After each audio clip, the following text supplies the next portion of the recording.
Greetings. This is TK Trav, aka Travis Mages, here with LVX777. If you haven't noticed, if you don't look at astrology, maybe you didn't notice.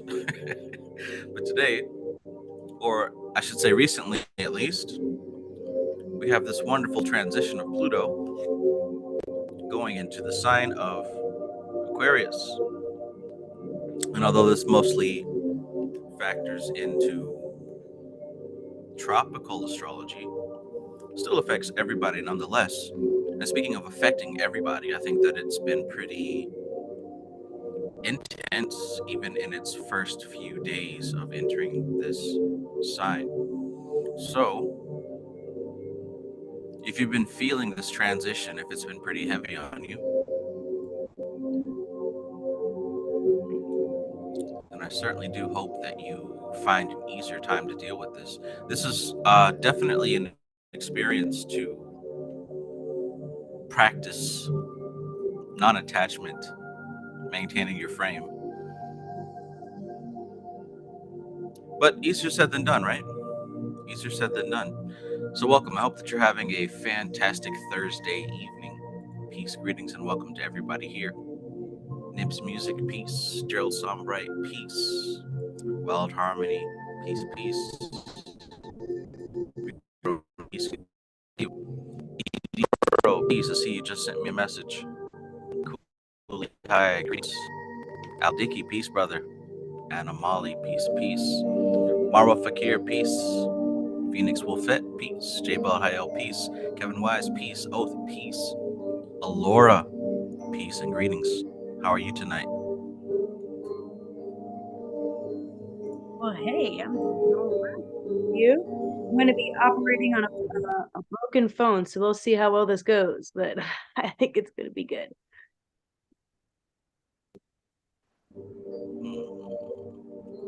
For some reason, my audio is gone. Hello?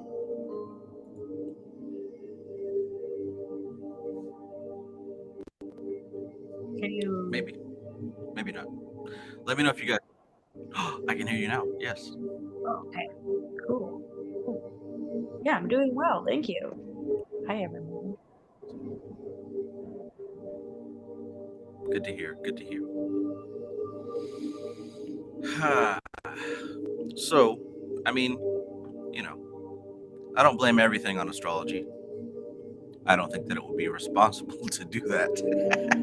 But also, as people who study the occult, who study energy and the movement thereof, we do know that movements in astrology typically translate into events and emotions within our daily lives. So to ignore astrology would be just as ignorant as blaming everything on astrology. But I just think that it would be a good topic tonight, even if it's brief, to just kind of talk about this combination a little bit. Pluto and Aquarius.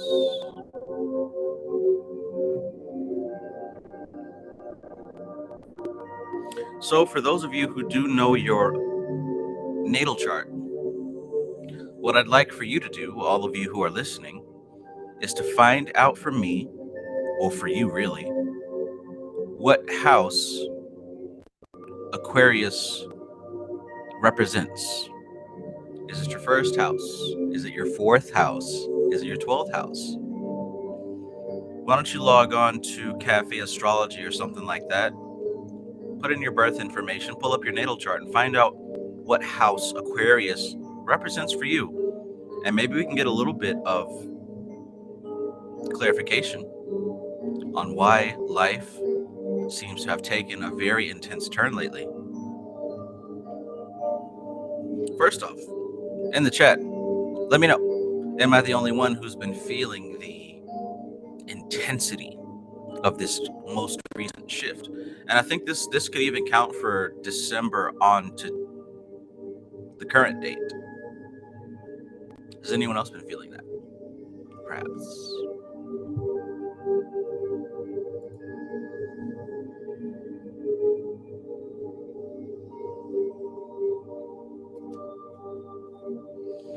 Peace, MC Maestro. I heard about you earlier in your meta states.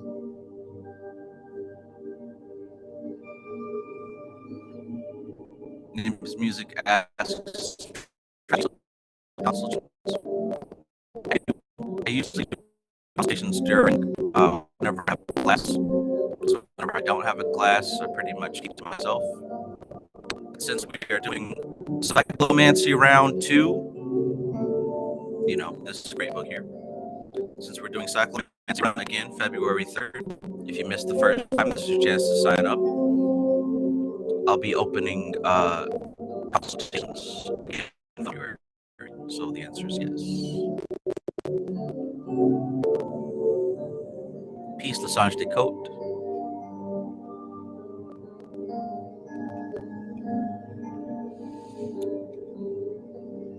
So I asked you to find out what house your Aquarius is. Alora, if you don't mind me asking, what house for you is Aquarius? Yeah. So for me, right now, Pluto is transiting through my fourth house. That's the house of the home, family, ancestry, what feels like home, that kind of stuff. All the people in the home, that fun stuff. So for myself, what I've been experiencing is my house is has been literally falling apart. And coming with that is a whole bunch of compounding problems that that go into what I considered to be like a very comfortable home. Like for since October, um, I haven't had like a kitchen or a bathroom because there's a big old hole in the wall because water damage happened. And so and then the other day our water heater went out. So there's like a bunch of stuff like that. So Pluto is affecting my fourth house currently, making me re-examine all that fun stuff.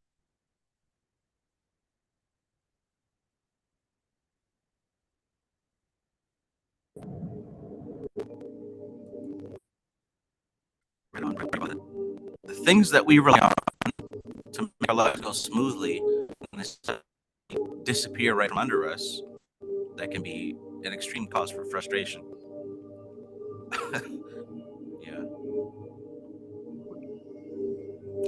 Okay, so you said fourth house, right? Yes. I think it's cutting in and out for me. Okay, yes. So I've got this book that I use when it comes to astrology. I don't consider myself an astrology master yet, but I do refer to this book time and time again to help me figure some things out.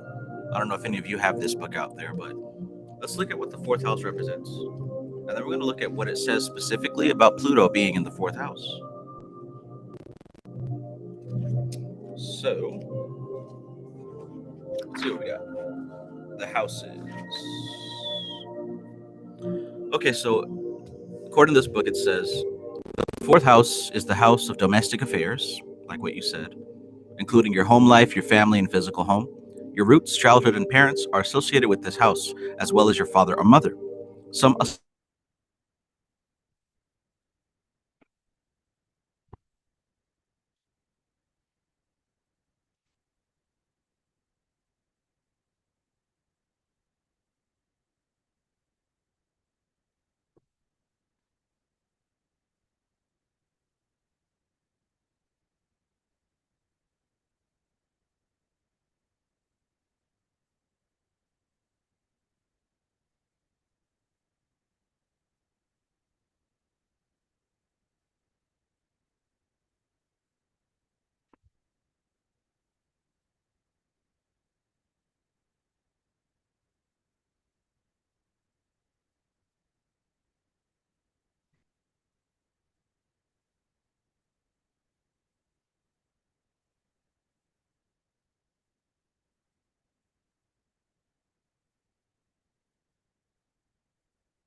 house represents the mother, while other general ending parents, roots, property.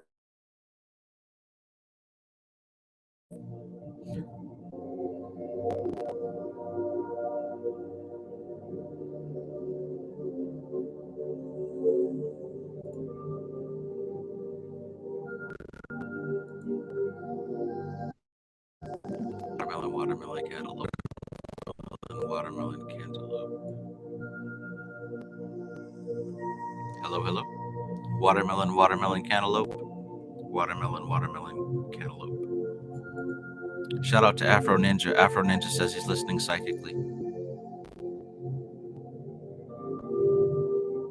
Watermelon cantaloupe. Hello.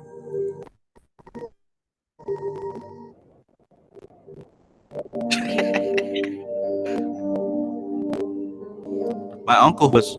Oh, go ahead. Nope. I was just checking to make sure that you could speak too.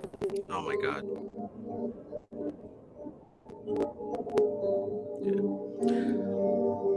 My uncle, who was an actor, he played the pimp in RoboCop 3. He said that on multiple roles where he was just an extra, a lot of times their script was to say watermelon because it made them seem like their lips were moving and actually saying dialogue. So like anytime my audio goes out, I always say watermelon cantaloupe, watermelon cantaloupe. Can you hear me now? Yes. Jeez Louise. I swear I gotta get my computer back up and running. Because this right here. Alright. We were talking about fourth house, mother, father.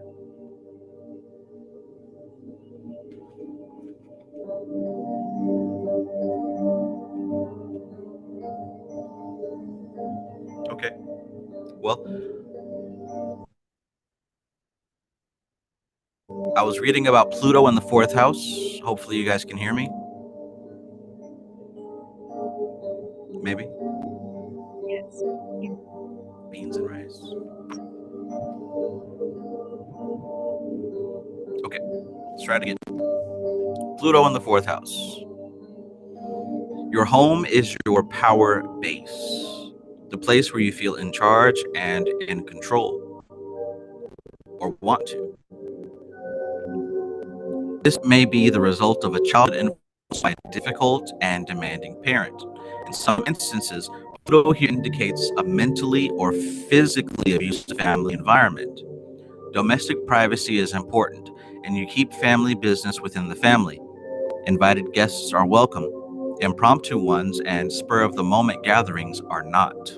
Some people with Pluto on the fourth house are avid to do it yourselfers. Even if you aren't, you consider your home to be a work in progress. Renovations, major and minor going, and you periodically clean sweep to eliminate clutter and unneeded items.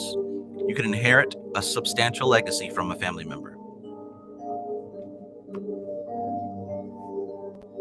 How does that correspond with you so far? Um, yeah, that's pretty right on. I'm finding like not only with the house going through its transformation, but it's also making me think a lot about how I was raised and the way how I react to situations.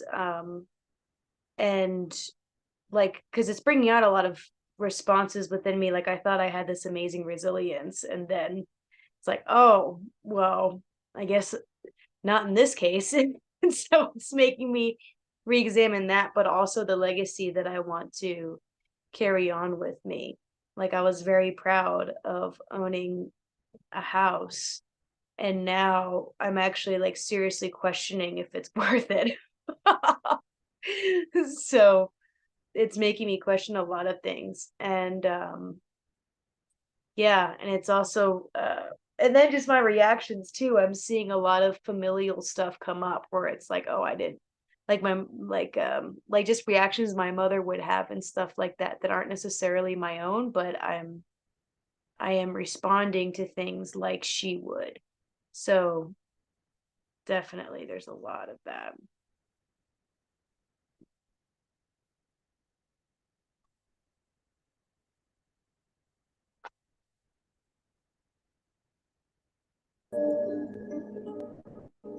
So when you think about Pluto, what does Pluto represent for you? So for me as a Scorpio rising and tropical, Pluto is considered essentially like my planet. Like it can be a really big power source for me.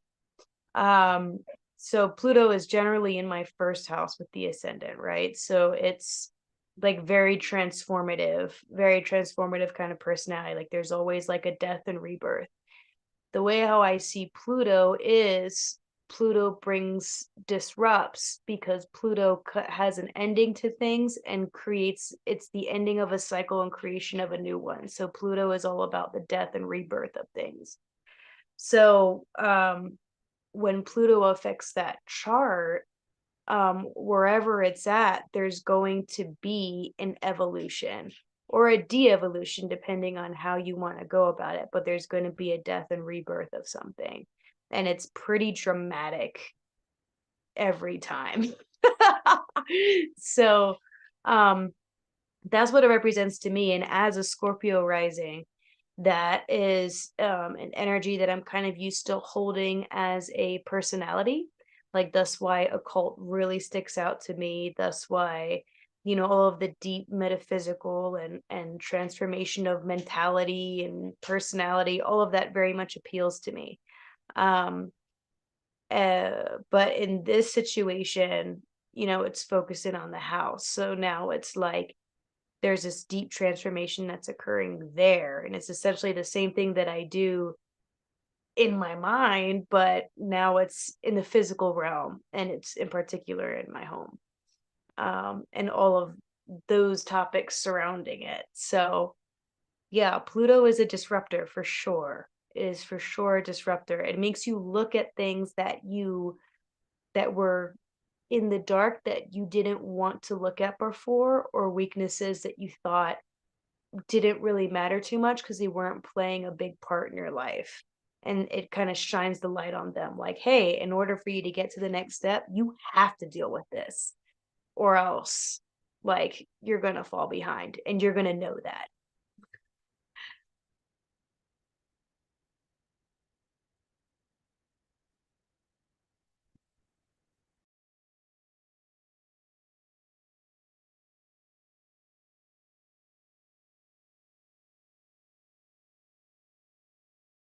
even for myself, it may not so much be secrets, but one way that I translating that is things that maybe I place conscious attention to. Most people these are secrets. I think it would also apply to things that are happening in the background, things that are happening in the subconscious mind, programming. And we talked a little bit before this live stream, and you had mentioned that you and MC Maestro had a conversation that was very useful about certain things. I'd like to touch on that in a little bit also. But you said that you had.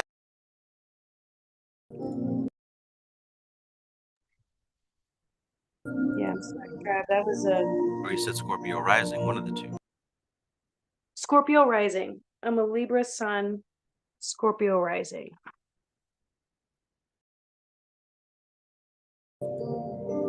And usually when we think about Scorpio, it's very, very Pluto, very death, rebirth. It's um maybe not so much for the faint of heart, but also necessary. Like it's not gonna kill you, but you're definitely gonna feel it. At least that's how I see it.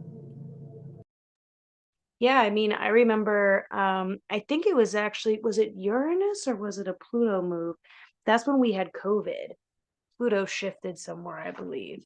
And it was in conjunction with Uranus or something like that. Something, but I remember that Pluto actually, on a universal scale, also went into like it is one of those planets that disrupts, like that's what it's known for. And last time we had a major transit with Pluto, COVID happened.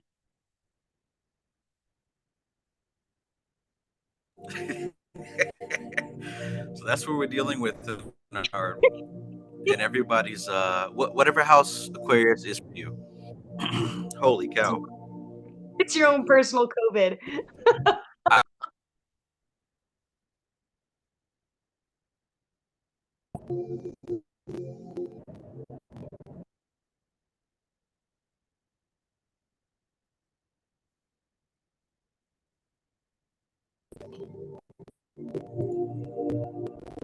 did you say your own personal COVID? I'm sorry, I can't really hear you. Testing, testing, 1, 2. Oh, hello. How about now? Yeah, that was good.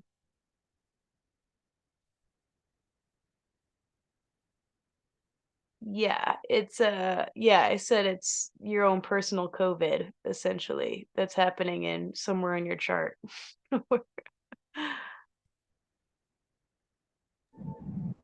Makes sense. Makes sense. There have been quite a few things that I lost, and it wasn't until recently that I looked into some of the chart. Like I said in the beginning of this video, I don't immediately go to blaming astrology, but Kristen, first I messaged her, but she wasn't available. Then she messaged me, and then we talked a little bit.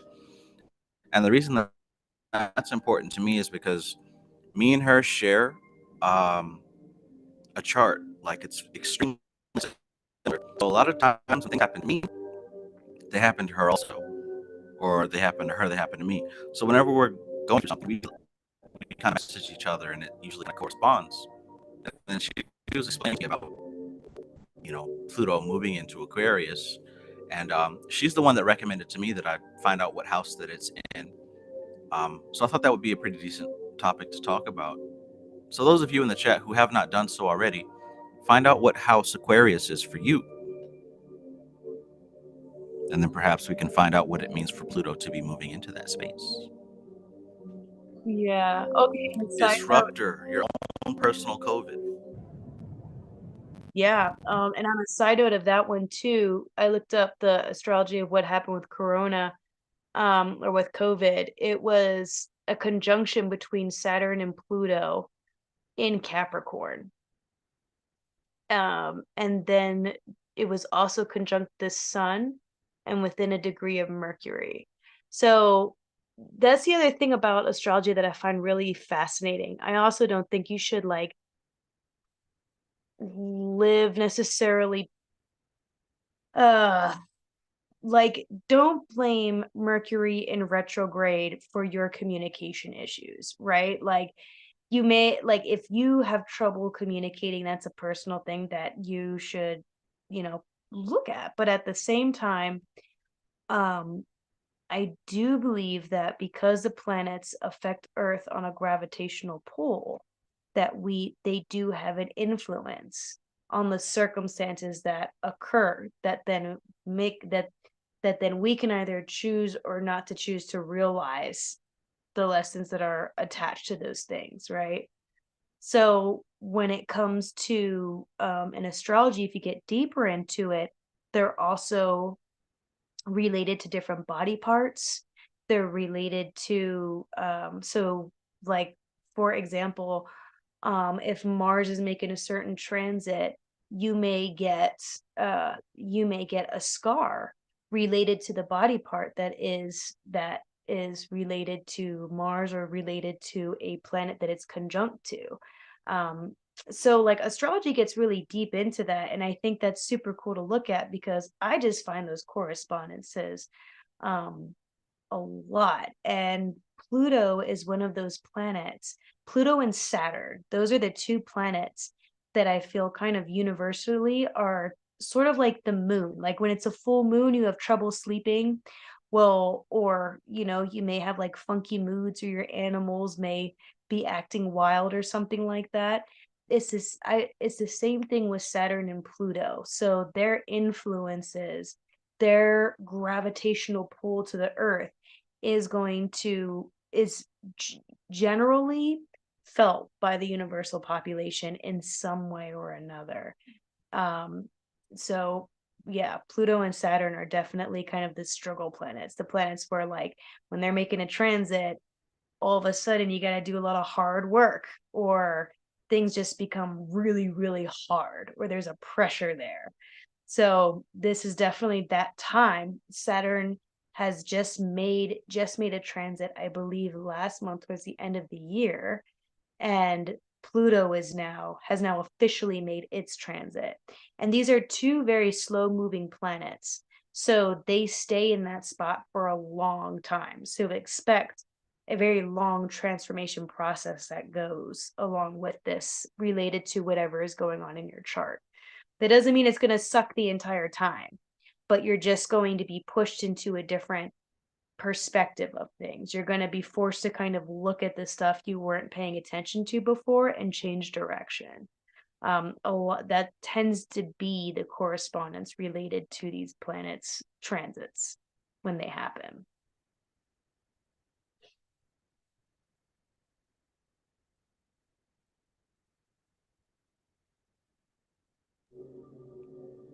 You call Pluto and Saturn the struggle planets. I think I'm going to lock that in.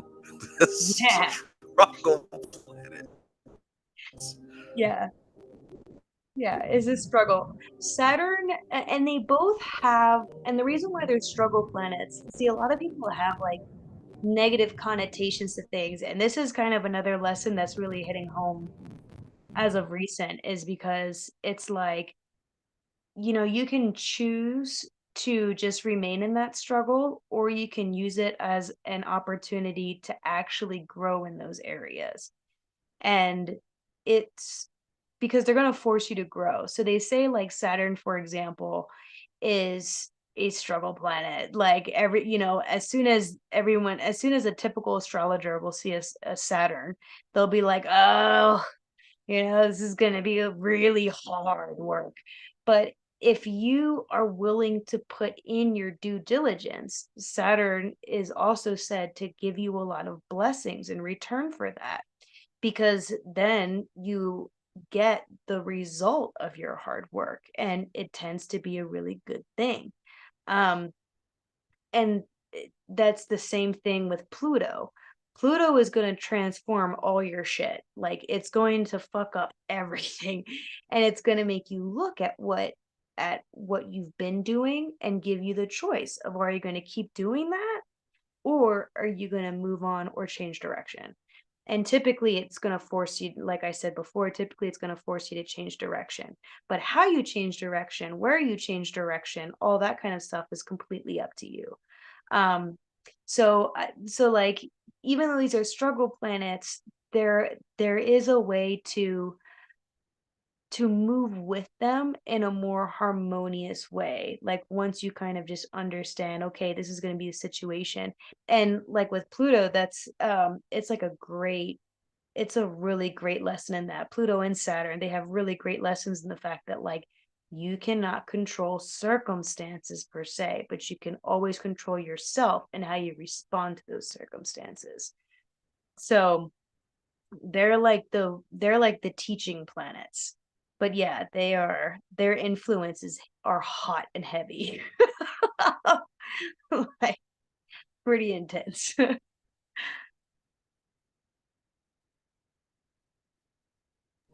Okay, so we can say struggle planets because that's usually how we feel from the perspective of the ego, right? Because one of the key things that you had mentioned to me a little bit earlier before the stream was perhaps the big issue here is attachment.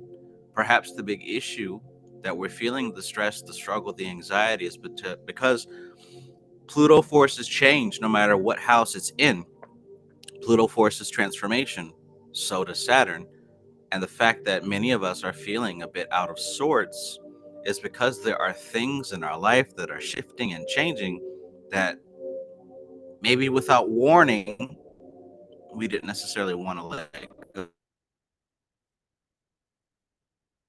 Yeah. So, like, I'll give the example of my house. So I think I mentioned this earlier, but my house has had water. It was discovered that a simple leak in the bathtub ended up being massive water damage that went up the wall in both my bathroom and kitchen. And so they took out the sinks in both of the rooms, exposed the pipes. And then they just demolished that whole the whole bottom portion of the wall that separates the bathroom and the kitchen. So I have a stove and I have a temp sink that we've been kind of living out of in the bathroom because the pipes don't because they couldn't set up in the kitchen. So, washing dishes have been really difficult, and, like, this kind of stuff, and the food thing, right? All this stuff that's related that I had grown comfortable with, um, all of a sudden it's now completely uprooted. Um, and that was and the it was super upsetting with all of the, like, things just kind of kept happening. So, like, it'd be like, okay, we have this exposure, cool. We just need to talk to insurance. Oh, the insurance adjuster isn't calling me back. So now it's taking an extra month for this to be figured out. And now all of a sudden another pipe broke. So I had to pay for a plumber to fix the pipe because the insurance doesn't cover the pipe. And then all of a sudden there's blah, blah, blah. And it just kept adding up. And now we're in 4 months in, and we haven't had any changes. Small changes, I'm sorry, small changes, right? Like, finally got the check-in yesterday from the insurance, so I dropped it off at the rebuild team, but the guy was supposed to call me didn't call me, right? Like, so all of these things keep compounding, and um that didn't really give me time to just kind of sit with this project. It just became like one big disaster zone. And I realized that when home doesn't feel like home to me anymore. So my reactions became then very, very, like, I was like, okay, look at the positive. If I have a negative thought, I'm just gonna push it into a content and then go into a positive, like I had done before and previously whenever I'd gone through some sort of difficult times. But this was the first time where it was like no matter how much I was trying to go into the positive, I just couldn't. And so I started trying to relate it to, like, my childhood, fourth house stuff, right? Like, oh, what's in my ancestry? What did I grow up with? Is this a relationship that I have with my mother? Was this from any certain event? And then last night after talking to Maestro, um, it it he pointed out, and it became very apparent to me that it's simply that I had an expectation with this home, that I have an attachment to this home that that was attached directly to my identity. So when these things started happening that I couldn't control in the home, I felt like then I couldn't control myself because a piece of myself was being lost. And so this whole process now has been teaching me that the only way I can deal with all this compounding disastrous stuff in any type of positive way is to detach from it. I can't allow it to there is a that I have to kind of see this as what it is, right? Pluto's teaching me that all of these things in the material realm are indeed temporary, but I am eternal. What, like, what am I? I'm not I'm not connected to this house actually, like, but I had been, but I had been. This house had represented a piece of my identity. So that was a really big turning point because it also kind of relieved the pressure of like trying to seek the answers in my childhood and why I was responding to this. And in the end, it was just simply that I had attached my identity to this home. And so when it got tore apart, I felt like I was being tore apart. And so my subconscious then and everything else about me started reacting. And I've been walking around just like my home with a giant hole or that feeling of the giant hole.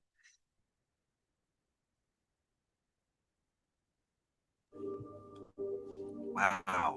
Wow. I love I love the reflection process, and I love the to like really see that the environment is still an extension of what we consider ourselves to be, and there's no worse sting than a sting to our right. Um, I know that our situations are different, but as I listen to you talk, I hear great similarities with me. The things that I lost were tools that I use to keep my life flowing and functioning in a smooth manner. And for many of those tools to rant to just suddenly cease to work for me, it's really put me in a weird space to try to figure out a new way to do old things, right? To do things that have normally just been wake up, you just do it without any effort, to all of a sudden now I feel handicapped in a way. Um, wow. And even again, I also mentioned before that there was a certain friend of mine that I no longer have as a part of my life. Even that served to kind of make a challenge to my identity, right? Because often they become close relationship serves an archetype for us to express energy back and forth, and for one of those to just leave without warning, without explanation, it causes a type of trauma. The same way that no longer working properly can cause trauma. Hmm. Interesting. Yeah. Yeah, ain't nothing like I want disrupting your whole to see lifestyle. something over here.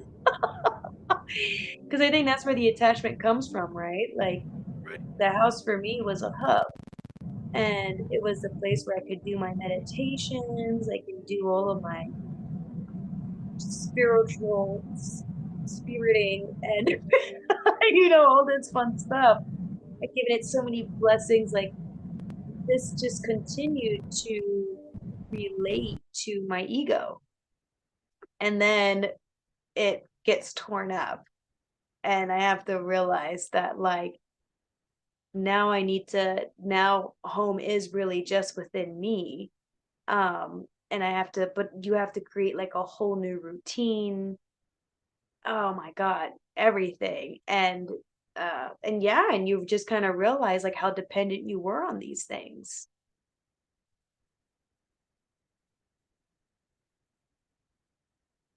Yeah. I mean, like even right now, I was telling you earlier, like our water heater went out the other day, and that was like I just started laughing because I was like, yeah, of course. Like, well, why not?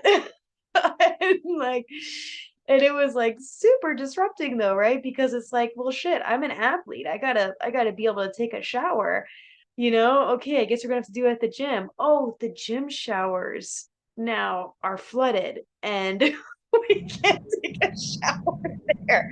So it's like, people have it so much worse, right? We could totally just go, uh, we've been taking some cold showers, or I go over to my mom's to take a shower at certain points during the day. And but even that disruption of the routine, it's like this is, the thoughts that come in my head are, this is not how I'm supposed to live. I am not supposed to be living like this. And it's like, well, there's your identity, there's your attachment. Like, yeah, so it's really interesting watching all those. Divine royalty. Okay, I know the secret. The top was Right. I have the power secrets to of top was the manifest secrets of anything. Vedic astrology. I shouldn't have. Yeah. Like I am a magus, damn it.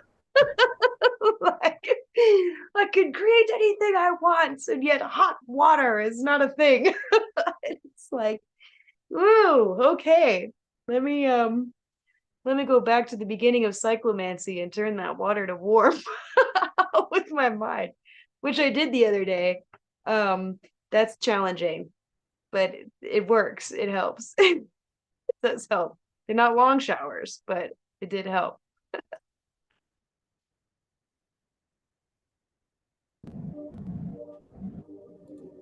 Yeah, yeah.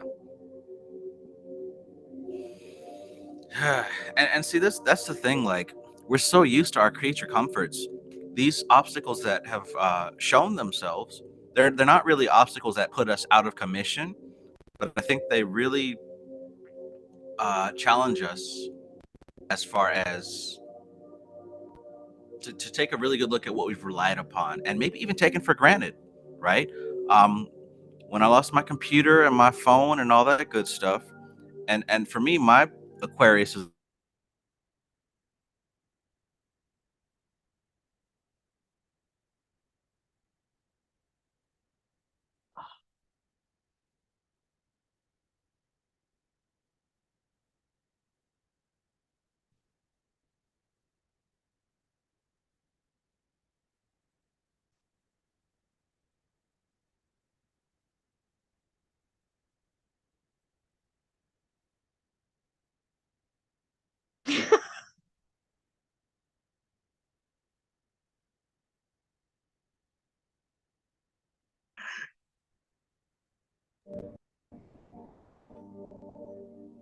I don't think you can hear me.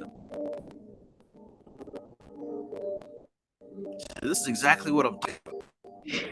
Exactly what I'm talking about.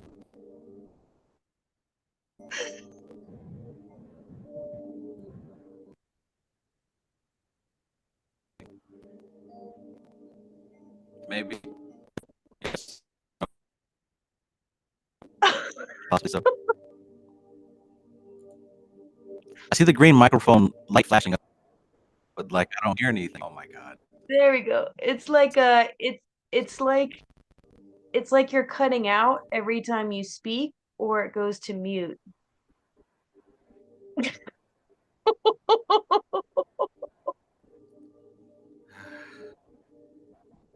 How about now? Maybe can Yeah, you hear that's a me? lot better. Oh my god. Oh. I wish I. But this is what I'm talking about. Like stuff that used to work so fine, and only when it's lost do we realize.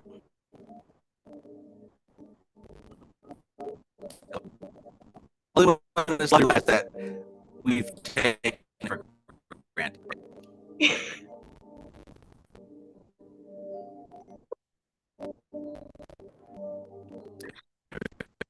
To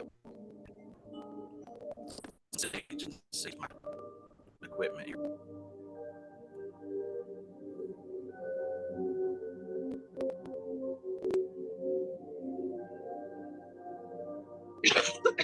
Hello?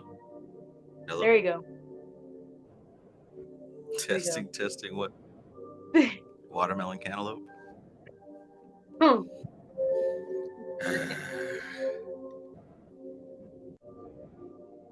Yeah, I gotta figure something out.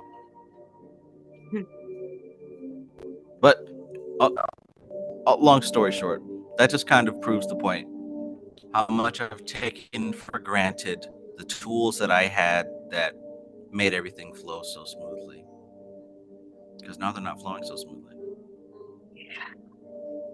Yeah, that's the sweet old plan. That go through at least.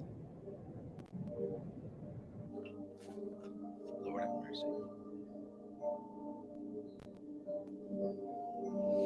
Let me read about the 12th house. Just let me know if the audio cuts out, so that way I know wherever I left off. Okay, this is self-renewal, as it rules your subconscious and self-talk. It indicates intuitive or psychic ability and your inner spiritual self. But it's also the house of self-undoing or karma, and indicates where you can be your own worst enemy. The 12th house The 12th house rules secrets, worries, confidential information, and private matters, as well as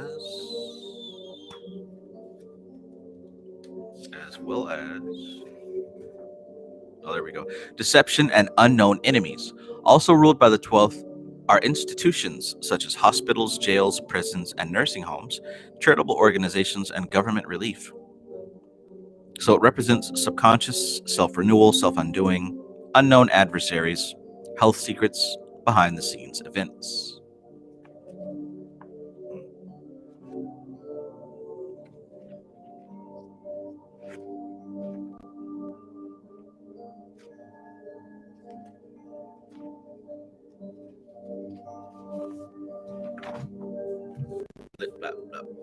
Pluto in the 12th house.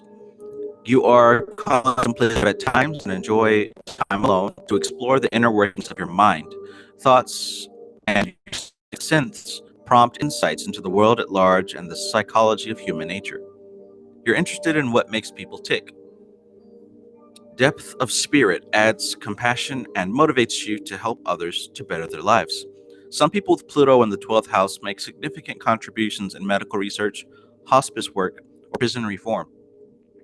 Your most influential position may be behind the scenes, where you have the ear of powerful people who seek out and respect your advice. Be cautious, though, about who you trust. Placement indicates both in supporters and adversaries. Use common sense and steer clear from any potentially unsafe area.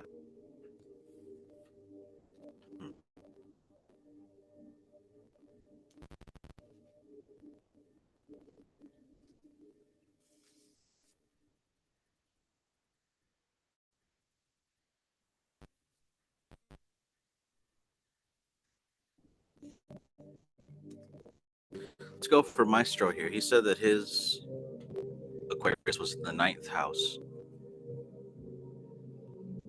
Pluto in the 9th house. Higher education has a twofold purpose in your life: career, achievement, and knowledge. Your powerful need to know is clearly linked to your morals and sense of justice. Hypocrisy goes against your deep-seated beliefs, and some people with Pluto in the 9th house become crusaders for a cause. You have the power to initiate ethical change for society or on an individual basis by sharing your knowledge and encouraging others to strive for high standards. Spirituality is also a strong theme, and you may have strong religious convictions. Legal matters may or may not work out to your advantage, and relationships with in-laws can be positive or negative. Travel and travel can be life-changing through exposure to other cultures. Hmm. Let me know if that's relevant.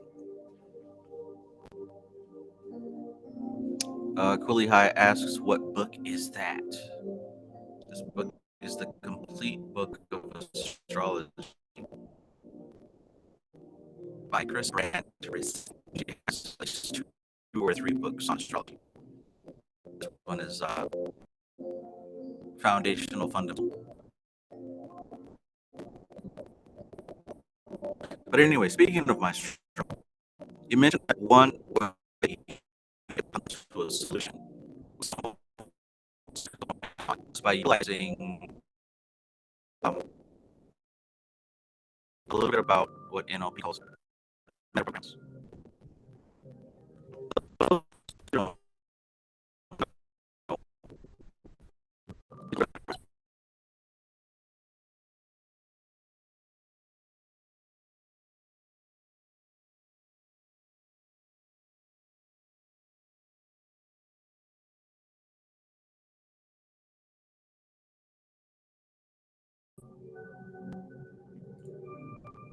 Uh-oh. Cutting out again? Can you hear me? Hot diggity dog.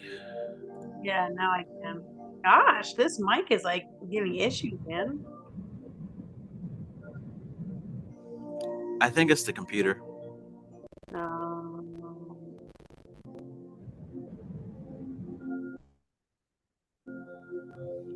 But solve that problem ASAP. Maestro says I currently can't see how Pluto applies to that, but I'll have to wait.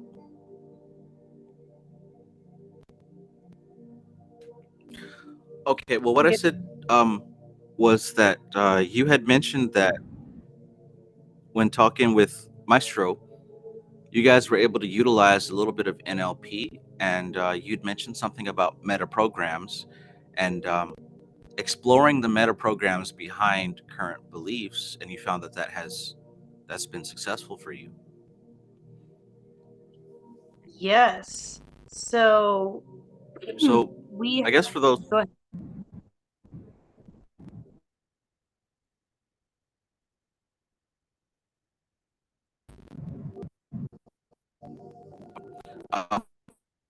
so it's to kind of start just like you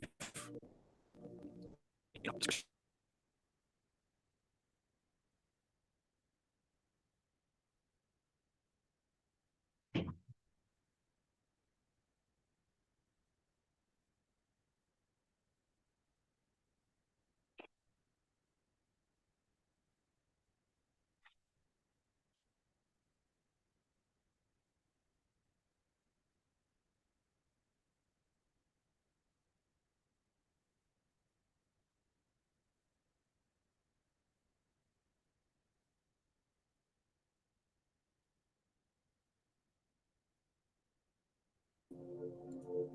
Hello, hello.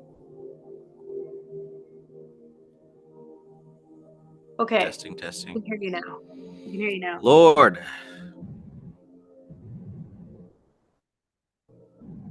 Okay.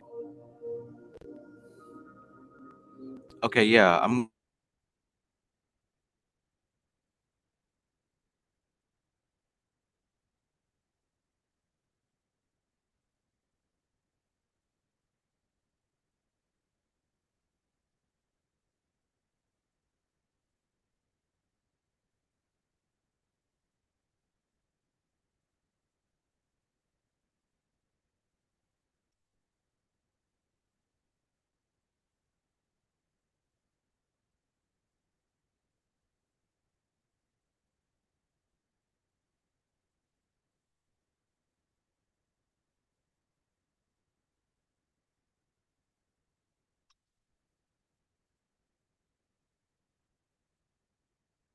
Okay, meta programs. So we've been getting into, so we got into the conversation about maintaining your frame and discussing like what meta states are or how to build a meta state. Um, so what we were discussing mainly about, right, was building a meta state, which is when you have three or more principles that support your conclusion. Then you add emotion and meaning to whatever it is that supports your main principles. A principle is a fundamental truth, or proposition that serves as the foundation for a system of belief or behavior, or for a chain of reasoning. So a lot of us already are in a meta state of some kind pretty much 24 hours a day. It's when you can make the choice in order to create a meta state for yourself that you will then start to change your perspective. Now, the important thing in understanding about developing meta programs that Maestro brought up and taught me about a lot yesterday was that there's always going to be resistance, right? So when I like going through this process, right, it was hard for me to maintain a positive state because all these other things kept happening. And so I would automatically assume, oh, I must not have dealt with this trauma or whatever, because my meta state when it came to resistance was resistance. One of the main principles is that I believe in um, is that resistance means that you have something stuck, that you're not seeing something. And the meanings that I related to like being stuck and resistance had something to do with a trauma that you with. So that was the meaning I had assigned to resistance. And because of that, unfortunately, I kept building that hole for myself, right? So instead, when you can break down a meta state and when you can break down your negative thinking patterns into the principles of what you're holding by, you can then start to build positive patterns by using the same type of structure. So, for example, we're talking about the meta state that I recently programmed that was off of the example that we are talking of last night, which is, I every good things happen to me, right? So that is a new belief system and a that I am following, that I am now that I have three principles or three beliefs that three general principles that I believe that I then attach meaning and emotional correspondence to in order to support that meta state of good things happen to me always, right? Always good things happen to me. So, like, for example, I decide that everything good happens to me. My three principles that support this are: one, I attract what I focus on; two, things always seem to work out for me in the end; and three, everything in reality is based off of my perception. So when I decide to attach emotions and meaning to each principle, automatically my mind is going to start coming up with things to validate those principles, to validate um, the meta state that I've created, because it wants to support the principles. It wants to support the belief systems that are already in place. So so when you start thinking about things like that, right? Like, and you create your three principles to support that new meta state that you want, your mind is automatically going to come up with memories of times when things worked out, of memories when, and emotions that are attached to those memories, and little significances and correspondences that have to do with, you know, um, like, for example, I attract what I focus on, right? So it's like I all of a sudden all these memories came up of like, and instances of like when I was focusing on something and I attracted that thing. So now I can use that plus emotional significance in order to back up, well, if this happened, then of course good things are going to me, because that's one of the principles that is supporting that meta state. So we got into the discussion of that big time, and maestros can break it down a lot better than I can, but essentially that's what we were discussing last night. And since then I have been breaking down the things that I want, right, the mentality that I want, and attaching principles to them, and then giving myself examples um, of when those principles are proven true. So then what the effect is the meta state. why can't this meta state work then? If these three principles support the meta state, and I have all these examples that support the principles, then the meta state has to be true. So that's what we were discussing. That was great.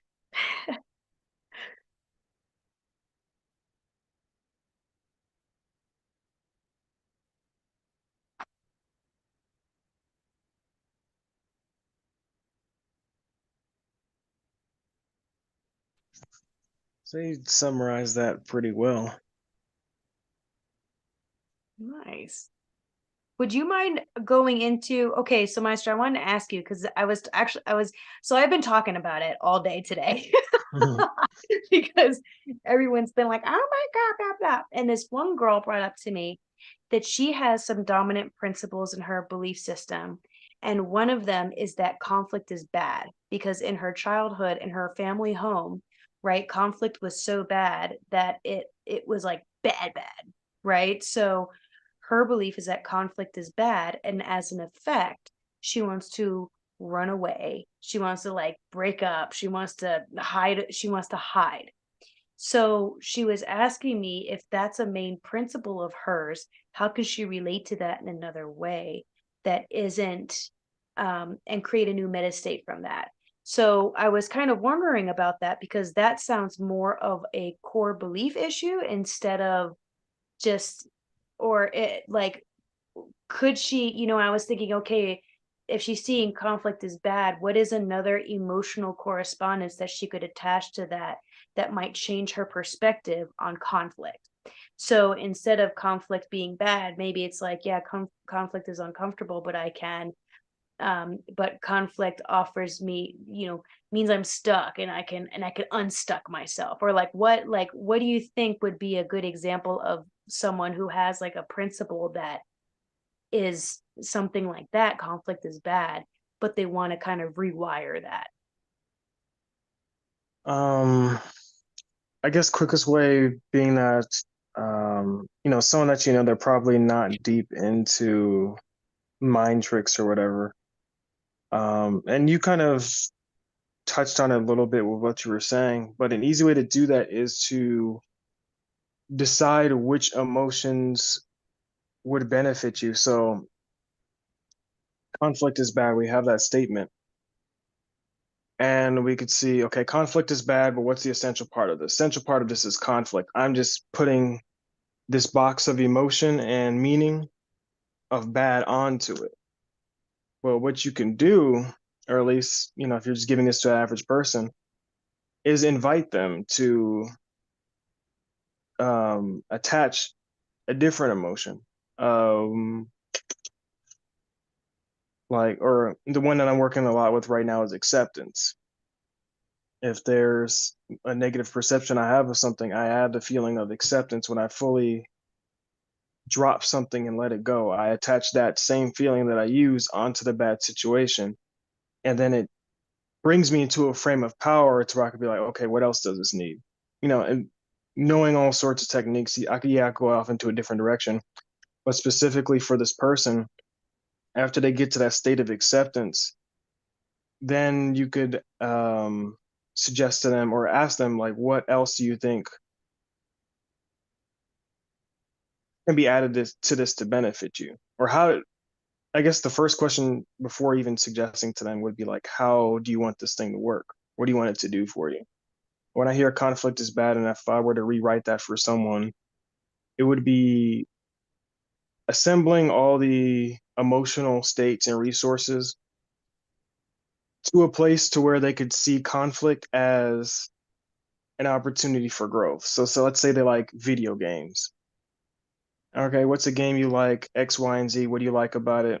And you find out that they get better at it. They get better at the game, and then they turn around in life. And let's say they're diligent at the game, then they turn around and then do their dishes, and they're diligent at their dishes. That's already two examples right there.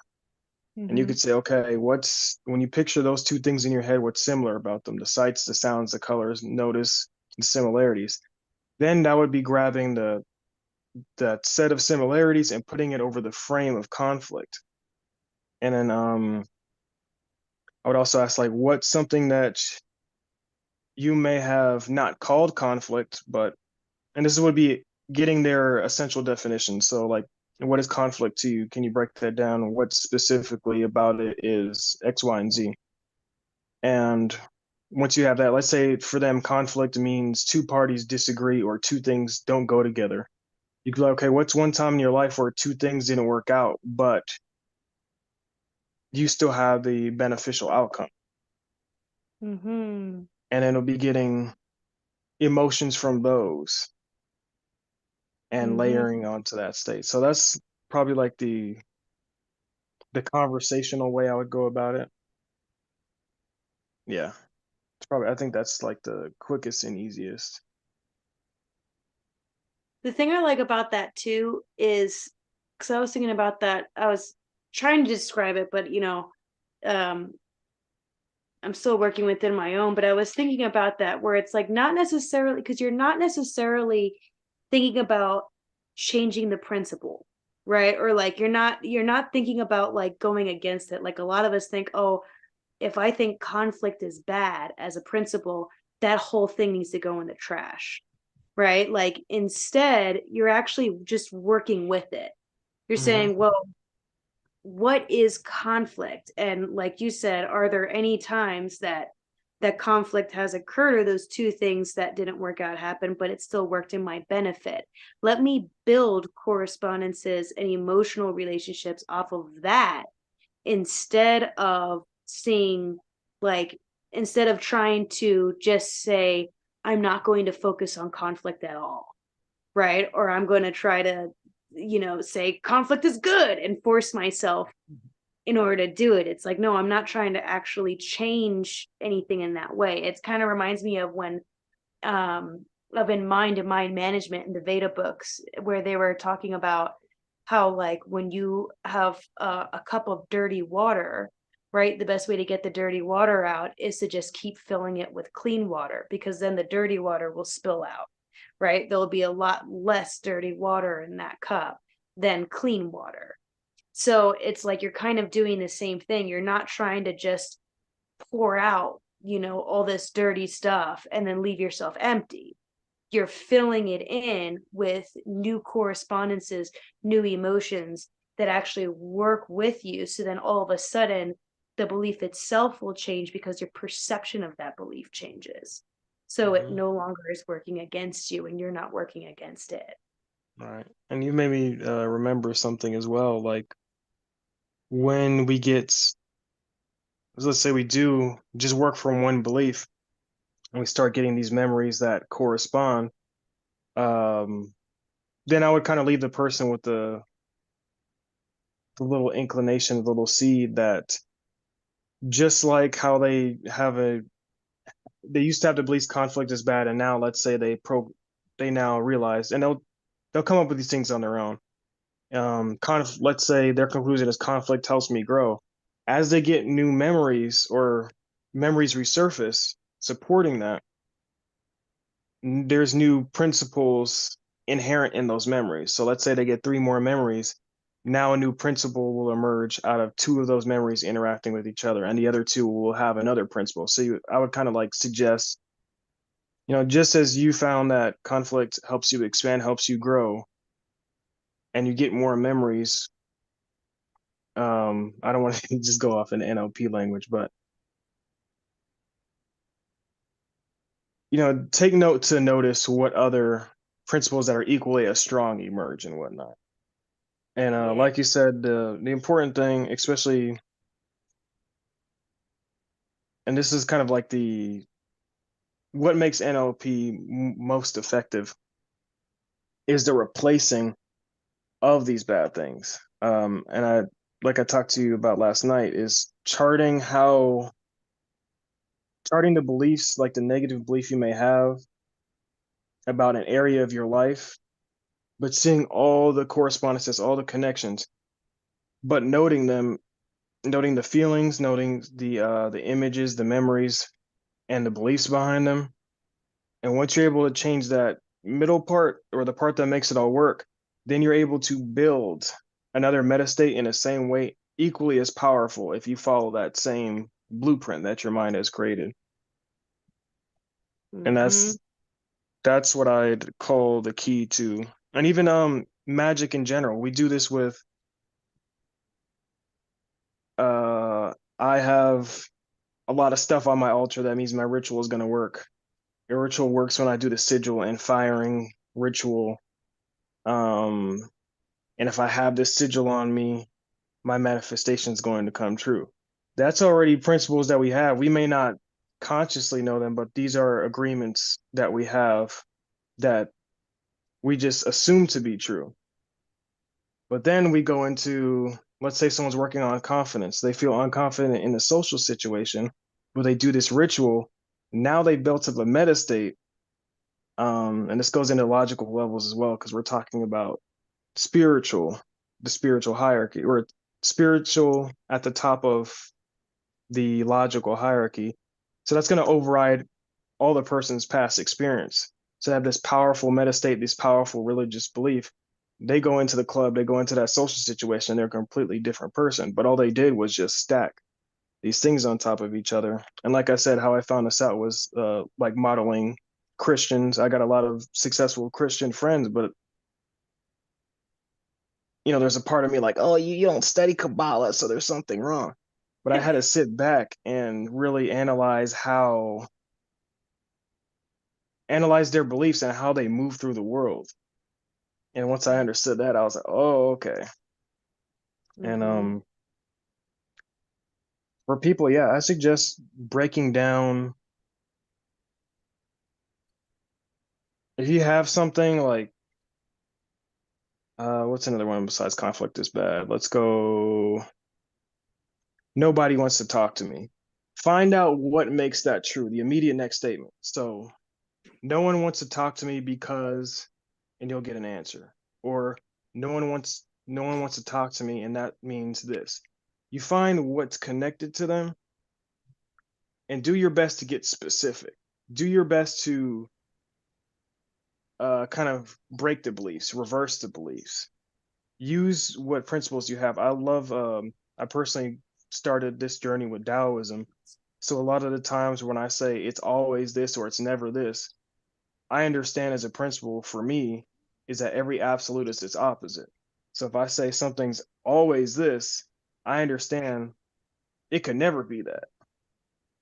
And being that Mm. there's two poles, there's the Kabbalistic law that everything is one thing but just existing in separate degrees. So then I'm able to break this up further. I'm like, okay, I'm dealing with this end of the polarity. It could be this. I got all this to work with. And then it could get intense, but everybody, I'd say past the age of 11, I'll go that far. Everyone past the age of 11 has the appropriate amount of stuff to work with. It's just that spiritual information, spiritual principles, something like the Kabbalion, um, or the four Mahavakyas from Gyan Yoga, anything like that is really the next step up to where you can, or even the Bible if you wanted, you can look at your basic functioning code and start to unravel these things and rewrite these things based off of whatever principles and text you're using. Mhm.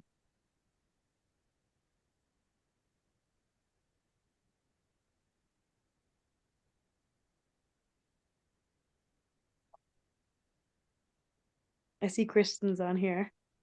Can you guys hear me? Yeah. Holy shit, you can? I didn't think my speaker was on. How are you guys? Well, we're doing all right. Pluto's doing its thing. Oh, yes, Pluto definitely is. Plus, Yeah, we have Uranus and then Mars, or Uranus is stationed to go direct in 2 days. And then we got it aspecting Mars, so shit is crazy right now. Energy is off the wall. I don't know about you, but I have been feeling the shift. How about you? yeah. It's been yes. You exactly. Just yes. Everything has happened. Like it's like, yeah, we were talking about this earlier where it's really forcing, it's like forcing you to change. There's Oh a yeah, change because it's yeah, like definitely. That's what Pluto everything is just does. compounding. Yeah, you've got Saturn that, so there's two, the two different kinds of forcing to change. There's Saturn that like is long and drawn out and like puts obstacles in your way and is like, it's like you're gonna learn your lesson. You're gonna learn the hard way and the long way. And then you got K2, who's like, oh, you think that this is yours? I'm gonna take it from you. And then you got frickin' Pluto is like, oh, it's time to change. You're not ready, dragging you by your hair while you're kicking and screaming. And it's like, put that weight down, drop this, drop that. You ain't got time for that. So all kinds of things are falling off of your plate that you weren't ready to let go of yet, but you have to now. And you're forced to deal with it and move on. Like Pluto is all about transformation from the darkness. And I'm on my Pluto Venus line in astrocartography. So, and then I'm Scorpio ascendant. So Pluto's really fucking with me. Mhm. So it's but Pluto usually does really I like it in my chart, but like something moving from a position of 20 years is always going to be extremely potent. And no matter how awake and out of the autopilot you are, you're going to feel the energies because you're still alive. We're still connected to all this. As long as we're alive here, we're going to be pulled by those planets. So it's intense, super intense. And the other thing is, I was telling Trav, which sucks, is knowing too much astrology because you know when things are coming that are not great, like deaths and shit like that. That's not fun. That kind of sucks, and it causes such anxiety. You get to a point where you're like, ugh, I don't want to know right now. So you stop looking because you see stuff that you don't really want to see. But c'est la vie, right? Mhm. Yeah. Yeah, Christian, you and I have a lot of similar placements, so Oh I'm yeah, sure we're going through a lot of stuff.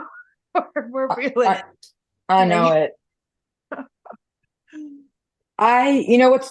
What is good though, speaking of our similarities, is Mars is in a great position for martial arts, for health and fitness, for fighting in a brave way, like putting it all out there and like physically getting your shit back together, or even better, even if you have it together, just getting it better than it was. So it's a good place. Mars, I'm glad that it's going to be more energetic because I have had no energy the last 2 weeks, like none, completely drained. I had to like sleep for 2 days. It was just like, ugh.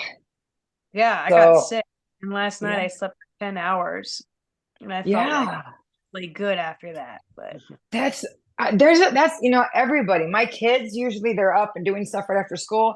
They have came home from school, done their work, and went right to bed. They're all asleep.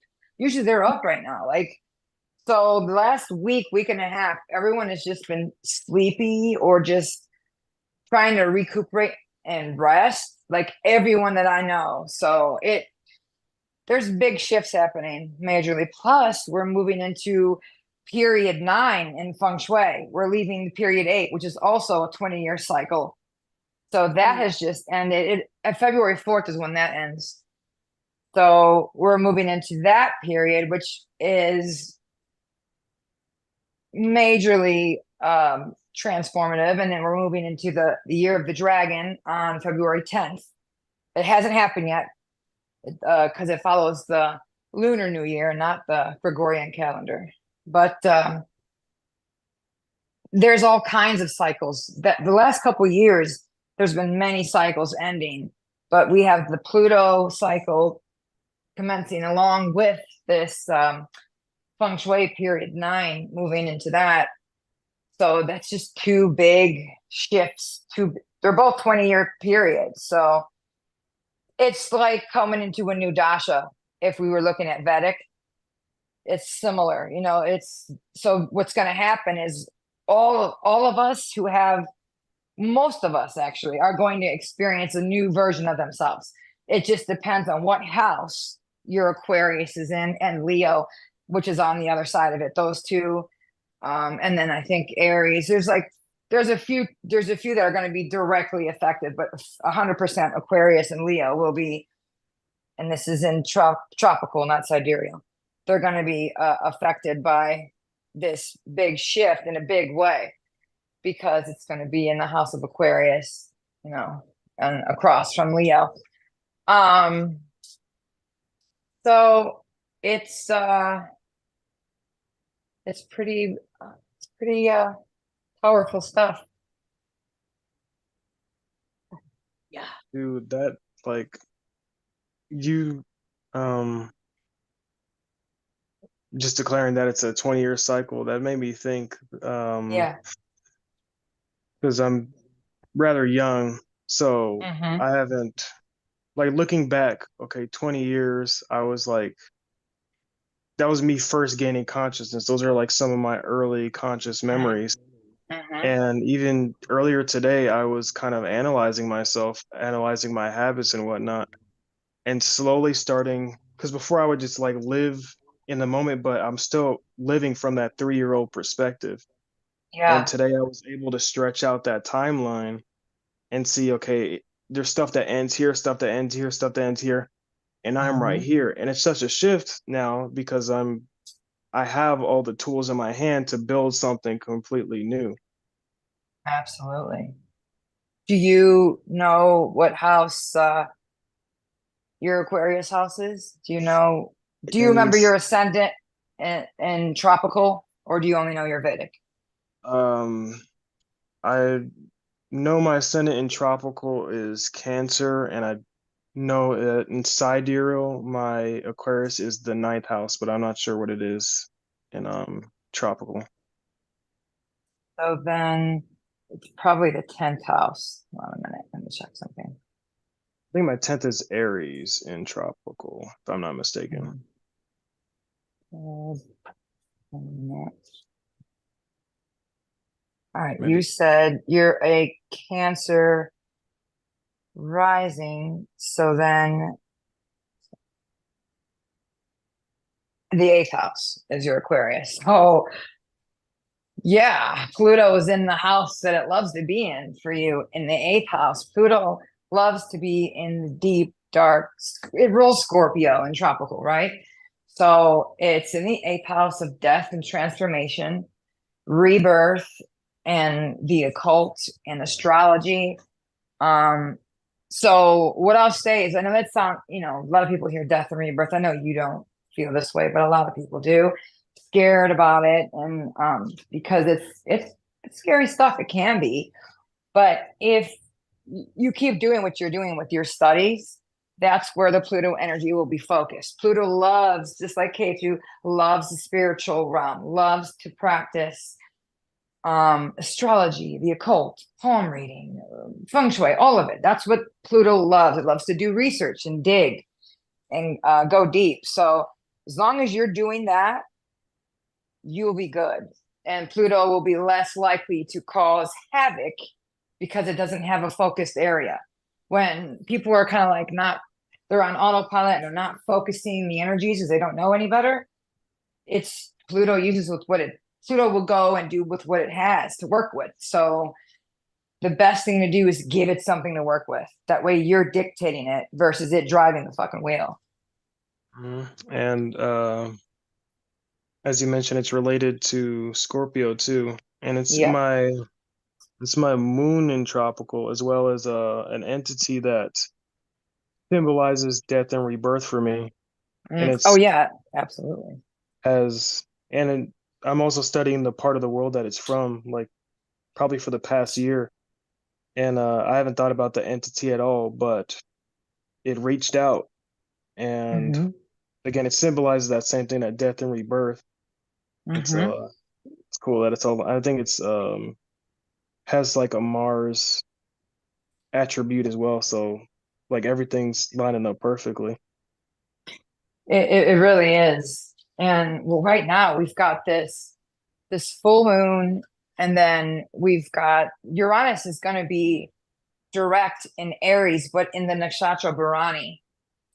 And you know, that's ruled by Yama, the god of death God and of death. rebirth. And so there's a lot of death and rebirth right now, like taking place. And if you notice, there's a lot of people dying.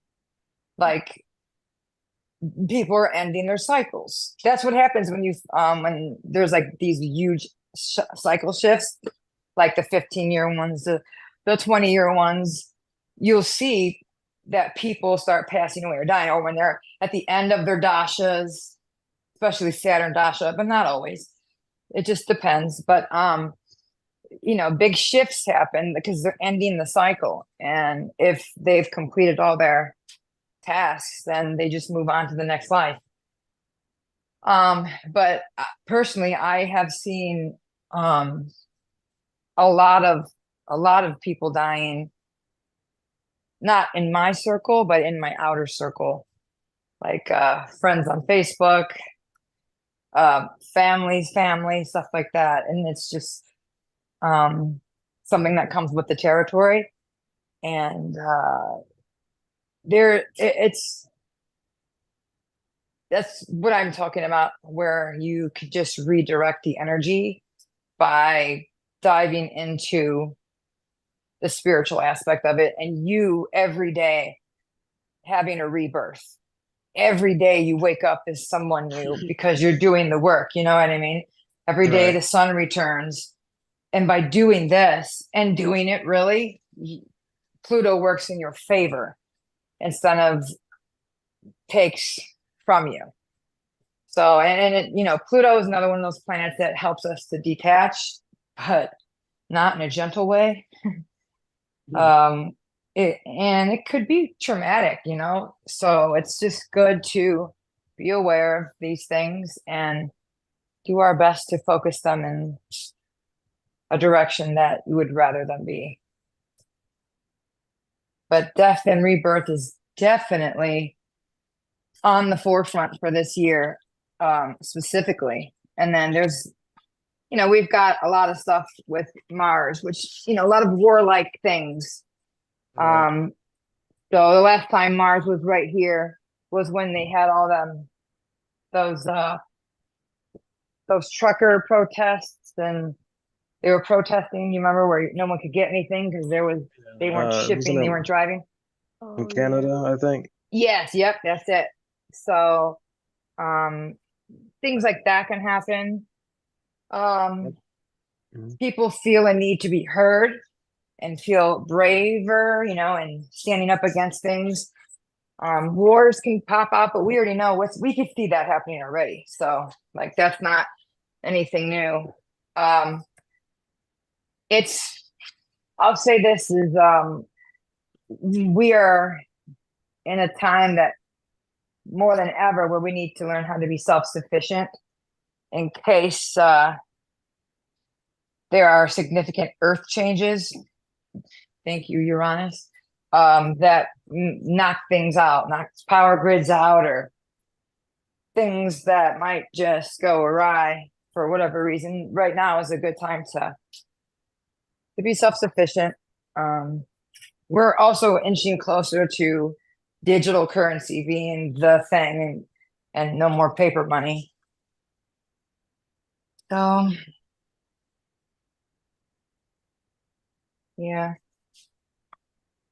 learning how to grow food. I think it's interesting how you're mentioning all of this, because I was just telling my mom, it's so interesting how you bringing up like the Martian aspect and all that kind of stuff. Because like, for example, last night, Maestro, myself, and my other friend Alonzo, we were all talking about like meta programs and meta states, right? So it's like kind of like the rebuilding of old belief systems into ones that work for you and stuff. So there goes into that deep spiritual work that Pluto likes, right? Or that deep type study, like how do we change our frame, how do you maintain a frame and all of this and that kind of stuff. Yeah. Examples that were brought up during that conversation was like, I remember in specific, like Maestro brought up about the mentalities of war generals and how they had, and how like when they saw conflict as an opportunity, and that's what made them like war generals. And I brought up this, we've been watching Survivor at my house, right? And so like so like, you know, I brought up one of the contestants on Survivor and how he sees on the group chat opportunity. And it's just really, and then like today and kind of recently too, everyone just seems to be bringing up conflict, like, oh, everyone's feeling it for sure. yeah, so like there's a whole bunch of like, yes, death and rebirth and everything being like kind of turned up inside its head, but there is also a Martian aspect that's coming up. Yeah. Is and then like, you know, talking to my mom today, like she's having her neighbors come, like I've used her shower a couple of times because we don't have hot water at my house right now, and like you know, her neighbor doesn't really have an oven that works, so her neighbor wants to come over and make a cheesecake, and we were just kind of talking about how like we've lived in such a privileged society for so long, but it seems like more and more people are starting to become more communal, like in the societies that we would deem not as advanced or not as privileged as we are, I should say. Ooh, reframe, not as not as, you know, that doesn't have like the first world qualities, right? And it's because a lot of people just can't afford to fix things or can't afford to live the lives that they were used to. So we're becoming more communal. So it's like really cool to hear you, because I'm like, oh, here are the back to the metastate thing, right? Like here are these correspondences that we can relate a meaning and an emotion to, and then relate that to a principle. Like here it is. Here are all of these correspondences that are occurring. So it's cool that you're mentioning that. I'm like, and I've been I talked about last night as well. Like I've been getting or picked back up The Art of War. I've gotten a Robert Greene's 33 Strategies of War. Every video game that I'm playing now has some type of war strategy aspect. And it's stuff like that that's constantly going through my head all the time, and just old battles and stuff, and like how, you know, these generals and conquerors thought, as well as that's it like started leaking into my NLP to where I kind of create my own personal states, my own personal deities. And the first one that I was just drawn to create automatically was the general. And yeah, it's just kind of like a meta state or an overarching state that I'm just walking around, and it just came up all of a sudden, maybe like I'd say Saturday, maybe Friday or Saturday. Since then, my mind's been like more focused on martial things, and even I didn't really work with any Vedic deities at all up until I think like yesterday. I wanted to work with Rudra again, but like in the raw destructive form.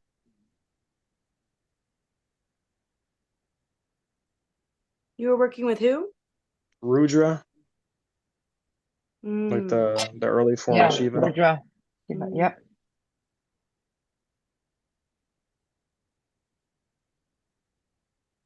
It's just been conquer mode for me.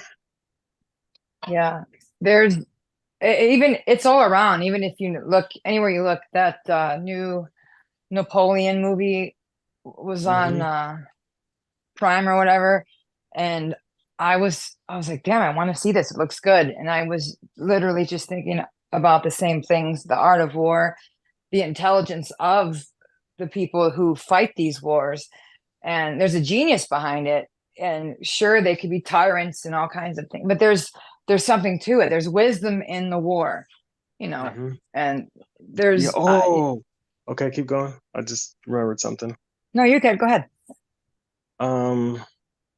I believe I mentioned this to Alora last night, but I think 2 years ago, when I was on these lives, I was into Robert Kiyosaki's work, the guy who wrote the Think and Grow Rich books. Yep. Yep. And I saw that as like Kundalini, but through a Jupiterian type of energy. And what I'm learning through Robert Greene's book and how he's describing it is that we're getting the same thing, a Kundalini process, an oscillation process, but through a martial lens. And that's what I'm starting to see, like different cultures, different schools, different groups have, how different countries, different empires all have these different planetary alignments. And like that's how they triumphed over things. Something like the Imperial Romans heavily, they worship Mars blatantly. But then you get another culture that's Jupiterian, the Seleucids. They rose to their height fighting wars, but they did it through, I'm going to do this one move in the battle and it's going to win the whole thing. That's Jupiterian. That's like the essential wisdom. Then I think Laura brought up Carthage last night. The Carthaginians were great at illusionary tactics. So that's dealing with Venus. And yeah, it was just, I don't know, you said, I forgot what you said already, but it made that connection in my head. We were talking about Napoleon Yeah, Napoleon. and Okay, the genius of the fight, of the war. Like the goddess Athena, you know, she's the goddess of wisdom and warcraft. So there's wisdom in it. Like sometimes it, you know, it takes a battle. Sometimes you gotta fight, you know. So, and that's definitely what's popping up this year. Definitely. That's what Kiyosaki, I think it was Grow Your Financial IQ. Mm-hmm. And he Yeah, I love him. describes that each financial problem, each block, obstacle, or conflict, once you solve it, it elevates. And I personally think he knows this stuff, so I'm just going to use that language from here on out, is that Yeah. it elevates your prana. The more you bust through an obstacle, the more you solve problems. And that's how these Yes. generals did. They throw themselves into these conflicts, and they'd have to access like that spark within them, not just the state to win, but like the state that transcends all thought. And it's also burning karma. They're also paying off their karmic debt. When you push yourself into conflict, some of us thrive in conflict or in like struggle or like deadlines being right the next day and you just do your shit all at the end. Some of us thrive in that. Or some of us thrive with like a drill sergeant in our face telling us how shitty we are, but that motivates us. Some of us can't handle that. But, you know, it has its place and it can be extremely motivating to have that strength in your face. You know what I mean? There's something about people who put themselves to the limit. And whenever you do that, whenever you go head on and go towards a conflict or solving a problem, not just getting in a conflict, because just starting fights isn't going to do shit for you, but cause more karma. But if you go in with the idea of solving, paying off your debts, getting it resolved, that's a whole different thing, taking it head on. So that's important, you know. Yeah, they've actually proven that, like David Goggins. So they ran these fear tests with different people. And David Goggins, he's a for people who don't know, he's like this motivational speaker who's like, don't be a bitch, you know. I love it. I love it. He's an extremist. He's an extremist. But they asked him what his biggest fear was, and it was like sharks. And so they put him, so for this experiment, they hooked him up to these devices and all this kind of stuff, and then they put him in a pool of sharks. And what they found was that he actually now gets a dopamine rush. Yeah. Yep. Into something. I just heard about this the other day. That's funny that you bring that up. There's also a meditative technique out of this that you could apply it to all fears. At least the book itself gives a method of being in a dark place or being in a cemetery. And what it describes, the benefit of doing that is it plunges your mind into such a fear state, into a state of such uncertainty to where, like, once you make it out, there's a whole different level of perception there. But you have to have that intent. You got to have that frame of you making it to the other side. And no matter what the emotions may arise, you just have to take it and run with it. Like, accept them as is. And but that fear, that excitement, whatever conflict does for you is now the fuel. Yep. Yeah. So Maestro, what would you recommend for like programming that as a state that you can enter? Like when it comes to when you're feeling the emotions full on, like when you're in that circumstance, would that be something that you would want to suggest to yourself before that happens, before that trigger happens, or like how is it that in that state then you can kind of transform those emotions into something that automatically works for you? Would that be relating it to a principle that then relates back to a meta state that you wanted to choose, or like what would you recommend for someone who wants to develop that more? You kind of hinted at it right there. Yeah, the best part would be principles, but like actually reflecting on these principles. I personally found what boosted me learning like the Kabbalion, the Tao Te Ching, and really applying it to daily life was learning these principles, but I would sit there and reflect. And Tao Te Ching, I did like probably a meditation for each poem in the book, but just reflect on instances in your life to where that's happened. Eventually, no matter what framework you have or which principles you're using, there is going to be an area covering how to handle uncertainty. For instance, Kabbalion, the law of cause and effect, and that chance is just a name for cause unseen, that's a label on chaos. That's a label on shit's hitting the fan because you're in the effects and you got to be like, okay, there's a cause. Let me deal with the cause of this. That's the route I'm going to take. Or Tao Te Ching is mainly counterbalancing everything. You, Alora, you taught me, or yeah, the thing where you told me about the banana split, or think of something super positive. That's a way to counter the conflict. How I would personally go about it is, think of a time where I did it. And like I said earlier, by the time we hit the age of 11, we probably gonna have most of the data we need. As we get older, it's just that same set of data we got up to 11 just repeats itself. But think of a time where you did it. Think of a time where you had immense fear, intense emotions, but you faced them head on, got to the other side, and everything was great. Or even imagine the fear state and map where it comes from. And if you do any energy NLP techniques, you could talk to it, you could spin it, whatever. Create a frame. How do I feel when all this shit is going down? How do I want to feel? What's the ideal state for just making it through? But yeah, those would probably be the things on my tool table.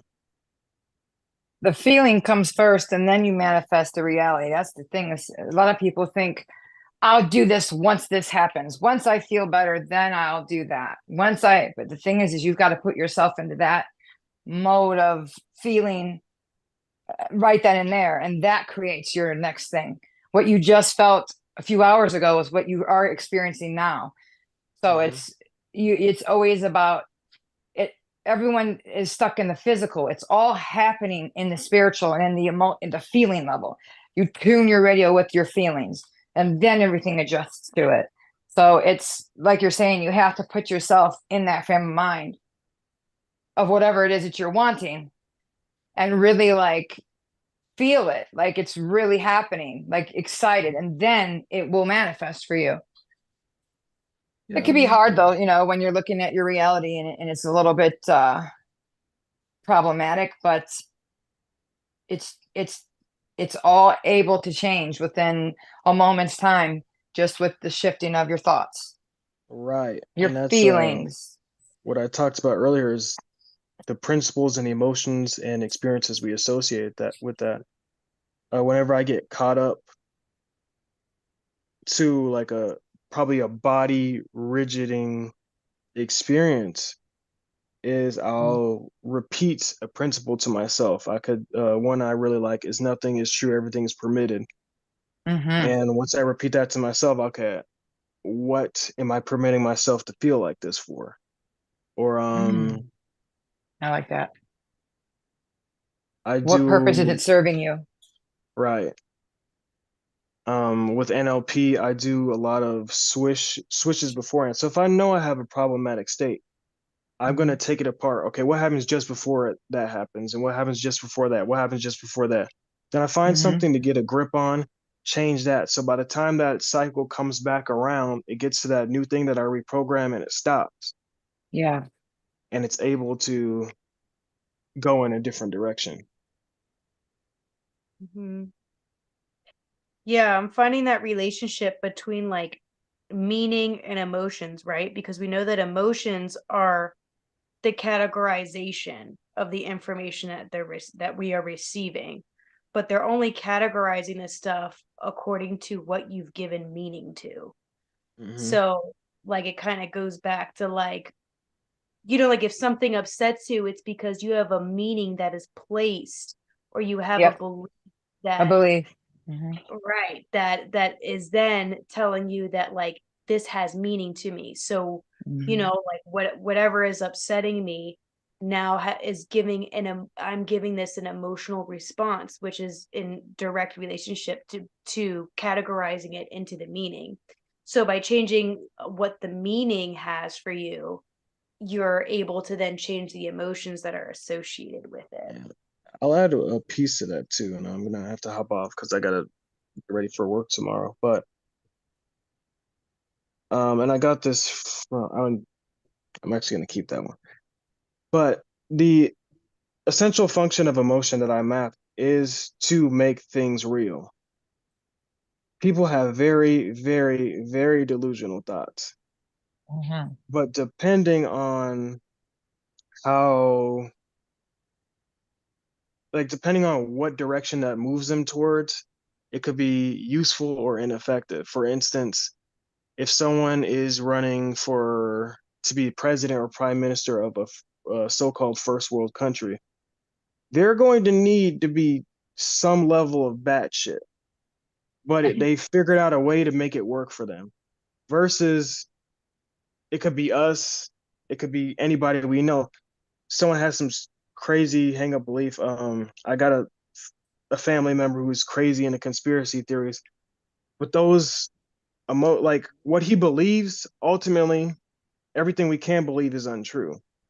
Meanings themselves are empty, they're just words. But the emotions anchor them to physical experience. So it's being mindful of that as well. If I don't like how an area of my life is going, or I don't like a certain state, what emotion am I applying to the state that's making it very heavy and very real? And that's also my last part too, is the importance of a meditative practice, because these things inevitably will come up. And as you breathe, you accept, or just let it pass, what you're doing is adding another emotion. This is creating a meta state for bullshit that may arise. So maybe your leg itches, you're thinking about what someone said to you in 5th grade and how you're going to pay this bill. Once you put those all down, like unconsciously, our mind has tons of connections. But just by putting like those 3 down, you're probably neutralizing 1,000 other things you don't even know. So as you go through your day, stuff that would have you would have had strong negative emotions for, you're able to mindfully stop. And I personally, I do like the mindful conscious thing, but I personally like creating figuring out how my automatic stuff works and then making it automatic for myself. But ultimately, no matter which method you choose, you're going through the day in a state that's not bothered by any of this. So you Yeah. have more bandwidth, you have more headspace to now focus on what you want. And by, getting clear with your intent, getting clear what you really want, getting clear with your outcome, how you know when you got it, and ultimately what's going to sustain that in your mind, how your principles are going to work with that. You're able to move very powerfully. But Oh yeah. that's all I got for tonight. I got to get going. And that was good. Appreciate it. Yeah, thanks, Maestro. Nice Thank seeing you you. for shitting down. Have a good day or night at work. Yeah, thank you. Bye. Bye.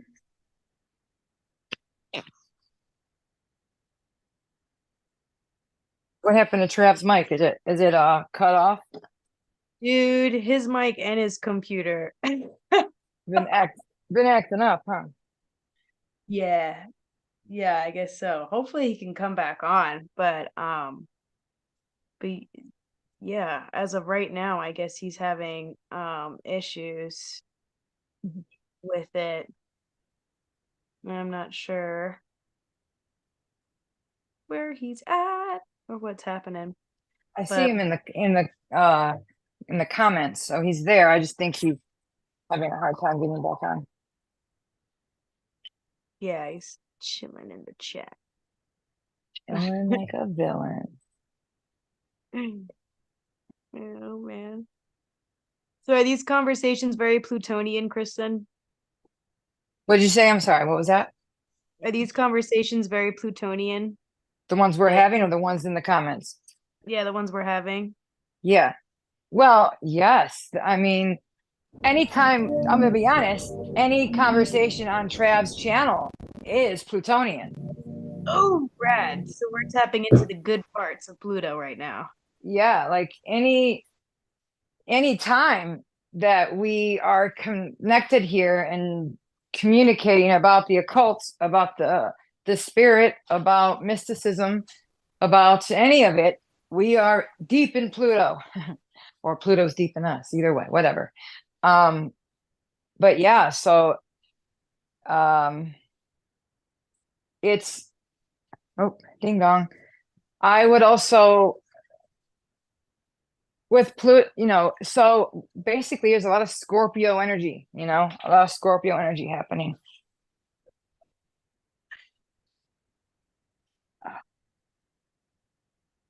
Sometimes it's tough being a Scorpio and Scorpio energy, man.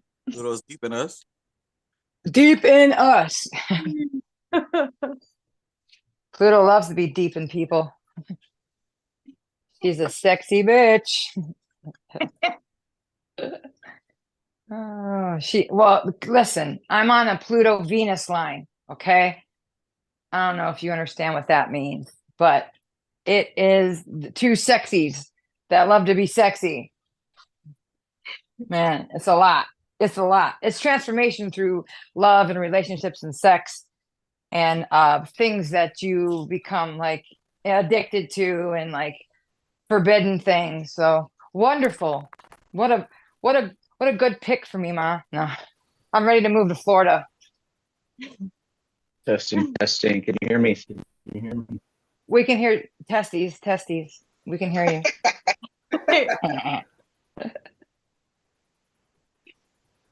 Okay, maybe I'll have to use my phone. Ooh, yep, there you go. Oh my gosh, Pluto being deep in us, deep in Pluto. Pause. Yeah, you know how Pluto does. Yeah, that's something that goes with it, right? It's not only are we dealing with transformation and secrets, but there's also the most private sexuality. Yep, absolutely. The secrets. You see say that most- with, I'm sorry, go ahead. I couldn't hear you. No, you go ahead. I was just going to say that it's not in the way where Pisces Neptune has bed pleasure. It's the eighth house bed pleasure where it's the secretive, like secretly kinky, bondage, whips and chains, fetishes. Right. Yeah. So That's what I was gonna say. Not just sexuality, but the type of stuff you might not even be comfortable to share with your partner. That type of shit. yeah. You have secret people to share it with. Liaisons. Liaisons. Oh man. You know what? I'll tell you what, when I go to the club and I read the dancers, so many have Rahu or Venus in the eighth house. I'm like, yeah, you're in the right spot. Mm, You were in the right spot. Mhm. And the reason we're even going there is because of I work with a bunch of dudes in real estate. So sometimes they like to go out downtown, and there's like a club down in Cleveland called Hustlers. It's actually very nice inside. The girls are awesome. It's a good time. But of course, every time I go somewhere, I end up reading people. right. So I'm like reading all the dancers. I'm like, what's your birthday? You know your time? Oh man. And they're all Like- sitting around me when I'm there. And I also love to tip everybody. So everyone's like, they told me that I'm Oprah with the tips. I'm like, you get a tip and you get a tip and you get a tip. They're like Just trying to be great fair. everywhere. I'm like, This might be off the wall, but I think even traditionally, yes, the sex workers seem to be some of the most spiritual people. 100%. That is very true. It's a very powerful, creative space to be. Right. Not everybody is a delinquent. Some people are, but some people use it as a source of power. And, you know, there's white tantra and black tantra and all Right. kinds of practices that one can channel all kinds of stuff, you know? So Isn't Pushya the nakshatra for sex work generally? Or like Pushya's a you mean Aslesha? Pusha was no, not the- Aslesha. Although Aslesha is one of them, but no, isn't there like a specific nakshatra that is related to like the sexuality? that's That's- Bharani because that's the female and Oh. Aslesha too, remember? Because of the yonis. Okay. Pusha has the large breasts. They're the mommies. Now, they don't always have large breasts, but they're known for breasts because they're the cow udder. They're the nourisher. If they don't have big boobs on their body, it's because gestures and they're making them small. But usually they're still nourishing people and they want to mother everybody. So sometimes Pusha people can be overweight because of Jupiter's energy. But it's also some of the most beautiful people are Pusha, especially the Jupiter and Pusha men are like some of the most gorgeous men in the world. And then you've got a lot of the most deemed beautiful women have either Pusha moon or Pusha ascendant, you know, so they're sex symbols, just like Danishta, but Danishta is like, that's the Marilyn Monroe, the queen, I mean, not queen, Princess Diana, Jane Mansfield, Gia, the model, what's her name, Anna Nicole, they're all Danishta, and they all look like each other, except for Princess Di, but they all look like each other because they literally copy Marilyn Monroe. And she copied Greta Garbo. So there's this thing where they copy the next one and replace the next one, and they become like this huge sex symbol. And they're not even their own person. They don't own themselves anymore. Their image is owned by the world. She's dead, and people are still obsessed with Marilyn. You know what I mean? So they become more than just a sex symbol. And then you got Rohini, who ends up they're like that the universal baby, and they're so youthful and beautiful and cute. people reach out and touch them when they shouldn't. You know, like they always want to touch them or be a part of them, or they touch or get in their space. You know, the Brahma story with Rohini, you remember, right? How I he think created his it was his favorite daughter and he fell in love with her and chased after her, and then Vishnu beheaded him before he could commit incest, and that's how we got Mrgashira. So you can see a lot of this theme plays out for people with Rohini and Mrgashira in their charts, where there's unwanted advantages, excuse me. Not always molestation, but just people's attention on them, and it's uncomfortable for them. Hey, I'm Rohini and Mrgashira. See that? See that? Yeah, me too. I mean, fortunately, that hasn't happened to me, but I certainly good. know I can certainly relate to that. Yeah, to having your to having your space invaded. Right. That's why I retreat into the darkness where no one can. Same. Yeah. Where I can't be bothered for I know it. extensive amounts of time. Rohini's also that dark creative genius. That Rohini made Alice in Wonderland. It made Coraline. It made Willy Wonka. All those Beetlejuice, Wizard of Oz. That is all Rohini. Rohini creators. You know, they're dark but beautiful and twisted and childlike, and they love to include food and Hey, all those things. You mean like unicorns and demons, but also getting hungry every time Allura talks about her dinner? See? Absolutely. yes. No, and then you just love, there's so many, oh, the other one is Bharani, hun. Bharani, oh, I did tell you that. Bharani is another sex, you find them in the sex workers or dancers. You know, it's that, especially with the female, with the yonis. The yonis will tell you, the animal yonis will tell you, will give you a hint, you know, to what they'll lean towards. And then remember with Ashlesha, the female Ashlesha she takes on the male role where she becomes dominant, and a male Ashlesha, he becomes victimized by women at some point, and not necessarily is it always like victimized, but taken advantage of by the women in his life. So an Ashlesha male will have to overcome a female in his life, and it's not always mother. It could be a girlfriend, grandmother, somebody, but he has to overcome that. Just like the female, she has to overcome the mother, the control of the mother, and it's pretty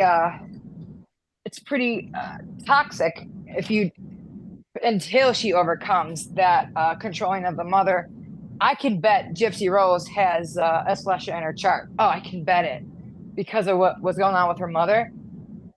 Anyone that has like a controlling mom like that, who wants to there's some Ashlesha in there somewhere, because that's very limiting for your freedom. So what happens is there has to be a penetration, like knives, penises, needles, cutting. This penetration has to happen to cut the bond. Piercings, all of that, tattoos, all of that. And how did her mom die? She was stabbed, right? So there's these themes play out in different ways, but they play out.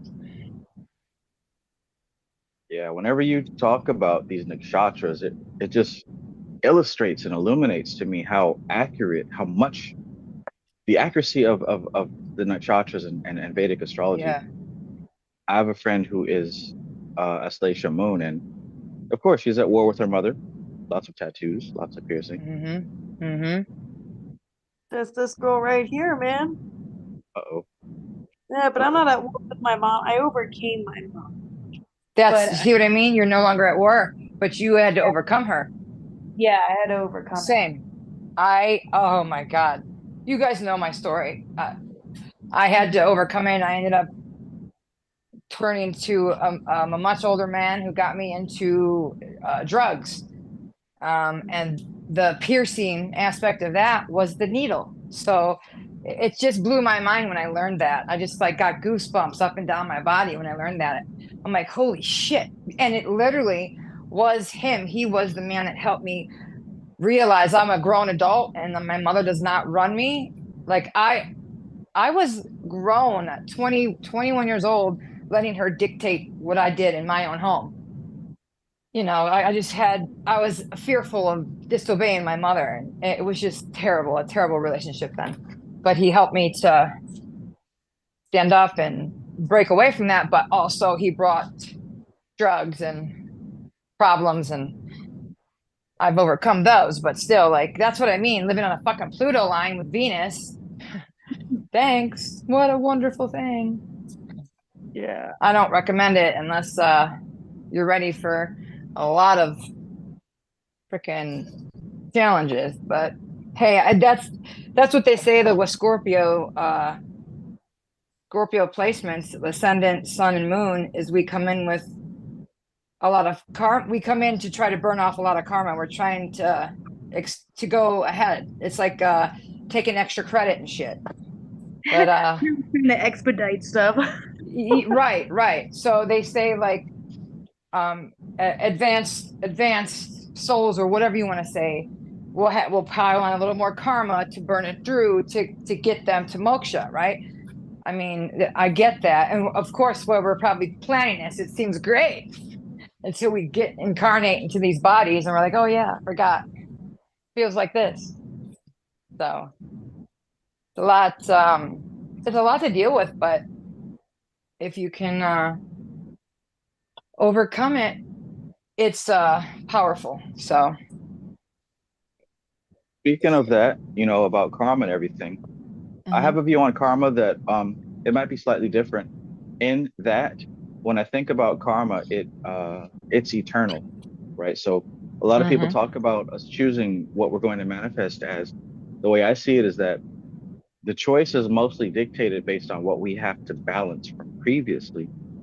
So when you look at these charts, correct me if I'm wrong, but isn't there a way that you can kind of get a glimpse as to who you were before?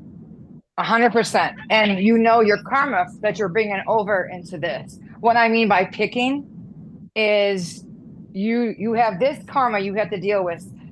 So let's say that you have wronged your mother in a past life, right? So you get to, okay, so in this life you're gonna have to pay that off through trauma with mother, issues with mother. You're gonna have to overcome that. So here's these few themes that you can choose to pick, but you have to you don't get to skip class, but you get to pick your direction, if you get what I mean. So right. We have to agree. So there's even a school of thought that says when we're over, when we've moved on and we're in spirit realm, we could decide, no, I'm done. I don't have any more karma. I don't have any more karma. And then you don't. It's because it's based on what you believe and feel. So if we die feeling we did wrong, we've got this karma, we've got that. That's why you come back. And that's why it's based on what you believe. So if you decide to say, no, I don't believe that anymore. And I don't owe this and I'm okay. Maybe you don't have to pull that through. So, I don't know, but this is where, they talk about the, getting through the tree of life and through Kether, the great journey, that this helps us make this decision when we cross over, because it crystallizes the soul and it doesn't you don't lose your memory. So you don't end up coming back and, repeating same cycles. I don't know until I'm dead how true those things are, but they sound like a good idea. They sound like they make sense. So, and I think that has a lot to do with the spiritual journey. I think one of the end results, one of the goals and achievements of the spiritual journey is to really learn non-attachment. Because like you said, it depends on your beliefs, right? Whether or not you believe that you have to continue to pay that off. Yeah. Well, it's very difficult because when we attach and identify with the ego, it's the ego that's done those things. It's the ego that's Yes. holding on to those things. So if we haven't learned to really separate what the ego is versus the soul, of course we're going to feel obligated to continue playing the game. Yeah. Exactly. I That's mean, real if you easy to just, say. yeah. Yeah. If you think of like Mario, like the video games, right? We don't get, when we are playing it, it's so easy to play the video game and get involved. People lose their shit when they're losing and stuff. They're really involved in the game, right? But Yeah. once they're out, they're like, okay, it was just a game. It's just a game. You don't get so attached, right? It's it's basically like that, but unfortunately we get attached, you know, we get linked and anchored in with emotion and belief systems, and really it's just reprogramming yourself to believe something new or something different. Yeah. It's like whenever we play, we've gotten to the point now where if somebody on the squad makes a mistake and we lose because of that, we don't carry that to the next match. But everybody's not like that, Some people stay mad into the next match, or even like say with relationships or dealing with people. If somebody owes you $20, you're not going to get that back. Some people never forget that, right? They hold that grudge. When others, it's just like charge it to the game. It's just $20. I think those are small indicators of where we stand dealing with ego and karma. Like, do we really hold on to things that don't really matter? Right. And this is where the meditation, the yantras, the mantras, all of this work, that's what that does. It helps us to release that shit, to not attach to, so we don't carry it on. If we decide to come back or whatever happens, we don't continue to pull through. Like you're basically letting go of things. You're lightening your load. You're letting go of shit. You're removing all the unnecessary baggage, reaching moksha, non-attachment. Non-attachment is easy with other things, with certain things, but not always easy with, like, when it comes to like people or like people you love. There's a way to love somebody but not be so attached that it's causing trauma. Like I will have to say that as a kid, I used to worry about everyone's death terribly all the time, which made things horrible. Like life was not fun when I was like that. So there is this learning acceptance that comes into play. It's never going to be easy to lose loved ones ever, but not forming your whole entire existence around other people will be beneficial, because when one day they're not there anymore, you won't fall apart. Which is another form of the ego, because if there isn't a strong inner self, we attach to what other people define for us. And I think what you said, that really even ties into what we were talking about as far as Pluto and everything. Non-attachment sounds really good on paper. It sounds really good on YouTube. Right. But when we get to our day-to-day lives, do you let things go or do you hold on to them? One of the things Laura said, and she had to leave. Good night, Laura. We love you. Bye, Laura.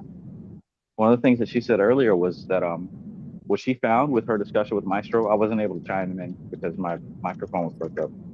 Yeah. But she was saying that what she found is that of course things are happening due to astrology, due to karma, due to whatever. Right, but right. we only exacerbate the pain because we're so attached to some of these things. Yeah, 100%. And I think That is there's an answer. very true. I think there's an answer there for when it comes to us healing and through us navigating through all this. Me and you were talking earlier about, how it's been kind of rough on us. Yeah. And I can clearly see, even just by talking, between the two of us, there are some things that maybe I am holding on to a little too tightly, and that's what's making it work. Yeah. it is easier said than done, you know, like you're saying, it sounds good on paper. And like I said, we all know that we know this, you and I know this, but it doesn't make it any easier when you're Yeah. in the feeling, when you're feeling that shit and you're like, I have no energy. I'm heavy right now in spirit and in mind. I don't want to be. I'm trying to grab on anything I can to feel better, to get out of this, to then break this cycle of funk. But sometimes it's like mental plus physical plus, you know, I don't know, it could be a lot. And no matter how, like I said, how awake and out of autopilot we are, we're going to have some pull from these planets because we live. So, and they are part of us, we are part of them, just like our circadian rhythm moves. So it's the same thing. So we're going to feel these things, how much we pay attention, right? How much we give it power over us in a negative way, you know, that, like, if we're so fearful about it. That's why I was telling you I know too much astrology, which is why I dialed back a little bit, because I was learning stuff I didn't want to know. And I'm like, shit, I don't want to know that. It's one thing because I know I could control my reality, because I can come up out of autopilot, and I know how to do the work and the meditation and to change my chart. But the people in my family who are still asleep, you know what I mean? I can't wake them up, and I can't do it for them. So to see what I see coming and see them falling into that, it's a lot to deal with. So there's sometimes knowing too much sucks. Yeah. Yeah. And you know, like you, just like I do, you know, we have a lot of people that we work with, people that call us for consultations and readings and things like Yes. that. And while you and I both feel a sense of joy and a sense of substance, you know, in doing Yes. this, Yes. in times like this, like we're Yeah. so used to helping other people that it feels so weird that we need help. You know what I'm saying? That we are kind of like Yeah. low, you know, on the other side of the poles. Yep. It It's definitely frustrating. feels weird. It can be. Yeah, but you know, like I said, thank God that we have each other, though, because we can talk and then immediately feel a little bit better. You know what I mean? So we feed each other a little bit, but even it's still a lot, you know. I know it's especially when you have people depending on you and you've got a routine happening, and sometimes you're like, God, I have no energy, and I've got a bunch of other shit going on, and my kids and my family, and I'm the caretaker of the house, on top of the bill payer, on top of, you know, the chauffeur, and then I have this work. So it's like, shit, I don't really have it in me right now. So in society, they say you can't shut down. You're not allowed to do that. You're not allowed to have time off. You're Especially with lazy. Get social up. media. Yeah. Oh my God. One day of not posting, people, are you okay? Are you all right? Where are you at? So, and that is sweet. And I am very grateful. I just realized in this downtime I had how I woke up to like the day of the Pluto transit. When I woke up, the night that it had already transited, when I woke up the next day, I woke up to like 28 messages. I was like, what? Oh I man. mean, I'm used to about 5 or 6. You know, there's the regulars that come in and message and stuff like that, and then family. But I was like, holy shit! I was like, what is this for? Did I make a post about something? I was like, it was just weird, and everyone needed something. And I'm like, oh my God. And I felt, usually I'd be like talking to everybody and answering everybody and on top of it. But I felt like running away and hiding and putting myself into a shell, because it just felt overwhelming all of a sudden. And I had like no physical energy and no like emotional energy either, like to give anyone anything. If I would have talked to anybody, it wouldn't have been my best self, and I wouldn't have given them everything that I had. So I rather not give, and then instead of give bullshit. Right. Right. But I think even this is an opportunity for us to kind of just step back and, you know, again with that attachment, you know, we are not our jobs. We are not our responsibilities. Although they are our responsibilities, we too are human, and we too require a time to kind of step back and recharge, and to not feel guilty about having to do so. Yeah. We're not robots, right? Yeah. No, not yet. Maybe in the future, AI will be able to compile our algorithms and our knowledge and our image and our voice and do it for us. Just for right now. Exactly. That was Alora mentioned she slept for like 15 hours or something like that. I had like 2 of them days this week. Yeah, I know. I know a lot of people have. I've seen, like I said, my kids, they were too. Everyone around me I've seen just kind of drained. Someone someone actually got shot last night, not too far away from here. So, that's that Uranus aspecting Mars right now. I was like, that person must have had that exact aspect in where the moon was, because this moon is also aspecting Mars. So, and then you've got the Uranus happening in Aries. So he was shot and killed. This kid was like 13 or something. Terrible. What? Yeah.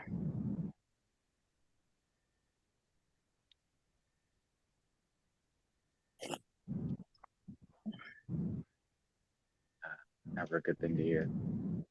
No, sad. Terrible. Even worse for it to be a part of somebody in your life. I know that's right.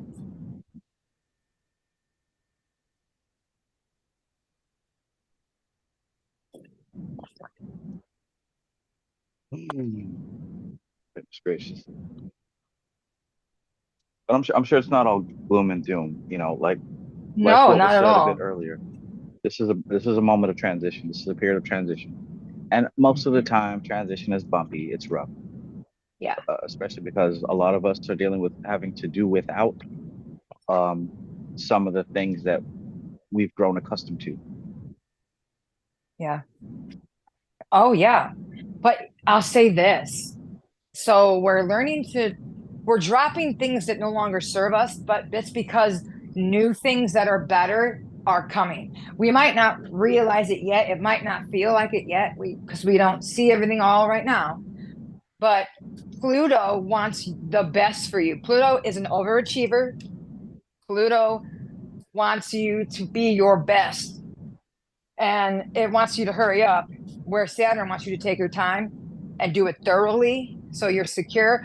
Pluto wants you to get your fucking act together now, and if you're not ready, it's going to drag you, and so you're going to feel that.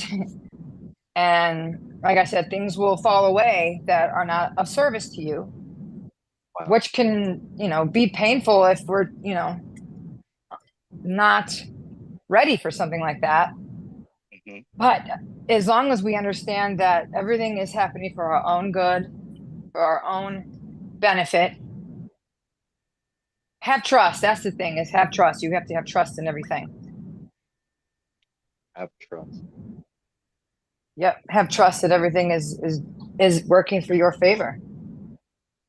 My cousin recently channeled a spirit who had a message for me, and he told me today that message was, you seem to be kind of recoiling and reducing in an attempt to prepare for something. And I'm here to tell you, there is no time to prepare. Just jump in, just go ahead and do it. You don't have to prepare, because it's going to come a lot faster than you think.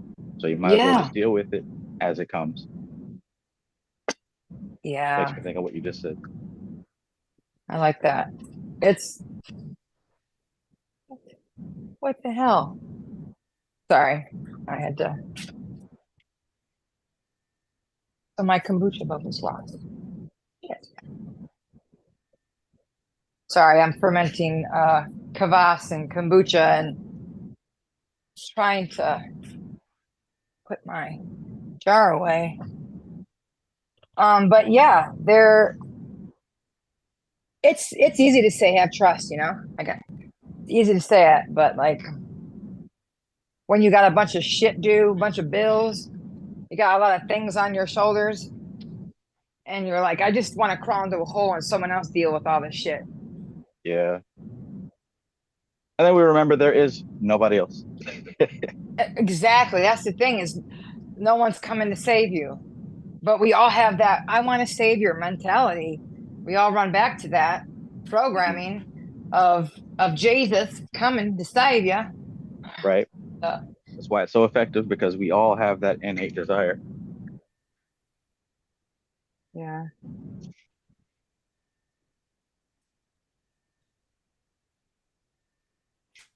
But I will have to say, conversations like this are very helpful.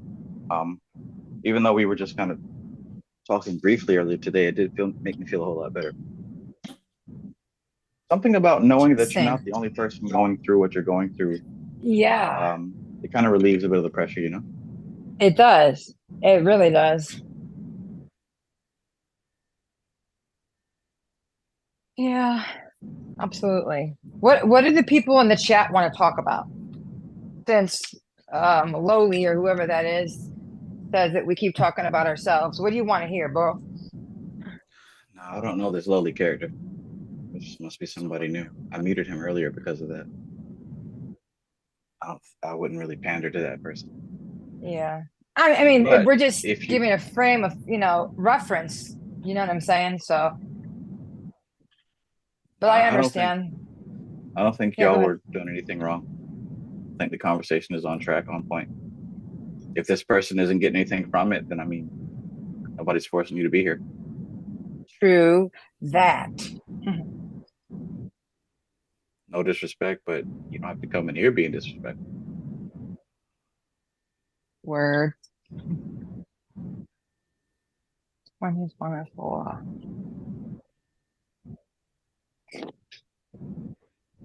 So have you are you going to do a feng shui clearing and cleansing and adjusting this year? Well, it didn't cross my mind yet, but I can't say I won't do it. Yeah. February 4th is the day that it shifts to period 9, and then February 10th is the day that the Lunar New Year happens, which is when we move into the dragon.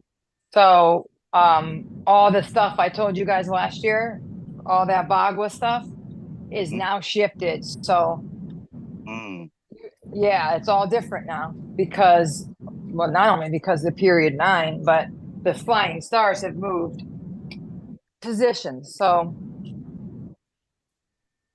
maybe I'll come on another time and give you guys the new flying stars for the year. And you guys can adjust. It's definitely very helpful. February 4th, that's my son's birthday. What did you say? Is it your son's February. birthday? Mm-hmm. Aquarius in the 4th at this time. All right. Yeah. So Aquarius in the 4th. Well, Pluto. First of all, are you talking tropical or sidereal? Yes. Okay, Tropical. we're going to talk tropical. All right, good. So, gratitude, Lance. So then Aquarius in the 4th house of mother, home, properties, and Pluto's moving there. You're probably going to move at some point. I mean, 20 years, you got a big moment of time there. But I would look at the degrees. The degrees will tell you when the big transformation is coming. So whatever your degrees Pluto is in, once Pluto hits those degrees, that's when you can expect to have major changes in your residency, whether it's renovation, because Pluto is renovation, or moving houses, or anything to do with the transition of homes, but also keep an eye on mom's health. If mom's still around this 20-year period in the house, that's why I say sometimes I don't like to say certain things, but Pluto, like I said, could bring death and rebirth. So it can bring death and rebirth for your mother. And that could be in a number of ways. It doesn't have to be her physical death, but she could go through a transformation, health. So keep an eye on mom. And let's see. My baby was February 4th too. Cute. So sorry, I was just reading the comments. We did talk a little bit about Aquarius as the fourth house, with Pluto being here. And we did talk about how that had a lot to do with, of course, the home, and the things in your immediate vicinity, which are comfortable. The book that I was reading from, it said that most sources do consider that the house of the mother. Some consider it the house of the father. No, the fourth house is house of mom. Either 10 and 9 is house of father. Who said that? That's what the book said. It said that fourth is usually mother and 10th is usually father. It said that some people consider it opposite. That's strange. I've never come across that ever. I've only come across, because moon rules that. Yeah, and Cancer it's the house of Cancer, so that doesn't make sense. However, what the thing is because father is right across on 10th and 9th, so dad is really both places, 10th and 9th. But the thing is that whatever is right across from us is still aspecting hardcore. So sometimes whatever is happening in the fourth house is going to affect dad. It all depends on like degrees and placement and aspects, like the lines. So sometimes when there is like the Rahu Ketu thing on the 4-10 axis, it's not mom that dies or leaves early, it's dad. And that's because of the aspect, because of a direct aspect, which each chart is different. So some will have stronger points and more aspect degree than others. So some might not have, it might be all about mom. Most people, it is about mom directly. But because dad is right there across from it, it's going to always have an influence. Even the 10th house can have influence of mom. But for rulership, because Cancer, you know what I mean? That completely goes against that. But the other thing, what's interesting is, like, you could see the parents in many different planets. So you could see mom is in moon, but you can see her in Venus too. And then you can see dad in Jupiter, but you also see dad in Saturn. So it's every chart is unique. But that's interesting. You have to send me a shot of that book, because I have never heard that. But I think maybe they're talking about the aspect, because you can definitely have the father influence, because it's right across, how Rahu and Ketu do that on their axis.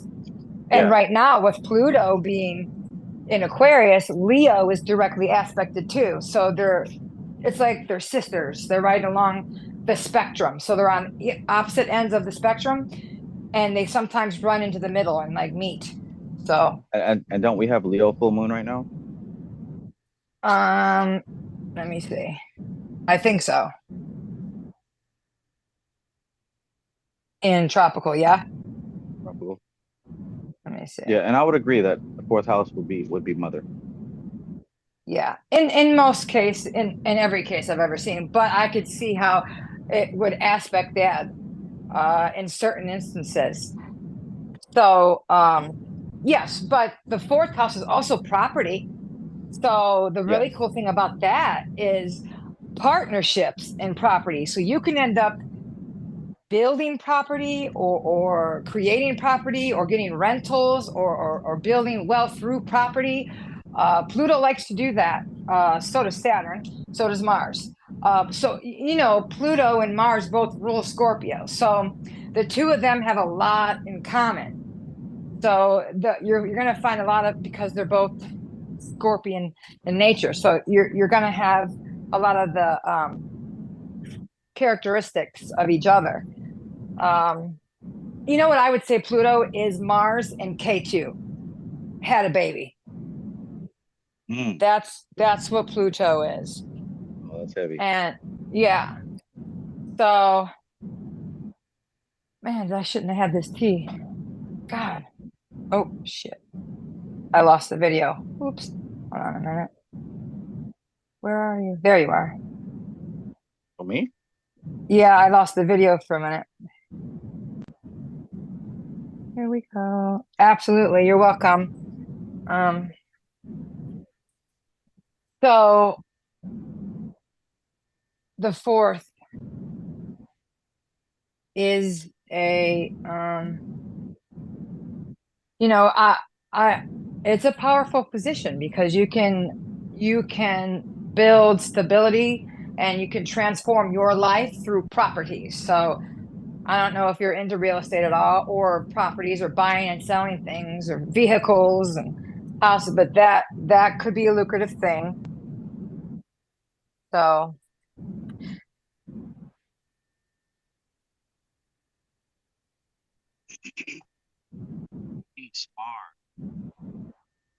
what'd you say?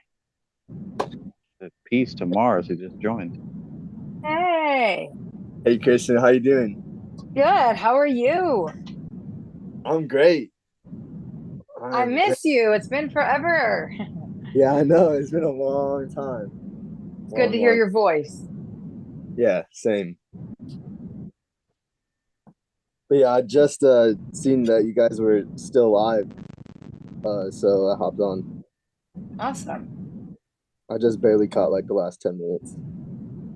Yeah, we're just basically touching on Pluto. Somebody asked, Pluto is moving into their fourth house in Aquarius, what that means and what that entails. So I just touching up on that. And then also, don't let our charts overpower us and overwhelm us. And remember that we have control through meditation and spiritual practices. We can take the wheel, but sometimes things are heavy in life, and sometimes you just need to crash and sleep for a couple days, and that's okay.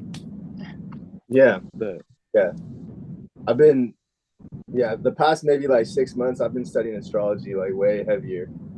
Good. That's great. The person who asked the question, they're like Scorpio ascendant, and like, do we know any other of the placements? Oh no, they just asked about the Aquarius in the fourth. Okay. My moon is in Leo. Oh, here we go. My moon is in Leo. Virgo So is sun. mine. My moon's in Leo too. Okay, so He's also got Virgo sun. Oh boy. His moon is opposite his fourth house. Yeah. So is mine. And then if his sun is in Virgo. Correct me if I'm wrong. Yikes. That's a lot. You're going to be very direct. You're going to be, all right, not a lot in a bad way. I'm just going to tell you, like, this Pluto transit, this is a big 20-year cycle for you because it's hitting all of your aspects. Virgo, your fourth house, and then you've got Leo. So, Scorpio rising. Yeah. Oh my God. Oh, that doesn't mean anything bad. That just means you're gonna transform. You're gonna not be this person you are today. Which that's most of us, right? Most of us change, but you're gonna be unrecognizable. Like people are gonna, oh my God, remember you back then? You're gonna have a major change. I don't know your personal chart, like all your placements and nakshatras and stuff, but just from that right there, that alone is going to be you're gonna, whatever you do in work is going to be transformed, whether you're going to do something new or something lucrative. You're going to transform the way you make money, what you do for work. Now the thing is, what is it? I can't think. Pluto, they say is, hold on a minute. Hold on one second. Let me check something before I say it and be wrong about it. Hold on. Yeah, Pluto is exalted in Leo. So it being in Aquarius, the other end, some people say it's good for us Leos, and some people say that it's gonna be challenging but powerful, because it's on the opposite end of its exaltation. So I don't know.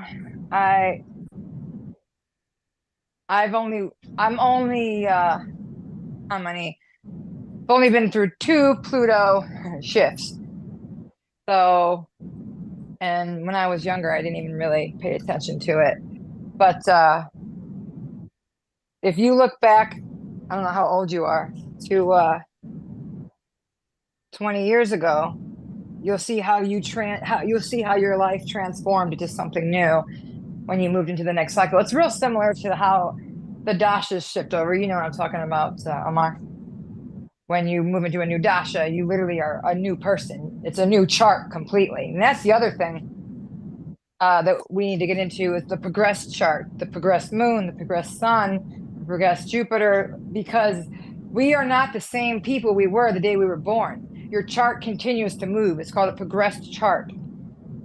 And you can find out where you are and when things will be shifting when your moon shifts into a new sign, a new place. It's a whole science, and it's not it's kind of similar to the dashas, but how like you have time periods.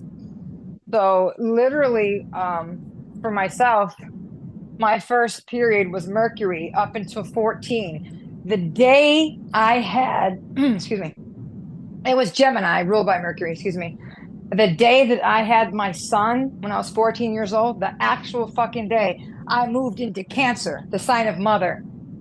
And all of a sudden, all my Gemini, Mercury things I was doing, all the drawing and just every day, like working on my artwork, moved away, and I became nothing but a mother. Like it engulfed my whole life, and I changed into this different person. And literally the day that I gave birth to my son is when I moved from Gemini into Cancer in my progressed chart. And it's just mind-blowing. So when you look into your progressed charts, we could do that at another time too. You will see, holy shit, that's when this happened. That's when this big life change happened to me, because you moved into a different sign in your progress chart.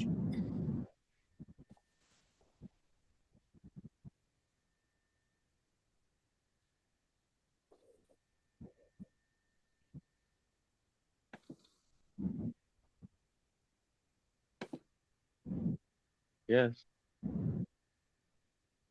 Ice cream's so good.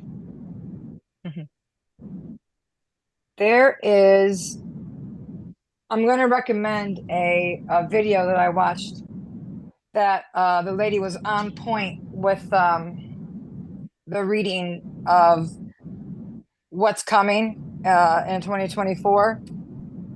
So I'm going to take it, copy it, and put it in the chat for anyone that wants it to listen. And she will tell you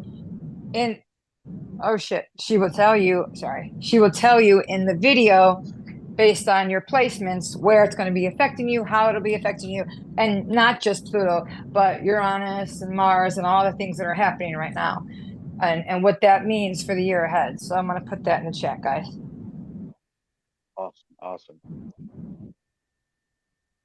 And as I hear you talk about that, I think a lot of times when we have these intense events that happen, I think one of the things most uncomfortable, at least for me, is the uncertainty, or the needing an answer. Why? What's going on? For recently, it's like, well, this isn't me. This isn't how I normally act or think or feel. So like, what's different, right? And I'm examining everything that I do, all my thoughts, and I can't find an answer. And it seems like when we do get certain things defined based on astrological readings, if nothing else, it helps to kind of just quell that sense of uncertainty. Yeah, I don't know I what it is agree. about getting an answer, but it helps a lot. It does, because the uncertainty of things is like, you know, it's unnerving. And this is where that trust comes in. It's easy, like we said, it's easy to say trust and non-attachment, but like when you're in it, when you're deep in it, it's like, fuck. So we're human. So we're gonna have moments where we forget our own wisdom, you know? Yeah. Pluto's deep in you. Pluto's deep in ya. I know that's I right. don't know if that applies to all of us, all right? Man.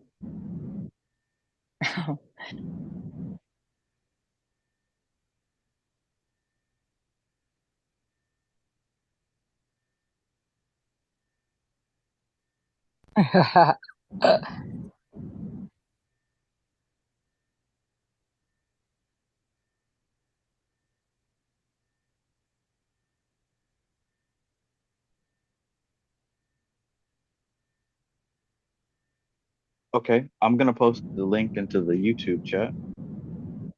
Cool. Okay, so if you're here with us, I am posting the link that Kristen just mentioned right here in the YouTube chat. There you go. I'm getting like a lag on my end. Are you hearing that or no? No.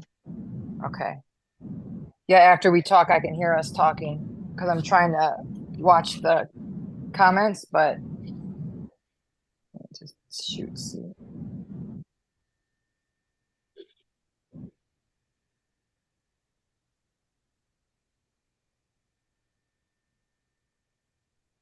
Hmm.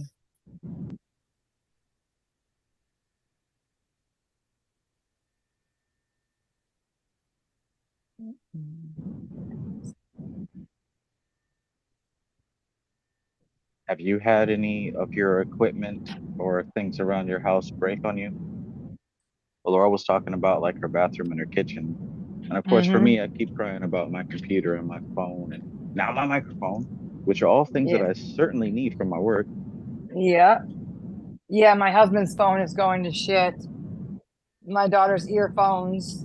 Our dishwasher started to leak. And then my Jeep needs a part because it stopped running. So yeah, we've had a few. They started during Mercury retrograde, so some of them need to be still taken care of from then. But this phone is of my husband's is like acting up.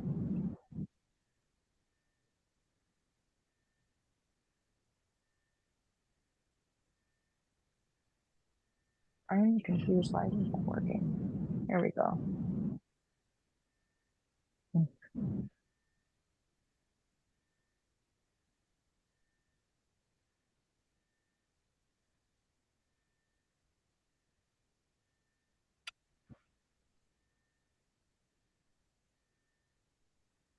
Trav, what did you talk about with like NLP in this live stream?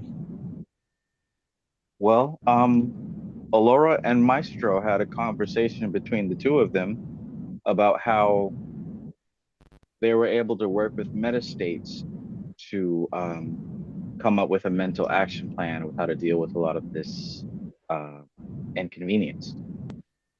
And one of the things that they said was, well, at least from what Alora was saying to me, was about how a lot of the trouble that's happened, you know, and thinking about your attachment to it, some of the things that are said in internal dialogue, and then going up to the metastate level, thinking about the beliefs that are behind why you would jump to that conclusion, you know, that leads to you feeling upset, and kind of just reprogramming and reframing some of those metastates, coming up with a better solution for how to go about your daily life.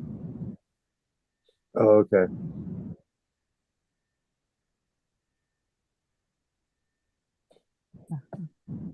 Oh yeah, that's some good stuff right there. Yeah, I think that's something I'm definitely gonna get to work on here after this call. I think I've been a little bit too in the swamp to think NLP wise, but that was a good reminder.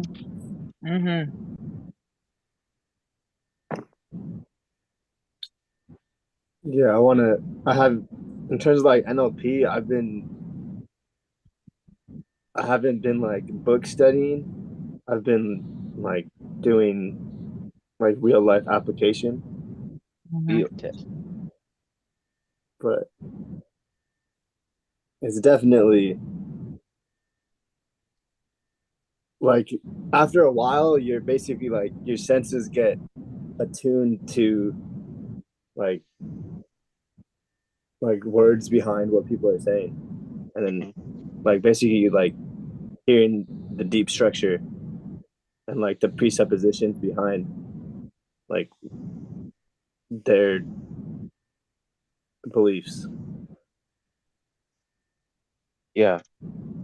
Yeah, and they were even bringing up examples of, like she talked about how somebody, and Alora, someone in her life, was saying that all conflict is bad. And then she asked Maestro how he would go about reframing that. I wasn't able to chime in, of course, but I think that usually when people have an internal issue with a certain concept, my first step is always to look at that word that they used and then ask them to define. She's like, oh, conflict is bad. So my first thing would be, well, what is conflict and what is bad? Yeah, because if you don't know that, then like you have to like understand what pictures, like how she's representing conflict and bad inside her internal representation. And that might sound small, but that's actually pretty huge when you think about the disagreements you have with people, or you think about, you know, certain debates, or just anytime you don't get along with somebody, or they don't understand your ideas. We, I think without NLP, we try to go so hard with convincing somebody else to see the way that we see things. But I think a much more realistic and um, useful path is to looking at the words that we're using. Because what I've seen oftentimes is that when I feel that I have a disagreement with somebody, we're not actually disagreeing on the concept. We're disagreeing on like a simple word, and their beliefs are on that word. Yeah, I feel that 100%. I was listening to a Snyder video today actually, and he was talking about the exact thing that you're saying. And the example he used was two people could have the same value of respect, but respect to me, let's say respect to me is if you just tell me things straight up, like you don't beat around the bush, and you just straight up tell me what's going on. But let's say respect to someone who I'm in conflict with, their idea of respect is kind of dancing around and telling them diplomatically. Yeah. So the opposite of what my respect is. So Yeah. we both think that we're giving each other respect, but our definitions and internal representations of respect are different. Yeah. Man, we can extrapolate that across all of communication. All of communication. Yeah, for sure. Many times when I talk to like regular people who are not into any of this, like they usually say something in the effect of, oh, that stuff is the devil, that stuff is evil, you need to be careful with that. So maybe the old me would kind of just be taking a defensive standpoint. But now that I have learned what I learned about communication, my immediate next step is to ask them, what is the devil? What is evil? Like, what do these words mean to you? And 9 times out of 10, it comes to some negative experience they had in the past, some negative programming, some negative belief based on their views of religion. Nothing at all to do with what it is that we're talking about. Yeah. I had a friend who I consider, I thought he was pretty open-minded about spiritual stuff. And my cousin was hanging out and he had his Rudraksh on, and the dude was like, he just stopped out of nowhere, and he's like, "Hey, man," he pointed to his necklace, "That Hindu stuff, man. You got to be careful with the Hindu stuff, man. That ain't good. That ain't good." Oh man, that's funny. I've never heard anybody talk about Hinduism in that kind of like. I mean, they didn't Oh take yeah.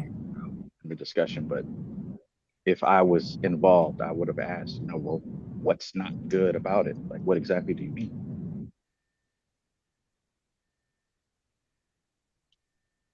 Yeah, in terms of now I challenge people less, and I only ask questions if I feel that they would be responsive to like what I'm asking, which is not, it doesn't happen often.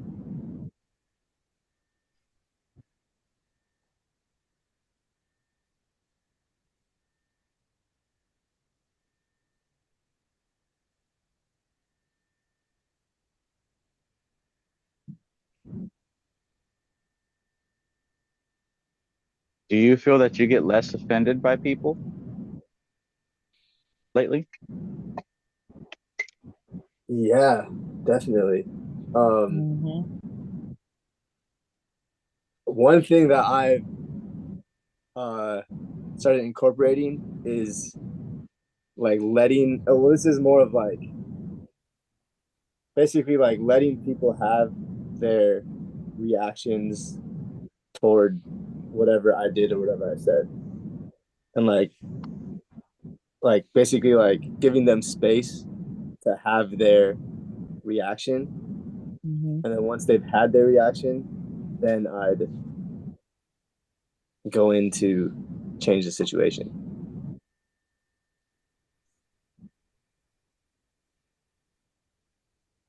Have your little reaction, but Yeah.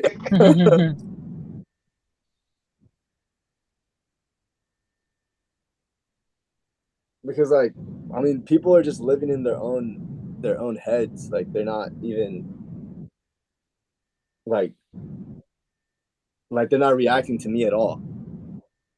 Yeah.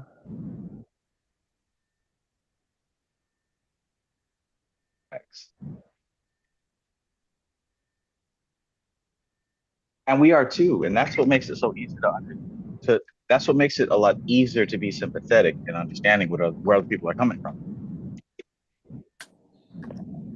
And that's part of why I say there are no enemies. You're fighting your own internal beliefs. Even if you're able to project them onto external people, it's still you.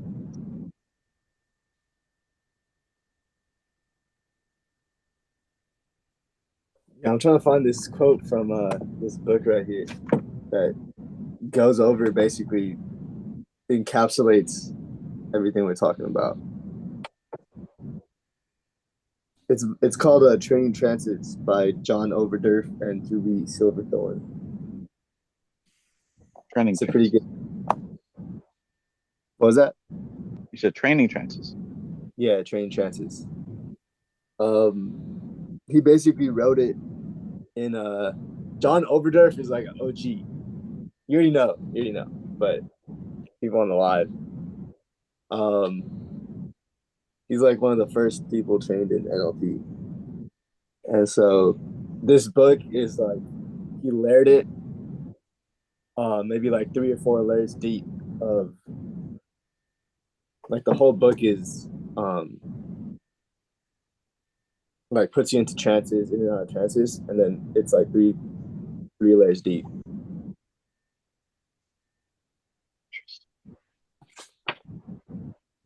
But Of course, Amazon only one left in stock.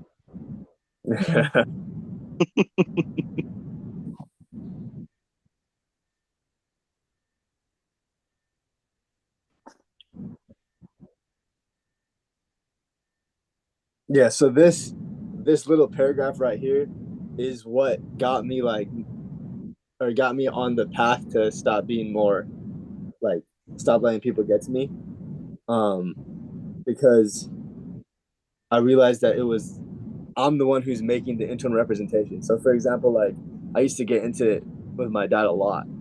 And when something would happen for the next like let's say 3 hours, and I'm not like I left the house, so I'm not anywhere near him. I was the one making all the internal representations and like playing the scenarios out in my head that was revivifying all these negative emotions inside myself. So that's gonna make more sense after I read this right here. It says, you see, people around us can only function as well as our filters allow. If we hold an unresourceful representation of another, chances are we'll filter out that which is inconsistent with our internal representation. Since relationships are cybernetic, those same representations are going to govern our behavior toward others, as well as influence how we interpret feedback. When you add in the concept of perception is projection, then positive internal representations are affecting us at another level simultaneously. If we're holding onto a less than magnificent image of others, we might ask, whose neurology is it wired to, and therefore whose is it affecting?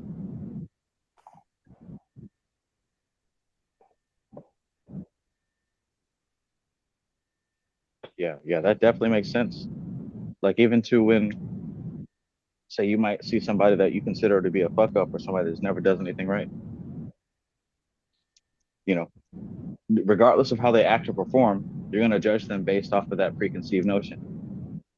And on the alternative, you've got somebody who you feel is a celebrity in your eyes, a hero, somebody that is, better than you. Even they can make a mistake, a glaring narcissistic action, and you'll still forgive it based off your preconceived notion. Yeah, exactly. And the fact that like even like you your mind would distort, generalize, and delete any behaviors that wouldn't fit in with that internal belief. So if you Yeah. believe that like will never change, you will never have behaviors towards them that assumes that they would change because your mind deletes that out.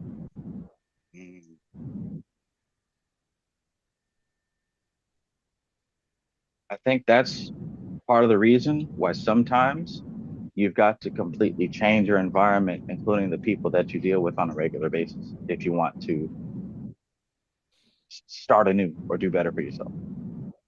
Yeah. Because it's difficult to grow when the people around you don't see you as growth. Goodness gracious.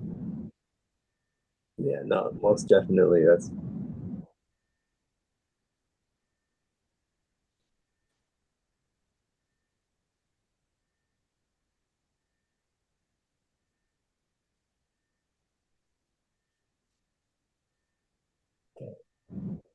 oh wait.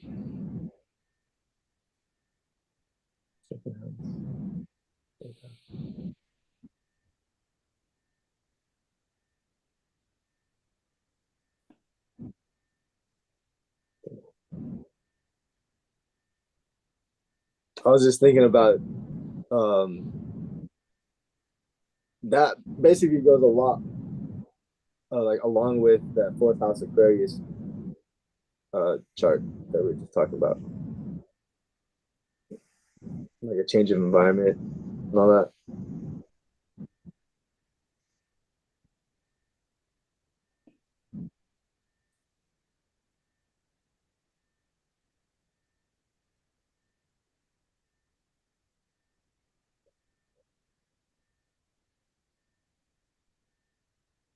Dang. Lance Benefield give a good example. Lance Benefield says, like hitting the home run as a child, the story you told once before, Trav. Yeah. That story where we were in Little League Baseball, and at one particular practice, the coach threw the ball to me and I smacked a home run. Like it whizzed past the pitcher's head and everything. It was impressive. Everybody's like, oh shit, oh my God, this guy's like Babe Ruth. Everybody was so happy about that.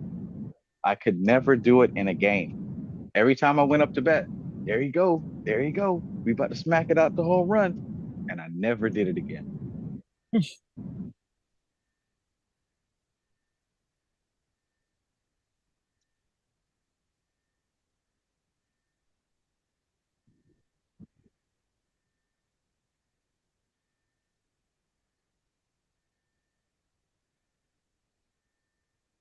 I think it's awesome how those, just by like accessing the stories like that yourself, like you could revivify the like any of those emotions that you want to, just by like tapping into that story again. Man. So during this low stressful period, maybe I need to be tapping into stories that make me not feel so low and stressful. Duh. Yeah. Good advice.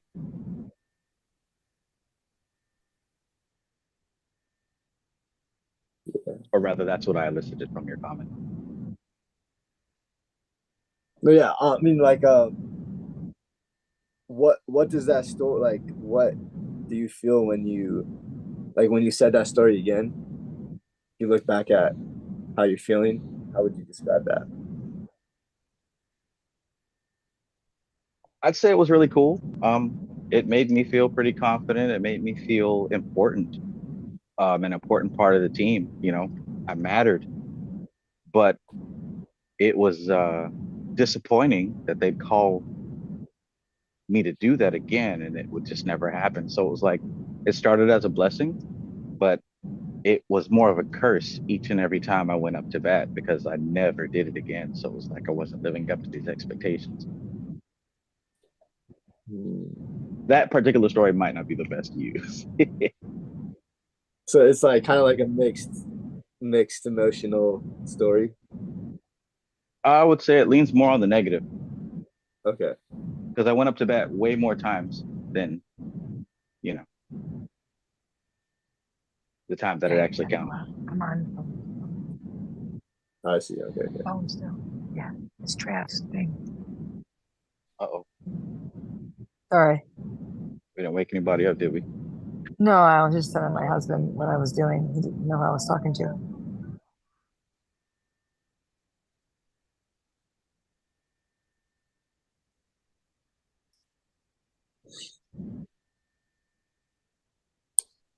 Yeah, I've been like tapping back into like ages where before I kind of forgot about, but basically it was like 7th grade to like maybe 10th grade,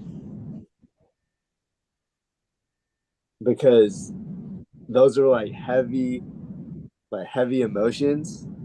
But now I've been able to like wield those emotions instead of like drowning in them. Okay. So you've been able to extract the good versus the not so good. Yeah.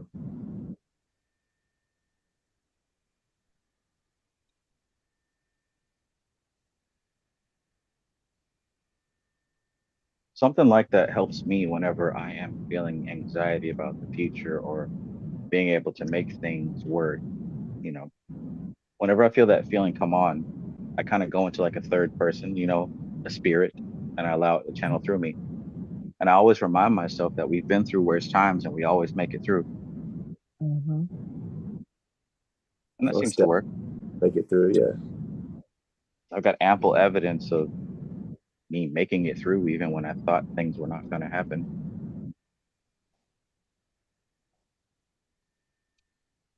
I think what I'm saying is that I've turned a certain amount of experiences into a dialogue that a particular spirit that I communicate with uses to help to console me in times like that. It kicks in automatically. Did you create it to do that? Did it take you like a few reps to get it to kick in automatically? I didn't create it to do that, but I believe that I did it once and it worked. I did it again and it worked. And I think it just became part of the repertoire, part of the routine. Mm-hmm. Okay.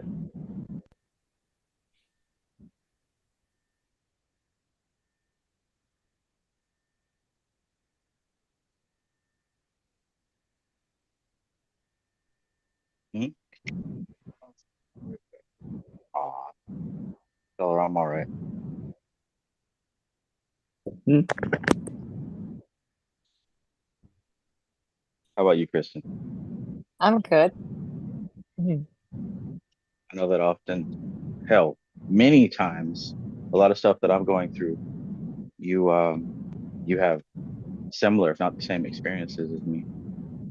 Yeah, it's pretty on point almost all the time. Yeah, uncanny, really. Yeah, crazy. So when things sometimes seem a bit overwhelming or heavy, is there anything that you do if you want to share, right? That might be kind of personal, but No, you're good. So I do anything that makes me feel I shut in, I don't go out, and then I just create things at home. I start doing one of my things is when the sun is not here. So January and February are hard for me. I have seasonal depression. I hate saying that. I like to say I have depression and shit like that, manifest it worse. But as I've gotten older, I've got vitamin D deficiency. And as each year it gets worse and worse.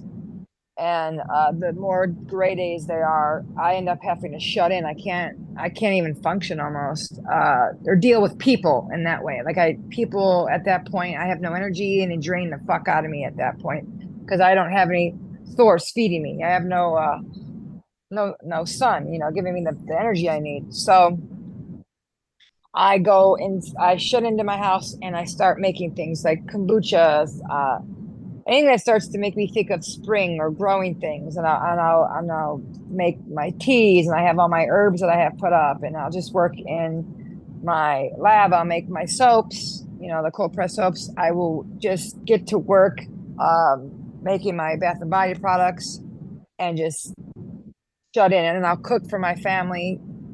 I love to cook for my family all the time, but I'll just cook something like complicated just so it keeps my mind focused on creating something, because whenever I'm creating and making things is when I'm happiest. Drawing or painting, redoing furniture, that's what I do. I can't sit in that negative space. I can't, because I personally, I just can't handle it. I'll end up falling asleep and just sleeping my days away. hell Um, yeah. because I rather, I hate the negative shit. I don't like being so bleh, but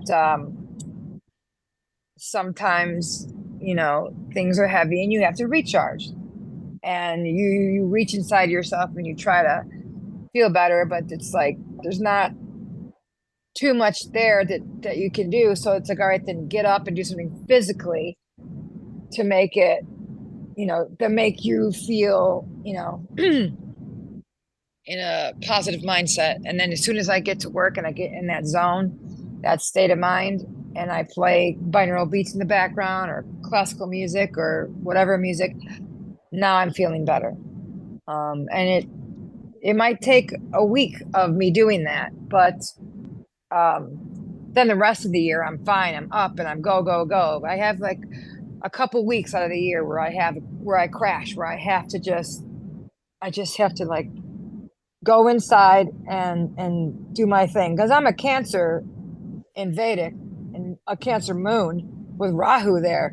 So sometimes I have to go inside to recharge. I absolutely have to go inside my shell and just reconfigure things. And of course, whenever I've got a lot of things that I have to that need done, I feel pulled in many directions, and I don't have too much of my own time to do anything for myself. That overwhelms me too, and I'm like, okay, I need to pull back a little bit so I can do something for myself, because I'm being pulled in 80 directions, and I'm not happy when that happens. So I don't let that version of me go outside. She stays in and plays quietly until she feels better. Wow. So, wow. A lot of what I heard you say was you go to creating. You go to creating. Mm. You go to doing Mhm. things with your hands, whether it's food, Mhm. whether it's crafts, kombucha, whatever. You get out of your head and you take to your body. Mhm. Do you have a memory of maybe when the first time that started to work, or the first times that you found that started to work? Oh, when I was really young. So I was kindergarten, first grade, and they were pulling me out of class to go to the van to talk to the counselor, the therapist, because of all kinds of things. So put it that way. And so she would bring dolls out, and then so she would have me act stuff out and ask what's going on in my life and play it out with the dolls. And then it moved from that to drawing, and I loved it. So it was a way for me to give what was happening in my life that was painful or problematic out in through creative source. So that's where it began.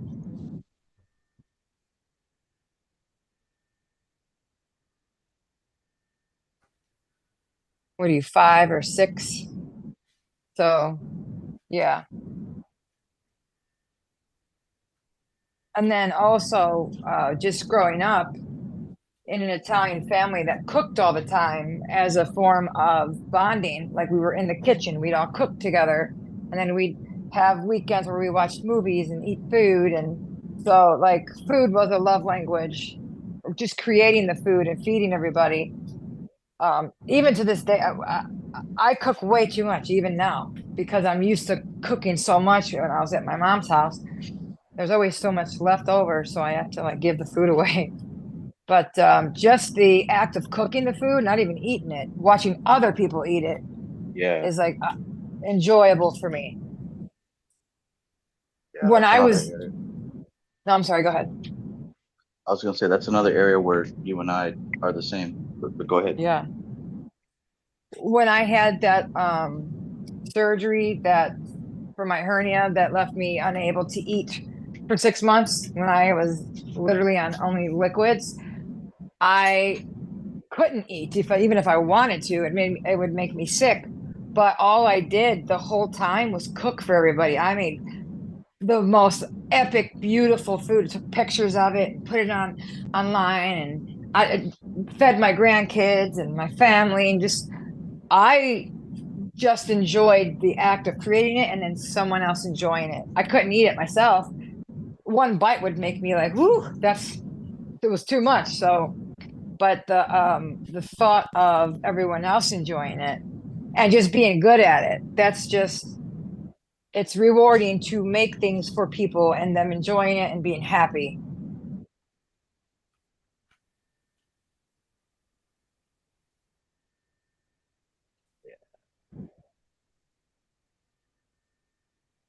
Omar, Yeah. what do you get from that? As far as what she said, Mhm. oh, my mind went straight to basically like I've been doing this to basically people that I go to school with, like point and click.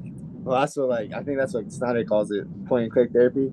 So like Christian, when you were talking about that story when you're like 5 or 6 in kindergarten, and Yeah. the therapist transitioned from dolls to coloring, Drawing. Yeah. drawing. Mhm. Do you remember that transition? Yeah. I remember the dolls, and I liked them because they were realistic. But then she's like, "Would you like to paint? Would you like to draw it out?" And I drew at home a little bit and was good at it naturally. But Yeah. now I had access to real art tools.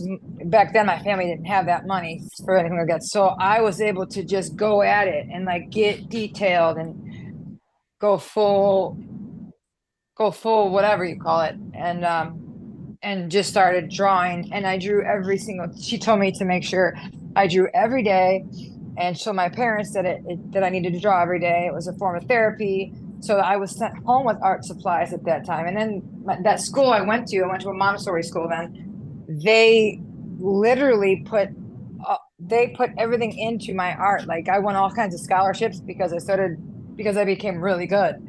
Wow. And so I got every year I did all the artwork for the school plays. I did the yearbooks. I did yearbooks at Lakewood High, at my high school too, which is a different school. But like I started winning all kinds of awards and had artwork in the art museum, and like it turned into a real big thing. So Wow, like it was all that everything. transition, just switching from Yeah. fine. Wow. Yeah. And the thing is it all started because of trauma. So it was a way to let them know what was going on, because I was drawing what I couldn't say. You know what I mean? One of the Yeah. reasons I landed in there is I was in first grade, and first or kindergarten something. I wrote the word sex on the chalkboard, and the teacher asked me what did I know what sex was, and I did, and she cried, and I said something terribly disgusting, something about two people laying on each other and white stuff squirting out or something disgusting like that. And I went to it was a Catholic school. Okay. She cried because she was a nun, and she's like, oh my God. So they immediately they knew, okay, something's happening to this girl. So, but back then it was not like it is today, but they did a good job still. Like they did everything they can to try to help and find out what was going on. So I drew what I knew I was allowed to draw. I drew enough to explain things without getting people in trouble. Even at that age, I knew not to say too much so that I didn't disrupt the home life. It's weird how when you're little, you're not the adult, but you are protecting the adults in your family and your life. And you just know to do that. Not that it's right or wrong, but there's just something. I always felt the adults in my life were pretty dumb. That I was like, they didn't know how to manage their emotions. They said things that made no sense. A lot. So, and I always found myself protecting them as a child. And it's just weird how sometimes kids are smarter than adults, emotionally smarter, spiritually smarter. They just know. I'm not even talking about like book shit, but they just know things. And I was one of those kids that just knew. And I also used to believe that without being told what source or God or whatever you want to call it, I was talking to something. I didn't know what it was. I started calling it God after I found out there's a thing called God. But I would talk to this God, and it wasn't like a person, but it heard me. And whatever I would say that I would ask for things, but not in a asking way. I would think about them and know that they were mine, and then they would happen. So I knew how to manifest before anyone ever told me what the hell that was. And I thought it was prayer. I thought it was me talking to God. And I used to promise to do good. If you give me this, I'll do this. And I always made sure to hold my bargain, and then I would get the thing. So like it just blows my mind how young I was doing that. Nobody taught me that. I just figured that shit out. Pretty nuts. I'm sure there's a lot of people like that too, though. Makes A me lot wanna of kids. Oh God. What'd you say? That makes me want to talk to my son about God, and also to see if he's Yeah. smarter than me. It's my grandson. This kid is freaking smart, like smart. And like even since he was really, really little, like there was something about him. He was always very self-sufficient. Like you can leave him be, and he would just self-regulate. Like he would play quietly for hours as 2 and under. Like he's gonna be 3, but and when I hear him playing when he's by himself and he's doing his play where it's make-believe role playing, it is full conversations, many different characters, and it's full on adult things that like smart things that you would hear from an adult or an older kid. It blows my mind. I'm like, God, this kid is smart. He was also one that didn't really talk, not early. He talked a little bit later, but they say when the kids talk a little later, it's because they're observing more. They're quiet. They're taking it in. They're picking up more, and then they tend to be more brighter than if they were to talk earlier. But like I'm amazed by some kids, like completely mind blown.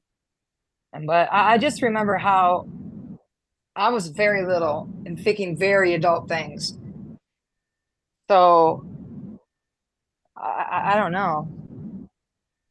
I don't know where that comes from necessarily. They say when you, so that's why we were talking before, how we've done the spiritual work before in past life. And we've brought some with us in this one. That's why we are where we're at. That's why we knew to continue. And that's what they say with the great work, that's what karma and reincarnation is for, because you can't do it all in one lifetime. You gotta, it's very rare that someone reaches moksha or enlightenment in one lifetime. So I feel like what'd you say? That you were giving me some ideas. Yeah. I just feel like we bring stuff with us. I know we do. I was very young, knowing how to do things. No one taught me. I was just good at it and quickly learned by myself. Like it was just in me. And it was a lot of things. So I always was one of those people that thought everybody had a gift. So I would say, what is your gift to people? And they're like, I don't do anything. I'm like, yeah, everyone has a gift. Everybody has a gift. And then some people are like, no, I don't. And I didn't understand that. I just thought that they just didn't find it yet. But like, I always thought everybody was gifted. And I still do. I think sometimes people are just blocked. And maybe there's, those NPCs. They're just kind of hollow. So maybe they don't have, I don't know. But I think that we all have an ability to tap into some gifts. And early on, I think the earlier that you could tap into it, like because you don't have all these things from society blocking you. Then there's a lot now as an adult that I don't tap into, or I haven't in the way that I did when I was a kid. So it's like that's where that meditation and the work comes in, because you need to put that baggage that you picked up down, get it off of you, so you can open up and clear your centers. And as a kid, I hardly ever ate. Like one of my nicknames was Crack Baby, because I was so damn skinny. Well, damn. In my neighborhood. But that's because I was never hungry. I never wanted to eat, right? And that's okay. Like I would eat some fruit and stuff once in a while. When I was hungry, I would eat, but I never really I wasn't one of those kids that stuffed myself. And because of that, there was a very clear channel to the spirit. Unfortunately, when I got a little older and more things started happening to me, you start to have fears. And then when you're a powerful manifester and you're fearful, you manifest a hell for yourself. Yeah. And it took me years to come out of that. Long time. And that's one thing that's really important for us to remember even now.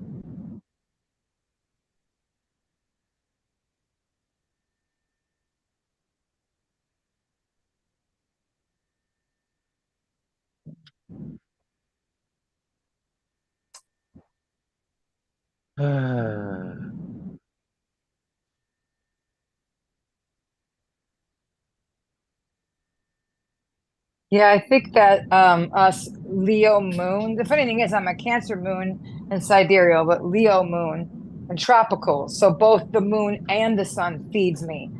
Now, during the times, like I said, January, February, that I'm already vitamin D deficient. You have a Rahu moon conjunction? Yes, I do, in my 10th house, right on the midheaven. House. What'd you say? Like, how close are they? My son has a Rahu moon Very conjunction close. house. Yeah. Oh yeah, very close. Within a few degrees of each other. However, my Rahu is in Pusha and my moon is in Aslesha, but they're still rather close. Yeah. And Well, remember, after the age of 33 is when our eclipse starts to ease up off of us, whether it's the moon or the sun, with Rahu or Ketu. And This is that's Rahu. What'd you say? Okay, I was saying my son has the same. He has a Moon Rahu conjunction in 10th house, like right now, both at 13 degrees. Yeah. His is, both of them are 13 degrees. Yeah. Oh, right. So they're right exact. Like, not oh even. yeah, he was born like maybe like 3 hours before the 2022 November eclipse. Yeah. So with the eclipse people, okay, sometimes, okay, so that's a destined life. And Yeah. sometimes they'll say, oh, an eclipse No, is bad, but not always. Wait, what'd you say before? Not always. Sometimes they'll be like, oh, being born on an eclipse is bad luck, bad, it's a curse. No, that's not true. It's a destined life. We talked about Donald Trump and his chart and his eclipses and his chart. It's something that's destined. You have a and just like sometimes debilitation can be better than exaltation. It all depends on all kinds of things in the chart. Debilitation can be better than exaltation. Yeah. So is your sun Cancer or Leo? He's a Leo ascendant. Moon? Leo ascendant, yeah. But his moon is in Taurus, so he has Moon Rahu Taurus. Taurus. Oh, okay. Yeah, see, mine's in Cancer and Leo. His 4th house. Yeah. So Leo people are charged by the sun. Cancer people are charged by the moon. But anyone who, see, I'm both because I have the Cancer moon in sidereal, and then my tropical is Leo moon. So I'm charged by both of them, but the problem is that January, February, when the sun is too far away, it literally the day, but tomorrow, if it's sunny outside, my mood will instantly shift. I will feel a huge boost of endorphins, almost like I took a drug. It's not even a joke. I sun gaze all the time. The sun powers you. It absolutely does. It's what's feeding you. So, I do grounding and all that, but there's no, for me, there's nothing that takes place of the sun. I even do the red light therapy, the UV therapies, and all of that. But, the sun, I need the sunlight. So I'm like, I need to move to Florida. Probably within the next 2 years, once my kids finish school, I think we're going to move down to Florida. Yeah, so instead of me having to call you, I can just come visit. Yes. I wanted, I have to be between Fort Lauderdale and Miami when I did my astrocartography. That's the best place for me. Really good things happen there for me. The funny thing is you can have like a crazy chart, but if you learn your astrocartography and you move to a place where it's going to be beneficial to you, you can experience the highest highs of your chart. Like you could cross out a lot of the heavy stuff. The problem is I'm literally on a Pluto Venus line. So I'm experiencing a ton of Pluto stuff, like a ton. And it's made me a strong person. Absolutely. But I am ready to have some fun. Yeah. Well, I have had fun. I've overindulged. That's the problem. And I don't want to do those things. They keep finding me too, no matter how long I've been away from them, or like even in the professional world, like I told you, I'm surprised how many functioning adults do some kind of substance, cocaine or something. There's a lot of them. I'm just like, I thought it was only me. I thought I was the only fuck up that did stuff like that when I was younger. I thought everyone grew out of that. Man, in the professional world, there's so many people doing it. And I'm just like, yikes, what the heck? It's everywhere. So it's like, you just there's always going to be things, in your way. You've got to work on yourself from the inside out. So those things around you then don't trigger anything, don't matter. It doesn't matter,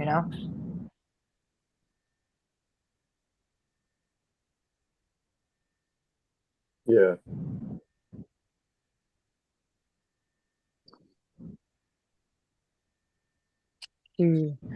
So you know what I've noticed is whenever we have Rahu moon or Ketu moon, Rahu sun, Ketu sun conjunction in our charts, so will our kids. Your kids will too, because it's now usually it's through because Rahu moon is mother, but Rahu sun is through the father, right? So the His Rahu mom, sun, what'd you say? I'm trying his mom's chart. Her moon's in her. Wait, let me think. This is Cancer. Oh yeah, her moon's in Virgo. No, they're not conjunct, but they're probably aspected. They might be aspected by Rahu. Yeah, well, see, when you have moon and Rahu together, that's your mother.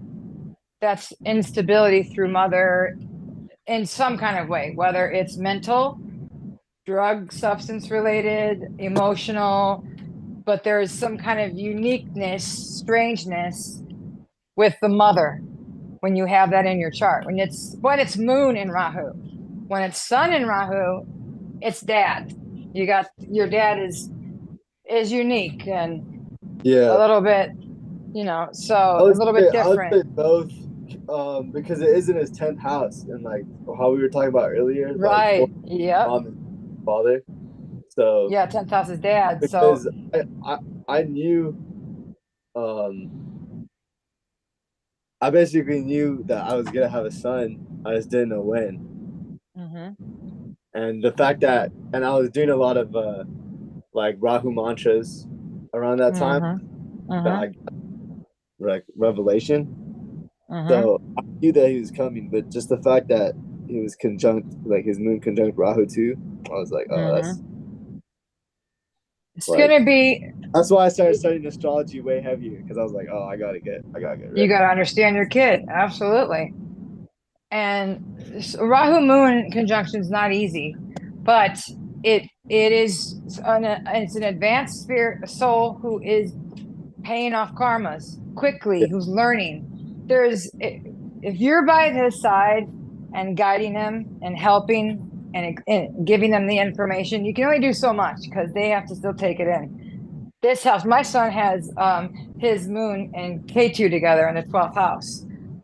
The weird thing though is him and I are extremely close, and he's extremely connected with the spirit, like just what I do and the astrology and learning all this stuff. A lot of people will say that K2 moon in the 12th house makes you separate from mom and like issues with mom. None of that is the case with us. None of it at all. So however, he does have blessings from the ancestors because it is it's in Maga, which if you honor the mother when you have Maga in your chart, it cancels out a lot of the negative aspects of such a conjunction. And he does. So like we are super close, because for the longest time, like, God, some of his chart does not add up at all. That doesn't, and that's like the first time I've seen it in that respect. So like not line up. I'm like, God, that's not us at all. Everything else is. I'm like, but this isn't us. But he did have I told you, he had a vaccine injury, which that's that K2 moon close to the first house, the head. So, and it also makes you the headless one. So all of that does correlate. And his sleep issues and his Todd syndrome, where he has disruptions at night from that syndrome where he gets up and he hallucinates really bad. He hasn't had that in years, but all of that is that K2 moon in the 12th, but none of the bad situation. It does say there is a karmic connection with mother. And that's for sure. We could tell. You could definitely tell. And we're just super close. So like super, super close. All his friends are like mind blown that he could talk to me the way they're like, you and your mom, you could talk to your mom like that? Like, wow. I can't talk to my mom at all. She doesn't listen to me. She just yells at me. We have a really good relationship. So that's him being honoring to his mother has canceled out whatever aspect was supposed to be there. So that sometimes you can unlock your chart in ways just by it's like doing the mantras or the remedies. So it's pretty cool. Yeah, definitely, sure. And like the sign placement and like the it's like a full moon, waning moon, new moon, like all that taken in consideration too. Oh yeah, there's so like, his moon's exalted and it's a full moon, so yeah. Like with that does make a big difference. With the like Lajita Avashta points, they both like cancel that 60. See? So yeah. Yeah, I'm not really worried about it. I know about like the whole psychicness and stuff like that. But yeah. I mean I've been programming his unconscious mind heavily. I mean, since before. Yeah. So like, but yeah, I've been, and then when he gets older, I'm gonna incorporate like different things, but he's not gonna know what he's learning until I reveal. Maybe like he's 13 or something. Yeah. Yeah. I still have to plan it out. Yeah. That they will benefit. That's the other thing though, with the Rahu conjunction to one of the luminaries, is the parents can be a benefit to them spiritually, which can cancel out a lot of the negative aspects, because it's the unique, out of the ordinary energy, and you're focusing it in a direct position, so then it doesn't run rampant. Rahu likes to be obsessive, we know that. Rahu likes to do all kinds of stuff, but it's also like what drives us to go forward. And if you're focusing that energy by teaching and connecting with them, as long as we don't become obsessive with our kids, that'll be great. Yeah, I agree. Yeah. I think, I don't know, I think Rahu's really cool because like a lot of the planets that people fear, I find to be powerful and the biggest gifters, actually. It's because once you go through whatever challenge it is, once they set challenges for you, and then when you beat them or when you come out the other end, it's like, here's your prize. And it's usually a long lasting. It's something that matters. It's not like a quick fleeting, I feel good for this moment because this little thing. It's something that matters. It helps you kick you up a notch. Like Saturn will kick you up a notch in status all of a sudden, because you've done all this work. It's been how many years? You're like, God, am I ever going to get my break? Suddenly something will fall in your lap and you're going to get a boost in status in some way. And that's because Saturn is gifting you for doing the work, for following the responsible steps. And it does, the problem is a lot of people are like, they work, and they go, this ain't working out. I don't get anything I wanted. Fuck this. And then they stop. And then that momentum they built, they have to redo it all over again because, they're losing the trust that it's going to come through. We all do that. We all like, come on, we want it in our time, but it will always. Yeah, I'm going through my Saturn return right now, and oh yeah, it's in a lot of ways it's been like this is like one of the best. I mean, yeah, this is definitely like the best times of my life right now. And especially when you're like, doing what you're supposed to. In the beginning of my Saturn return. You're at the beginning of it? I mean, my Saturn's in Pisces. I mean, I study like tropical Vedic. I basically study a lot of stuff from Ernst Wilhelm. So I do tropical Vedic. So yeah. So Yeah, same. I do and both ends, both sides. Because remember I told you, I don't know if you remember, but it's important to know sidereal and tropical, because your tropical is your solar, it's your left brain, it's the masculine. And then you have sidereal, which is the lunar, the constellation based, the feminine, the right brain. You're both things, like you're your left and right arm. So it's important to know both aspects. You're not, some people are like, oh, I'm still a Gemini. Yes, you're still a Gemini, but you're also this Taurus sign. You're all of these things. So yeah, it's good to do that. I implement tropical and Vedic together too. Like it all runs together. You can use the sciences on both ends and unlock all kinds of stuff. yeah, I think it's important to definitely do that. yeah. So yeah, my ninth and 10th house cusp are both in my ninth house. Mm-hmm. And so I'm basically like rebuilding my philosophy of life. Yeah. Oh yeah. Mm. That makes a lot of sense. Are you in a Saturn dasha? Do you know what dasha you're in? I'm in my sun dasha right now. Okay, good. Yeah. Yeah, me too. If I don't know you were what. in a Saturn dasha on top of that I'm in my would have been sun. crazy. I'm in my sun Saturn dasha. That's cool. That's cool. Yeah, good. So yeah, so you don't have a Saturn dasha for a long time. I don't even know if you're gonna hit one. I mean, you might. I don't know how long you're gonna live, but you got the moon coming after you have. Yeah, yeah, I'd be like what, like in my 80s if I hit my Yeah. Saturn. Well, hey, that's all right. If you hit your Saturn in your 80s, a lot of people end up either retiring, changing job, working something new. If it's younger, when they're Saturn dasha, when they're younger, it's because they're starting a new job or getting an opportunity to work. But when they're older, and they're in their Saturn, that's usually that's the dasha they're going to end up going out in when they transition. Oh, in my 80s, be down. I feel like that's a good age. Yeah, but it's like it's like a 20-year cycle or a 17-year cycle, 18-year cycle or something like that. So it could happen anytime. You basically, you want to find the degree.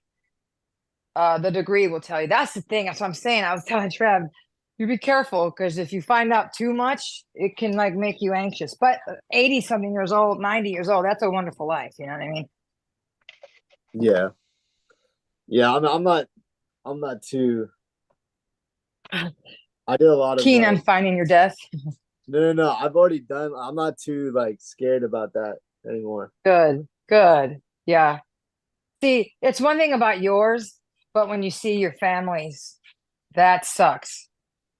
People in your family, those are the things I'm talking about, is my families. It's like, no, bro. Yeah, that shit sucks.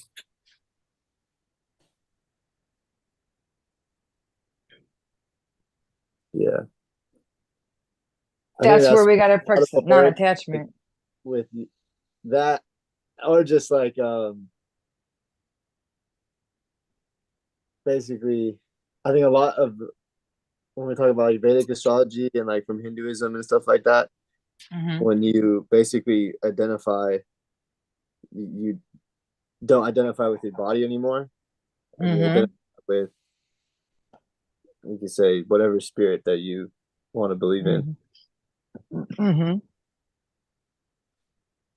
Yeah, basically, I've like recited to myself like chapter 2, verse 20 of the Bhagavad Gita a lot, which basically is like the spirit doesn't die when the body dies, and like it's not slain when the body's slain, blah blah blah. So I get a lot of I guess inner resourceful strength from that. Yeah.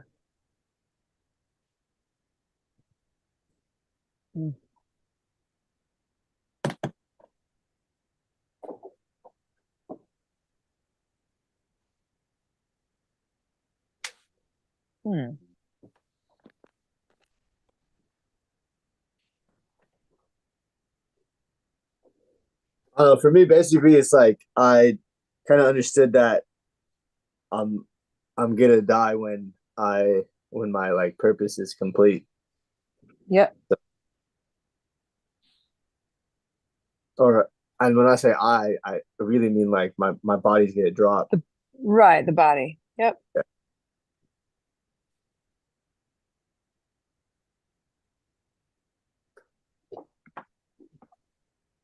But yeah, when you said that, like, since my son had a Rahu moon, like one of the parents would, I was like, oh, we don't, but I do have a like Gall Sarpa yoga, so that has to do with Rahu Ketu. Oh, okay. When all the planets are in between Rahu and Ketu. What about your D9 chart? My D9 chart. Yeah, because that could also have the Rahu moon or Ketu moon or My Rahu sun conjunction. I have no I have Ketu in Libra, and then it's next to Venus, but not next to the sun or moon. Okay. And your Rahu's not either? Nah.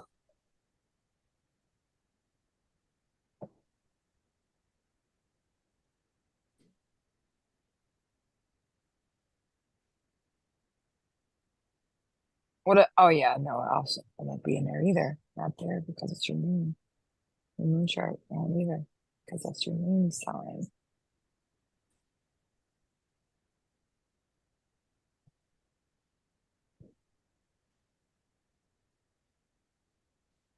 So maybe the cycle starts with your sun.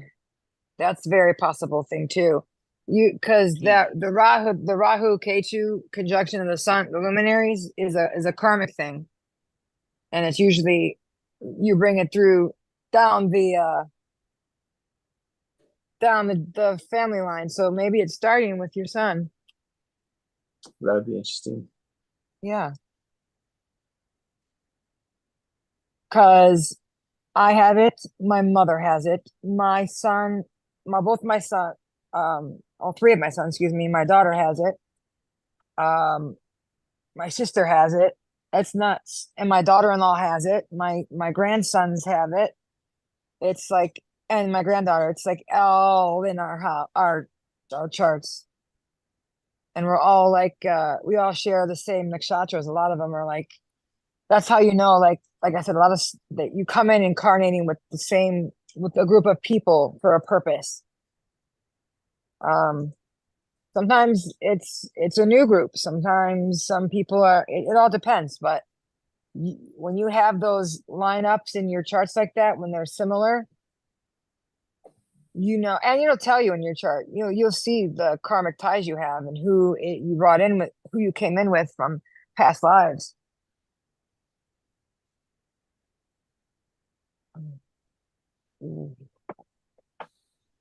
Yeah.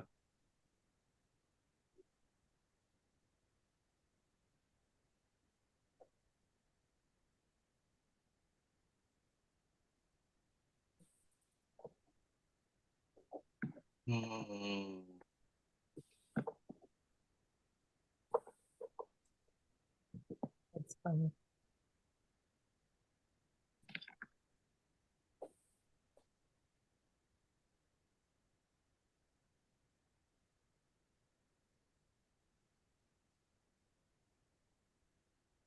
It is 2:33 in the morning. Damn.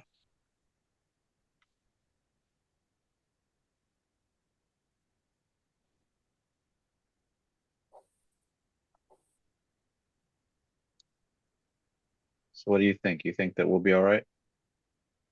Always. Always. It's in your second house, the Pluto Aquarius. Who? Trav. I mean, it depends Aquarius? in like sidereal or tropical. Yeah. For me, I found that it was in my 12th. Yeah. Okay.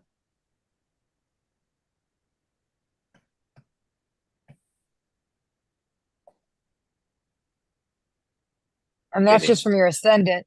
that's just from your ascendant. You want to check your sun, moon, and ascendant because it's going to be in 3 different places based on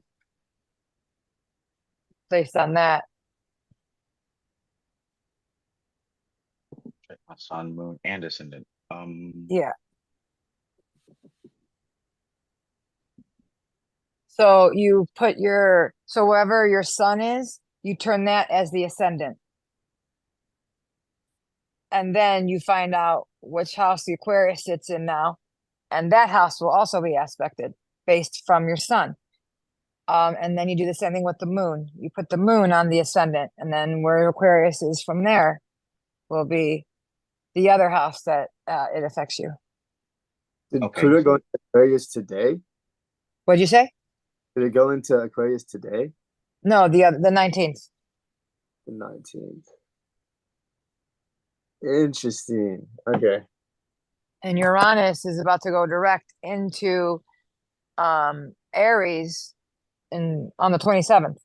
Tomorrow. Well, today's the 26th now, so tomorrow. Bro, Yeah. that's funny. Yeah, I had quite an emotional upheaval last Yeah. Friday. That Uh-huh. would make sense. Oh, that's funny. Dude, so I was at a concert with you guys know Sublime, I'm sure, right? Sublime, Yeah. the group. Well, the lead singer obviously died, but his son is now singing. His name is Jacob, and he's got a group called Jacob's Castle. And I was there at their concert with G Love and the Special Sauce, and went backstage because my buddy runs all the audio for all of them, and he used to run their shows. So we get backstage, and we went there. So I was with all kinds of stuff that night. So it makes sense. Pluto. Like I said, I'm on my Pluto Venus line, so it's all about indulgence and access and all kinds of things. You're in your Pluto Venus line, and then Yeah. Pluto is my Venus now, because my Venus is 0 degrees Aquarius, and then Pluto's at 0 degrees Aquarius right now. See? And some shit that happened today is about like basically like romantic endeavors Mm. and I guess like transformation around that. Indulgence, basically. Or like that Yeah. theme. Yeah. Yeah. Absolutely. That's funny. Yeah, it really is. Without saying too much. Yeah, things definitely came up that are on that spectrum. I mean, like funny in like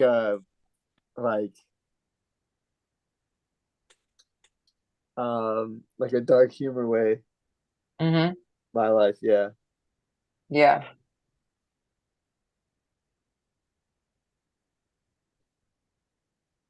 Sounds nice. Maybe one day I'll be able to indulge in that kind of thing. Mm-hmm. Or should I say I'll allow myself to indulge in that kind of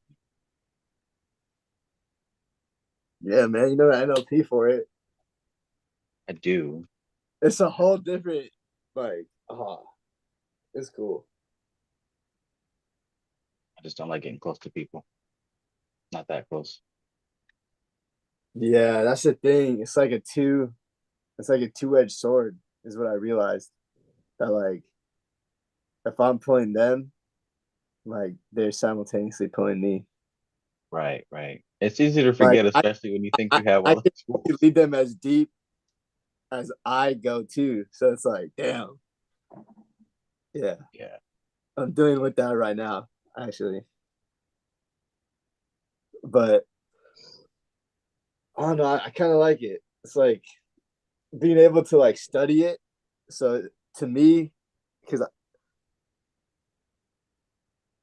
basically this is definitely Venus Pluto topic right here for me. Mm-hmm. But like, and when I was talking about like the 7th to 10th grade type stuff, as far as like girls were concerned, it was not like I was not doing well at all.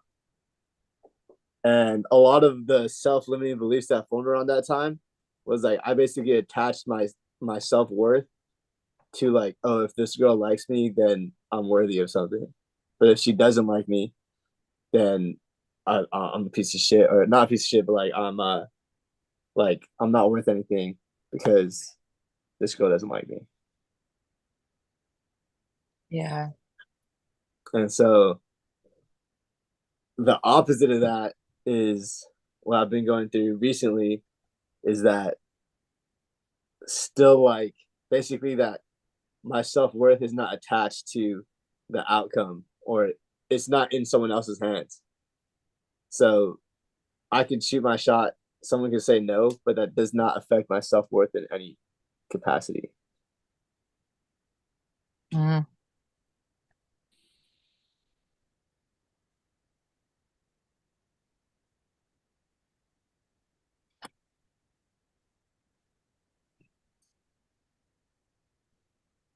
You know what's funny, Travis? Hmm.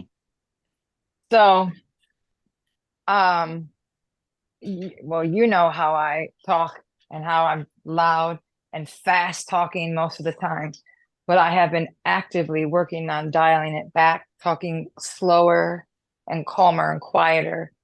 And it's funny, I start to do that and people complain. It's Wow. hilarious.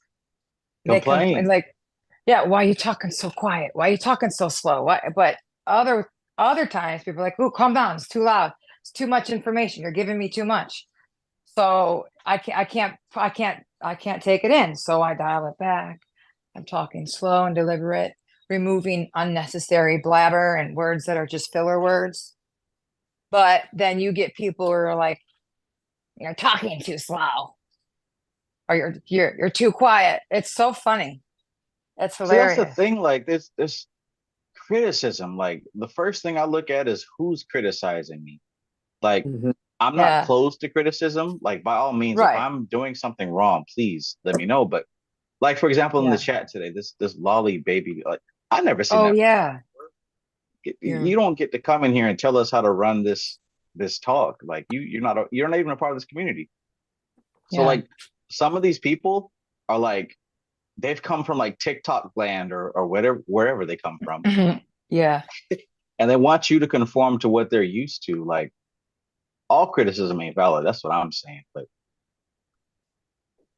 No, not I understand, not but I not also not, want to take it in too. not to discount what you're saying, but Yeah, yeah, yeah. just with me, like I don't take everybody's criticism. I do take criticism, but like Yeah. some it's got to make sense. You know what I mean? Absolutely. I have to say though, it actually makes me hearing that is like, okay, then I'm actually doing what I'm trying to do then. I am slowing down. Yeah, So much so that people are saying, "Hey, you're talking too slow." So yeah, I'm like, "All right, I'm reaching my goal then." And I'll get there, at the place of balance. But it's a number of people though, like have said, like, "Why are you talking so slow and so quiet all of a sudden?" Like I'm trying to, so I'm not, because I found myself screaming at someone who's right in front of me. And something else I found out, that when I'm listing off all this information that I know, I break eye contact, I look over to the side, and I'm talking to myself because I'm recalling all the information and I'm just yeah, yelling it. And the reason I'm yeah, yelling is because now my heart's not connected to the other person. So I'm trying to yell to reach them, even though they're right in front of me. And I realized, I was like, I am not connecting with people. I start looking off to the side. That's why they can't take in what I'm saying. Even though, because it's a lot of information, I break eye contact because I'm doing the recall thing and just listing off shit. Calm down, take a breath, speak a little bit at a time, give just what's needed, and take your time. The thing is, I was so used to inundating people with all the information at once because they were going to ask eventually anyways and say I didn't give them enough information. But I'm worried yeah, about too much shit. So yeah. it's like I just need to. I feel so much better when I speak slower and deliberate. I'm not as anxious. My heart's not racing like a fucking racehorse when I'm like, ah. So for the people that know me from before and I'm talking slower, this is why. Because I'm trying to do it on purpose. Trying to dial it back a little bit. And I that's can still another bring thing. Go ahead. No, I was just gonna say I can still bring out that speedy talker, but you know, it feels better to just eliminate unnecessary words. And maybe this is due to Pluto. I don't know, but we're also coming into a time where the way that we do things are different. Even I'm noticing that. Like, I know social media is what I do, but man, it's bugging me. Like, I don't want to do it the way that I've been doing it. I'll put it that way.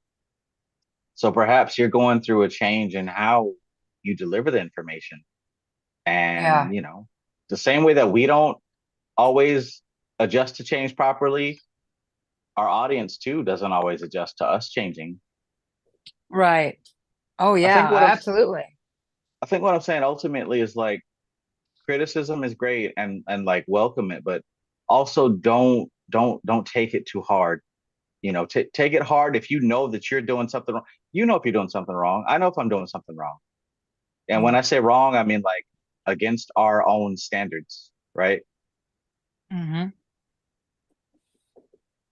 But if you're not, like, don't let somebody try to tell you that you are. Yeah. No, yeah, I get it. You know, I'm at a point where I'm looking for the constructive criticism. Like I have my other friend Chris, who is similar to you in respect where like I respect and honor his opinion, his insight. I trust him. I know he wants the best for me, a lot like you. And I could speak to him and say, "Hey, what are you seeing in me? Tell me what you're noticing because I feel this way. I don't like it. Can you see me? What am I doing that may be causing this?" So he was the one that brought it to attention that I look away immediately when I go to recall information. And I was like, holy shit, I do. And I'm like, that's because I dial it back and I go to recall in my brain. And I'm now no longer in a conversation with the person. I'm talking to myself and recalling all this shit and just to prove that, yeah, I got all the information. Who am I proving this to? I give them a little bit as they need it. Like there's a lot of ego checking I have to do. It's like, who am I trying to impress and why? Like, why am I trying to do that? I want to help people. I don't care about impressing people. I want to help them. So if I'm inundating them with too much info, that doesn't help them because now they don't remember half of it. So dial it back, you know? And it's like, oh no, you go. I was just gonna say that comes with the growth of understanding who we're talking with. Yeah, I was gonna basically say that they have to like want to be helped or want to change.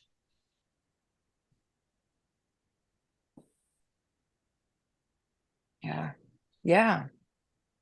And the thing is, when we ask the people that care about us, it's not cheap shots. They care about us. They want us to be our best selves. So they're just showing you it's iron sharpens iron, right? So I'm getting to a point where I love to like call myself out and then like change that person. So I am now like I see it's that Pluto. I love to transform from the other person into something new, into something better, self-cultivate.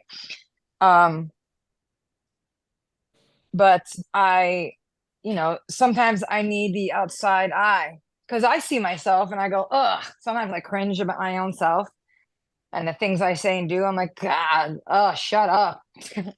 I tell myself that. So I'm like, I don't want to do that. Somebody that I look up to in the way he responds is Elon Musk. When I watch him, when people ask him questions, unless he's pissed, but when they ask him questions, he takes a good long second to think about it. Yeah. And then when he replies, everything is thought out. I'm like, God, I respect the fuck out of that. Because I can't do that. Well, I can, but in the past I haven't been able to do that. Would you be able, if you like were to imagine his voice right now, could you recall it? Oh yeah, I could hear his voice. I'm really good at recalling sounds Okay. and voices and yep. Okay, so if you close your eyes and imagine like Elon Musk's voice, where is it coming from? Pardon? Like what direction is it coming at you from? His voice. Oh. Forward. Like in front of you? Yeah. And then from above, kind of like diagonal. Let me see. Hold on a minute. I love the reaction. Oh, it's like really coming from a genuine place. Yeah. So I could see there's one specific interview that I always see in my head of him.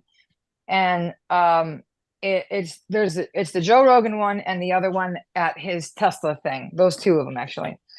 So it's usually coming from the front, but also it's a little bit over to the side. Yeah, because you said you look up to him. So to me, his voice is, if he's talking to you, his voice is coming down to you if you're looking up to him. See, I see what you're saying. It is more so coming straight at me, but he is over to the side a little bit. Like I'm not looking up.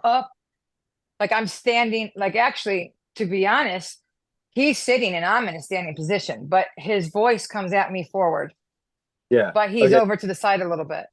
Okay. And then to the left side or to the right side? The right side. Okay. So then, and then the other voice that you have, like when you tell yourself to shut up, where's that voice? Let me think. I immediately want to say the left side. The left side. I immediately want to say, and yeah, I immediately want to say it's the left side. And I don't know where, it's not a specific person. It's just up and to the left. And it definitely is coming from the up. Yeah.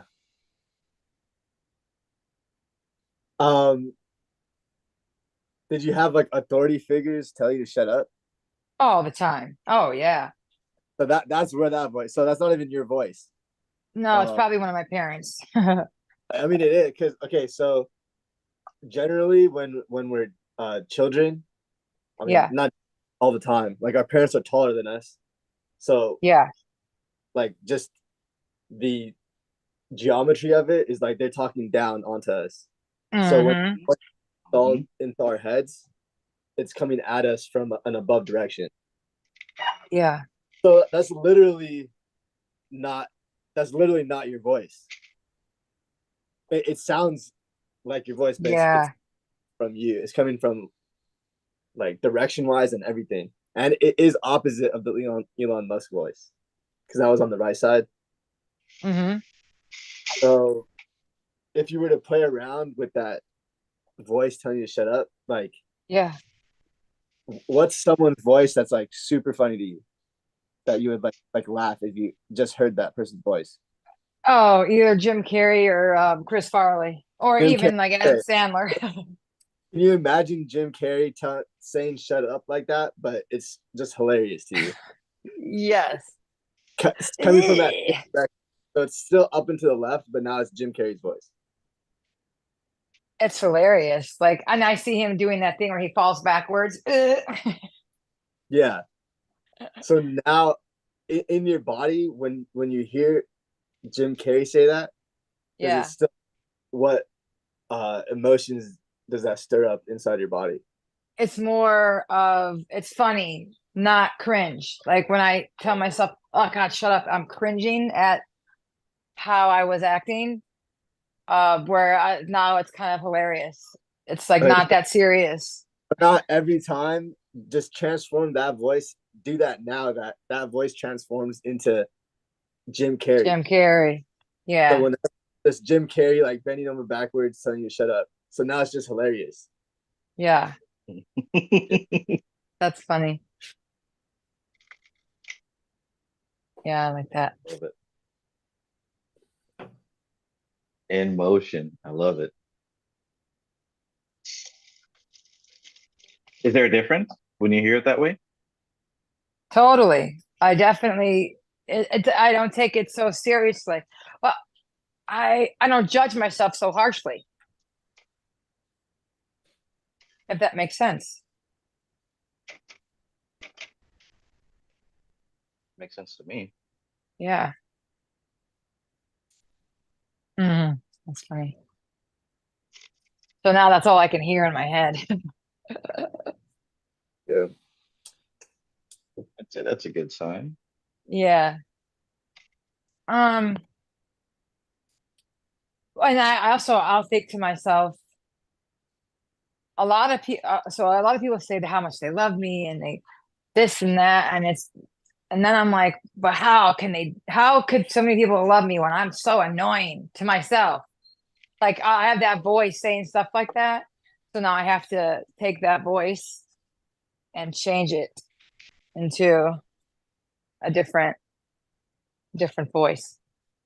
Yeah, you can play around with the directions of it too. Like I would suggest because that voice is coming out from the top left, so you could keep it Jim Carrey and then move it to the right and then see how that affects it.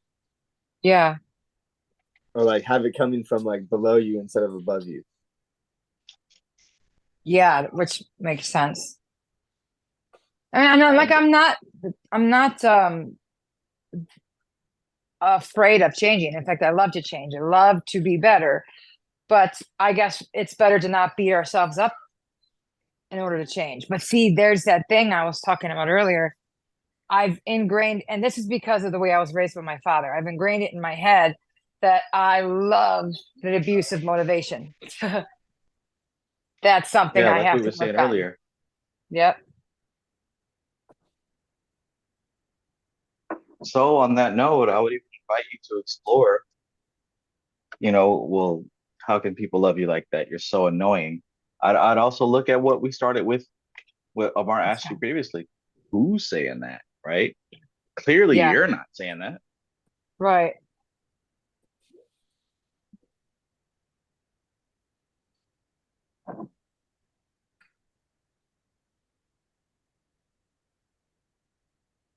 What's funny is, oh, I'm sorry, go ahead. No, you go ahead. At the concert, my buddy Chris, whenever we're out, he tells everybody about all my different gifts, especially the astrology, and he has me reading everybody. It's funny, but one of our people we work with in real estate, his wife was there, and she's like, I bet you can guess my birthday. I bet you can guess it. I bet you know just by how I'm talking. And I'm like in my head, oh, she's Gemini. And she's like, can you guess my birthday? And I'm like, am I gonna, And I was like trying to watch the concert, but okay. And I was like, Gemini. She goes, yes. And then she's talking. And then she's like, guess what's my birthday? Well, I said, I'm a Gemini too. She goes, when's your birthday? I'm like, June 6th. She goes, oh my God, that's my fucking birthday. I'm like, of course. And I'm like, this is the universe showing me myself. So I told myself, I was like, Kristen, you need to shut up sometimes. You see how annoying it is? I was able to look at that though, honestly, and be like, this girl, she was talking. And I know I could do that too. But there's a time and place, and we were literally at the concert. She was tipsy. I was not. So she was a little, I don't know. She wanted to tell me her life story immediately. Always. Yep. So I thought to myself, literally the voice said, Kristen, you know why this is happening. She is you. She's your fucking birthday.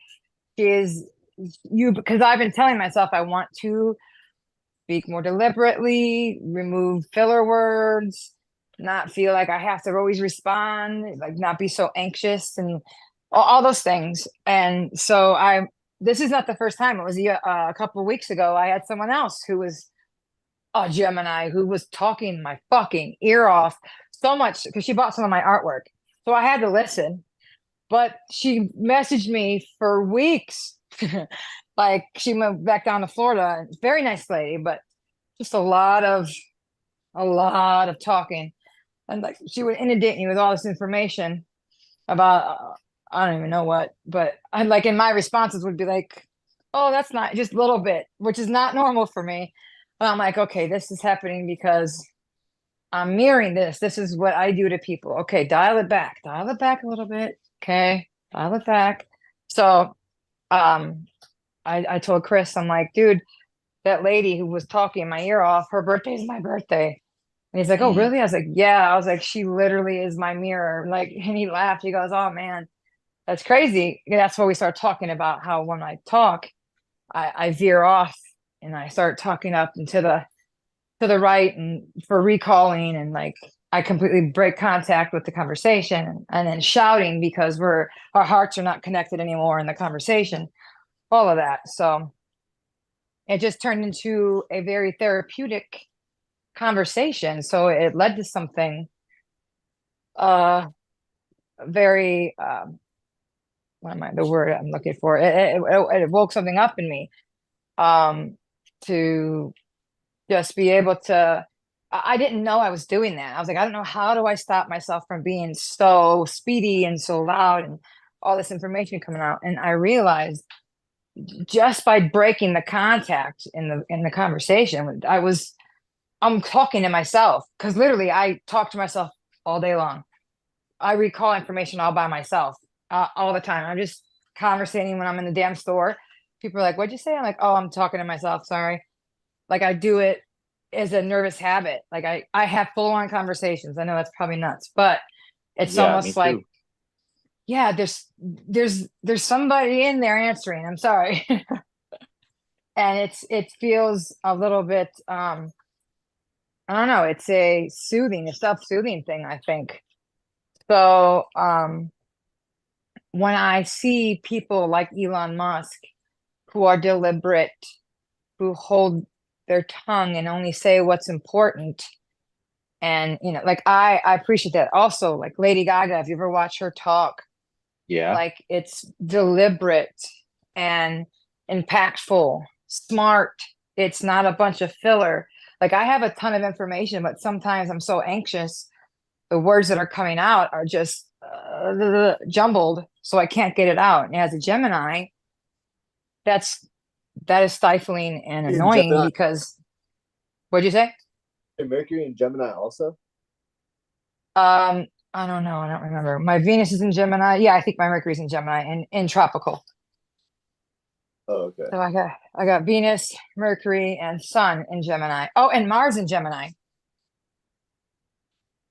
Oh wait, my Mercury is in. Hold on, let me check real quick. I think my Mercury is in Cancer. Hold on. Mercury's in Cancer. Venus is in Gemini. Sun is in Gemini. Yeah, that And I mean, Mars too. Walker, just because how you're Gemini and then Moon moves fast. Yeah, it does. And I'm right on the cusp. I'm actually And like notorious for kind of just like talking really fast and like saying a lot of stuff when they get like emotionally like involved in it. Especially with Moon and Rahu conjunct, because you have the obsessiveness and the communication. So there's like a fastness happening or an obsessive movement in the way I communicate, because it's in my 10th house. So 10th house, yes, it's public image, but it's also how you connect with other people. So yes, second house is communication and the mouth and stuff, but also 10th house because it's like your public image. So it's seen there too. And like I said, I have my Mercury's in the 9th house. So well, but actually, so Mercury is like right there. Yeah, it's just in the 9th house. It's in the 4 degrees of Cancer. So it's Venus that's right there at the cusp between Gemini and Cancer, depending on which system it's in. Oh, Hey, I wanna run it back just a little bit if y'all don't mind. You were talking about the girl at the club who you shared the same birthday with, right? yeah. And you mentioned about how, look, this is a reflection of me. Yeah. I'm seeing myself. Amar, could you identify, if you feel like it, could you identify meta programs here? Meta programs of her seeing herself. Yeah.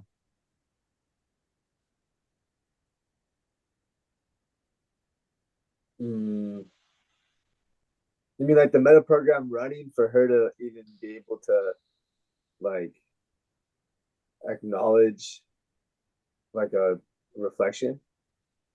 Yeah, and not even like a specific meta program, but I mean, just like, let's talk about what's happening to make that identification, to come to that conclusion, and then for it to begin to process an emotional result. Yeah, so basically it's like what I'm thinking is like you have to be sending out like a signal to like a kind of a beacon, and then she was able to reflect that signal so you could see it, kind of like sonar. Is that how sonar works? Mm-hmm. Yeah, Yeah. ping back and forth. So you sent out like an emotional sonar. Right. She had substance in her that was able to reflect that emotional sonar back at you. Mm-hmm. That's how I like see it. Oh yeah, absolutely. She was matching the frequency, the vibe, radio waves. But it's That's like I'm sorry. the no, what were you about to say? I was just gonna say the funny thing is I was actually being very quiet when she came up to me. Like I was focusing and being quiet, and she just wanted to talk to me real bad. And I found myself a little annoyed, not trying to be, but she was intoxicated, and I'm like, ugh, chill out. Like I'm not like I wasn't in my giddy self, you know what I mean? Like for me to be normally I'm super social, but when I'm not, I can't handle it. I can't handle people talking at me like that. So I took it as like, okay, I definitely do this to people. The thing is most people, they get super excited when I'm talking to them because I'm super excited. They go, I don't know why you're excited, and I don't know why I'm excited, but I'm excited because you're excited.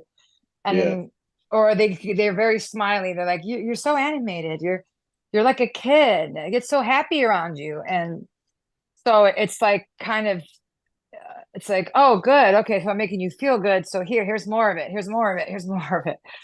But you can only do so much of that, and then it's like gotta like recharge. But sometimes it's like, I don't know. Like I said, like when I'm in the funk, the emotional darkness, January, February, I'm not as chipper, and sometimes I'm bitchy, and I don't like to be. And so that was kind of what was happening, but I was like trying to not be, but I felt physically uncomfortable, because I just when I'm mentally not okay, my body starts to hurt. So then I was like annoyed and like I'm like, ugh. And I'm like, okay, so I usually people tell me I feed them all kinds of energy and they feel better, but there has to be people that get drained by my energy because I'm drained by this fucking energy. Mm-hmm. So, and I don't want to do that. I drain myself. Maybe even if I'm not draining other people, I'm fucking draining myself. So I need to stop. I need to dial it back, and so Wow. So that really makes me want to ask about like the impetus, the cause behind you wanting to dial back in the first place, like what you mentioned before about kind of slowing down, how you talk and everything. yeah. Initially, well, because I feel like my thoughts are rushed. I don't get the words out that I want to say. Sometimes I get jumbled in my mind is going so fast that my mouth can't keep up. So then it comes out jumbled. That's why I write better. What I write is because I can take a minute. I can write, and it's different in my writing. But when I'm talking in the moment, I can get very carried away, and then it's draining to me. So that's one of the things that I have, I just don't like to feel no energy, like low energy. I don't like that. And then I've had people go, take a breath. And I don't realize I'm even talking fast. They're like, take a breath. You're talking so fast. I'm like, what? And it used to annoy me. I used to like, well, just listen faster. But now I know I have way too much information for people, but I want to give it to them. But for it to be of use, I need to give it to them in increments that they can use. I need to break it down that in a way that they can take it in. Otherwise, it's a waste of my time and their time. And so I'm just trying to be more deliberate and intention based with what I'm speaking and saying. Okay.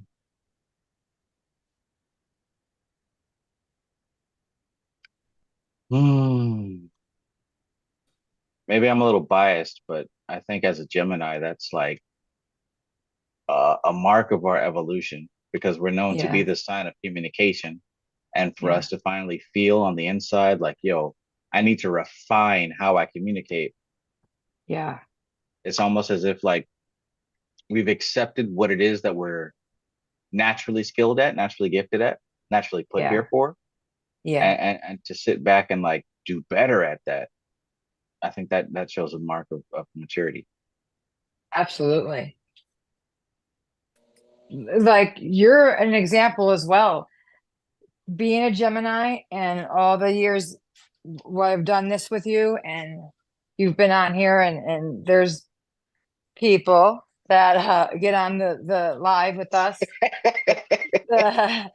that interrupt, or like as a Gemini, I'm floored by your ability to hold back and listen and let people not listen. Geminis could listen, but your ability to hold back and let people talk and let people do their thing.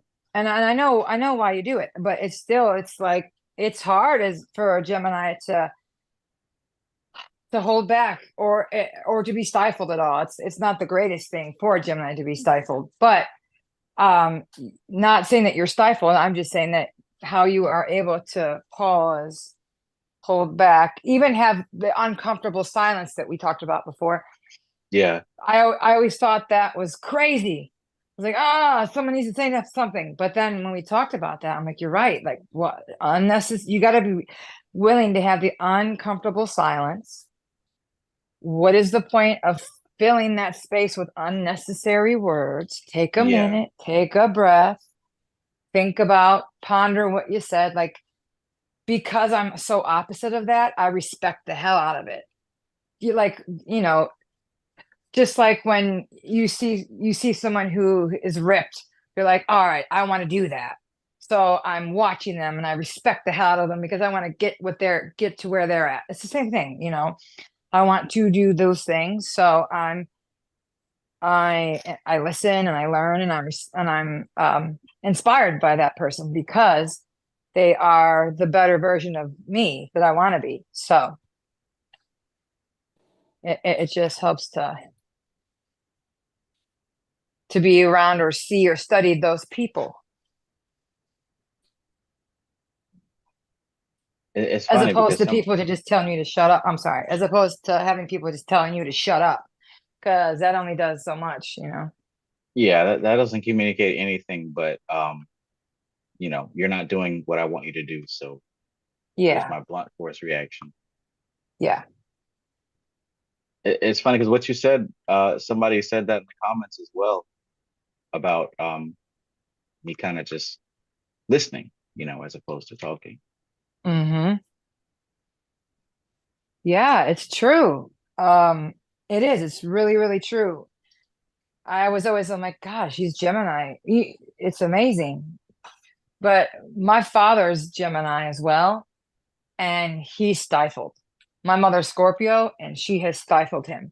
He used to be very more talkative and expressive and his own ideas. He is completely brainwashed by her and just he says the most nonsensical things and doesn't think for himself. It's pretty like mind blowing.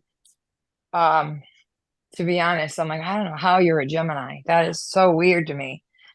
But he was a very quiet, stifled Gemini, someone who doesn't know how to communicate very well, which is weird, but it happens, you know?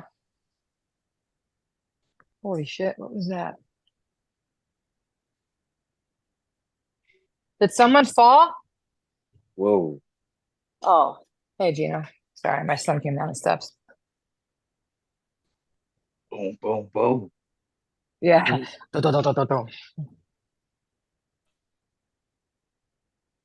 Yeah, that's something they talk about in AA is learning to be able to sit with yourself in the silence comfortably and not need a substance to sit with yourself.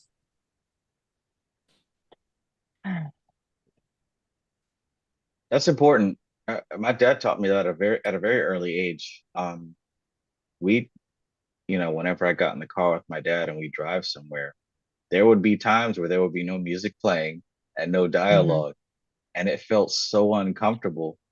But it happened so many times that like I had to grow accustomed to being in a space with another person and you're not talking. I got comfortable with it. I guess that was just him. I don't think that he was like trying to teach me something through that, but I learned early that like you don't have to fill the air with words. So much to the point that it really became annoying to me because I could recognize when people were just talking to fill space versus actually communicating. Like there's a difference if you know how to listen. There's a lot of people, there really is. There's a lot of people that just talk because they're not comfortable with their own silence. So they fill up the space with useless words. And to me, like, that's very unpleasant. I'd rather have the uncomfortable silence than you just fill in the space with nonsense. Yeah. It's a waste of energy. There's a song that Madonna has from the 90s called Bedtime Stories. And she talks about the unconscious mind. Let's get unconscious. She says something, words are useless, especially sentences. I love this song, that record in general, because it's where she does her Hindu music too. But I always thought that was a weird thing to say back then. I was a kid, right? I'm like, what? I get what she's saying. And she was deep into her Kabbalah and everything back then too. So now I'm like, oh, this is what she's talking about. Just this filler garbage words that people say that mean nothing. Yes. And like in NLP, especially like Snyder's version, silence is used because a lot of it is like emotional, and so the silence is when they're processing and like feeling whatever you're saying.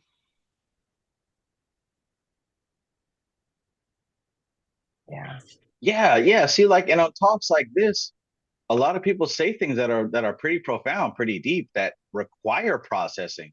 And sometimes some of that extra filler talk, I that can take away from the processing. Absolutely. Because now we got to focus on your insecurities instead of something that somebody said that was just pretty deep. Yeah. So yeah, I'm a huge fan of the uncomfortable silence. Yeah. Because it's not just like, oh, I'm bored and no one has something to say. It's processing time. Yeah. Yeah, that's right, Ryan, in the comments. We are bombarded with noise through Wi-Fi, through 5G, through the shit they spray, the things in our food, the stuff on our clothes. Like there's noise coming at us and loud dissonance through all these bad frequencies coming at us in many different directions. You got parasites. There's all kinds of things that are, I hate to say attacking because we're not victims, but they're coming at us. So there's a lot of work we have to do. We have to eat right. We have to cleanse ourselves. We have to turn things off, shut off the Wi-Fi sometimes, go into nature. Like there's a lot we have to do to get normal, get a sense of normalcy. because we're being bombarded with a lot of unnatural things that, you know, aren't necessarily the greatest for us. So it just like with the breathing, you know, in Tatwa Shuddhi, when they talk about breathing from both nostrils, when you're in the alpha state, you know, the genius mindset, well, it makes it very hard for that to happen when they're spraying shit, causing allergies, everything. Everyone's got breathing issues. No one has an ability to breathe anymore. Everyone's breathing from their mouth, so they're not getting that state of mind. So they're not. There's not they can't have a bunch of smart genius people walking around, right? So there's just a lot that does come at us. That's where the detoxing from it helps. That's something I was coming to terms with too. I'm like, why am I feeling so anxious lately? I know, yes, the planetary shifts and everything, but the lack of energy, I'm like, I need to just take a minute and remove everything that's not beneficial from my diet, from my lifestyle, and just take a little break and try to get back to nature and to healing myself. Because when I did it before, I felt so clear and so connected. It was amazing. So we do have to have times like that too, where we just shut off all the noise that is not visible to us, that is coming at us. Mm-hmm. Including other people. Including other people. Exactly. Yep. Peace, Ryan D. Lion. Peace, Ace. Good to see you. Yeah, camping. I love camping. I haven't been able to go in 2 years, but I love it. You know, there's just something about being outside in nature. Just that's why I have a urban garden in my house, in my yard, and the whole entire spring and summer and fall, I'm in it. I'm growing stuff. I got my feet in the ground. There's something about the nutrients in the soil and just putting your hands on it. Like you feel just happy, just growing fucking plants. You know? Sorry, I cuss a lot. Fucking. No, Fuck. yeah. Dude, I don't know.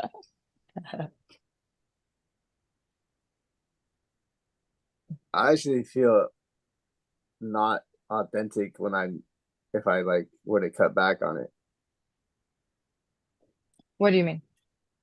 Like if I was to stop cussing or like cuss less. Oh, I get what you mean. Yeah. Yeah. I get what you're saying. No, I think it's an authentic thing to just speak how you feel.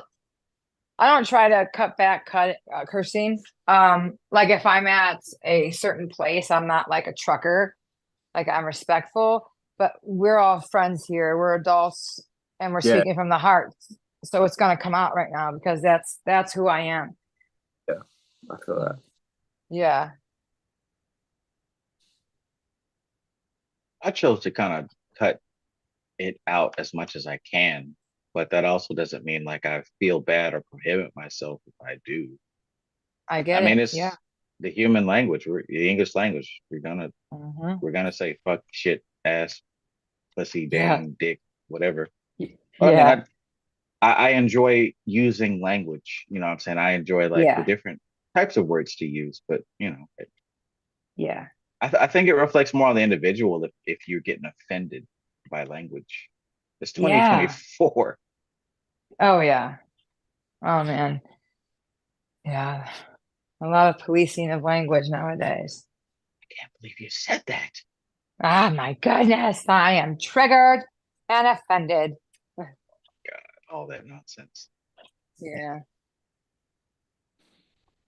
Triggered. That's a you problem. Right. Yes. Yeah, I had to ask myself today. I was like, why is this thing triggering you so much? Why the hell do you care? Well, specifically, there's a friend I have on my Facebook who went through a real hard time with a guy that was taking advantage of her hospitality. And I was talking her through it and helping her stay, giving her motivation and telling her she's she's a powerful, strong woman, and she doesn't, you know, she doesn't need to anything I could to support her, right? Because she definitely needed it. And this dude like did her dirty. And I was like, and then her daughter went through something a little bit traumatic. So I'm like, you got to be there for your kids, your babies. You can't have the grown man mooching off you. You know what I mean? Like your daughter needs you. She's in the hospital. And just be the best mommy you could be. And she's like, I thank you so much. I needed this. I needed this support. I don't have the support from other people. So I was just like giving her all the goods. And today I see that she's back in a relationship with him, and she moved him back into her house. It's always the And case. oh man, after she trashed him all over the internet and said all kinds of stuff about him, but now she's in love again, and I'm like, don't say nothing. It's none of your fucking business. Right. You right, did your right. part to help her. Why am I triggered? I feel bad that she's getting taken advantage of. But they look happy. Fuck it. I want them to be happy. She's got to learn her lesson. Whether maybe they make it. None of my fucking business. I had to tell myself 3 times, because 3 times I almost wrote something to her to say, hey, are you all right? Or like, if she calls to ask me, that's one thing. But I don't need to. And then I'm like, look, I'm putting my fucking focus on someone else's train wreck. No, it's pulling me down and giving me Right. more anxiety. Right. I don't need to do that. So I dialed it back, and then I'm like, why are you being a judgy asshole? Because I was wanting to judge the fuck out of her. And I'm like, why are you being a judgy asshole? She just chill out. She's got to make her she's younger too. I'm like, she's got to make her own mistakes. So I can't. This is a common female scenario. I mean, that might sound however it sounds, but hey. No, yeah, it's true. So true. It really is. And so I have to say that I have been very lucky in the area of relationships, both with friendships and long-term partners. I know I know how to treat people. I'm not like I've made mistakes, but I know how to make a relationship work well, and I just know somehow it just works out really well for me. So I could see where people are fucking up right away, and red flags right away. I could see it.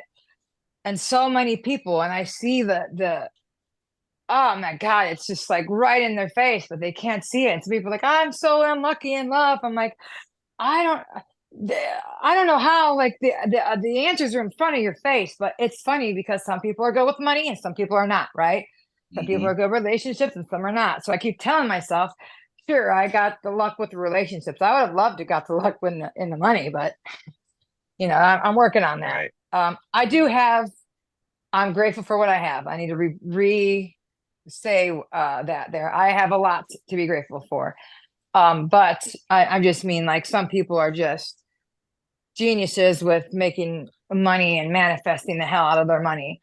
And she's like, money's not a big deal. Of course it's not a big deal when you have a lot. You've got to get to that point, though, where you're not so anxious about money, and then it comes in. So I do know all that, but it's still hard to do that because when you have bills ready, or I mean, that are due, you're like, shit.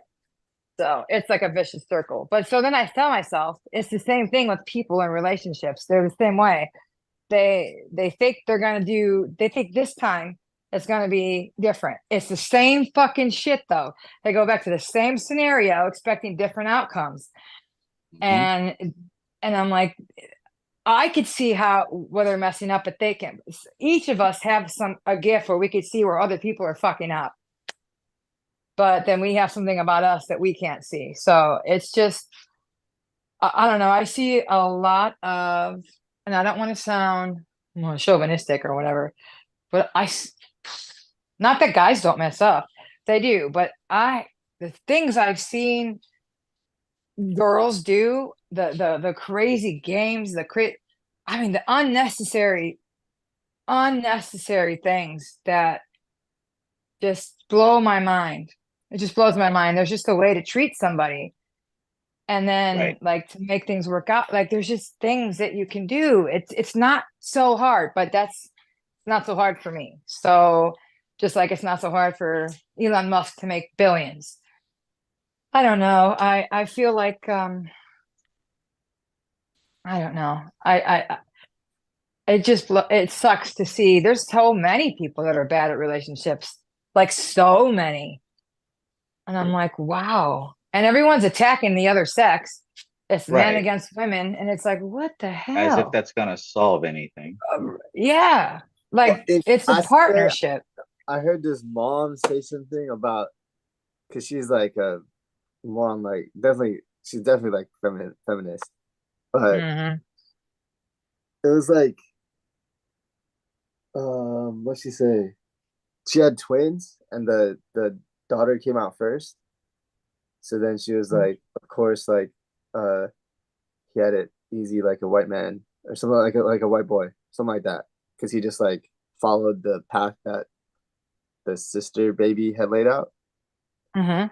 But the way she said it, it was like, and then she was like, "Oh, just kidding," and I was like, "I don't think you're kidding." I don't think you're kidding. I don't think you're kidding. I don't think you're kidding. Oh man. Oh, that was weird to me. I was like, "What?" I don't know. It's crazy how I don't know. I feel like it's like defeating the purpose to attack the other sex and to blame them for everything. It's like, oh, if you focused on you and you treated people, it's really simple. You treat the person how you would want to be treated. Really, that's it. And I have to say, all the men, all my guy friends, all the men in my life, I am always lifting them up, supporting them, showing them how much I appreciate them, acknowledging what they do, however big or small it is. When a man or a masculine person feels appreciated, they want to do more of the thing that they want to do more of that. They want to be around that. If you're telling them that they can't do that, you're good for nothing. You can't handle nothing. Yeah, I can't trust you to do this and that. Like, who wants to come home to that? They go out in the world every day and work a 9 to 5 and do a battle there just to come home to more battling. It's like the home is supposed to be peace, right? Supposed to be a place that you get recharged and someone to tell you, hey, I see what you're doing and I appreciate you and you're great and I love you and all those things. You need that. People need that. So oh man, a friend of mine who he just has a really bad luck in love. He's an amazing dude, amazing guy. Him and I are best buds. If I wasn't married and with somebody, he'd be the kind of person I'd want to be with. Like we've said that before, that he's like my work husband, but we have absolutely no interest in each other in anything else but that. But like we do everything together, like the way a relationship would be. We get along perfectly, but then the girls that he gets with, it's amazing how it's within a week there's some problem. They like lose their shit. They want to they want to diagnose them with something, or like I watched them drop the ball with this guy. He's a gem, and it just blows my mind how many girls drop the ball with him. But the thing is there's got to be something that he's doing too. I'm not there for all of it. Nobody's perfect, but just from what I see, the thing is, he's picking these girls that it's not going to work out with. Like he does that a lot because I think he's afraid of commitment at the end of the day, because he does a lot of traveling and he works in music. So he does a lot of things that keeps him away from home. So initially it's going to be hard for him to commit. So he keeps picking these relationships that are short term, or they're not going to work out. They're just hookups. So that's why it's happening, I think. But some of the things I've seen these ladies do just it blows my mind. I'm like, where did you pull that out of your hat? Like, what? It's nuts. Yeah. The games. Yeah, why? Like nobody like And I have teenage kids, right? My daughter's been in a long-term relationship, thank God. But my son, he's had a number of relationships. My youngest son, and he's also a loyal, gentle, because he's seen me and his dad his whole life. So his first girlfriend that he loved, like she broke his heart, and he was devastated. He cried in my arms, and that was hard. I'm like, you got to be careful with your heart, buddy. You have to be careful. You can't give it all away so young. You Yeah. got to be guarded, but also don't be cruel. Now I don't even remember. I don't know how many girlfriends he's had so far, but I'm like, now you can't turn into no fuck boy, dude. Like you need to be mindful of. I mean, I know you're a kid. You're gonna explore, but you have to be mindful because and he's so funny because he came home the one time, his one girlfriend and him, they broke up. He goes, see, that's the karma because of the something he did. I don't remember what it was. So he knows he needs to do right by people. But every girl that hits on him ends up being his freaking girlfriend for a month, and then they fall out, and I'm just like, oh boy. It's hard to have your kids in relationships because you want to do things for them and help them out, but you can't. They got to learn themselves. So I'm just trying to make sure he doesn't turn into no fuck boy. God. Yeah. And that's a really hard lesson to teach somebody else. Like it is. That's something you have to like really, it's almost like a compost heap. Like you have to have all the right ingredients in that compost heap, and then they have to dissolve and then create something new. Like, yeah. I think what I'm saying is that's more of an experiential lesson versus like a verbal lesson. Yeah. Yeah. Yeah. Ooh, he but a has a hard lot of one nonetheless. examples too. It is.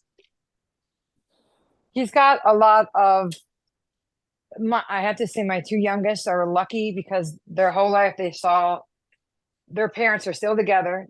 It's going to be 20 years this year, and they see a loving environment. We don't hit each other. We don't fight, like little arguments, but like we're always hugging and I love you. And we all say I love you every minute that we hang up the phone and walk out the door. And there's a lot of love in this house. So that's what they know. And Gino treats his girlfriends very well. He gifts them things. He writes them poems. Like he's a good boy. He's a really good boy. Like he would love. The thing is he doesn't understand why there's got to be so much games like and drama. Like he's like, why is there always got to be drama? Like his first girlfriend, when he cried in my arms and they got back together, he was so anxious that she was going to break up with him again. He fainted in the line at Chipotle. He was that anxious. It was real bad.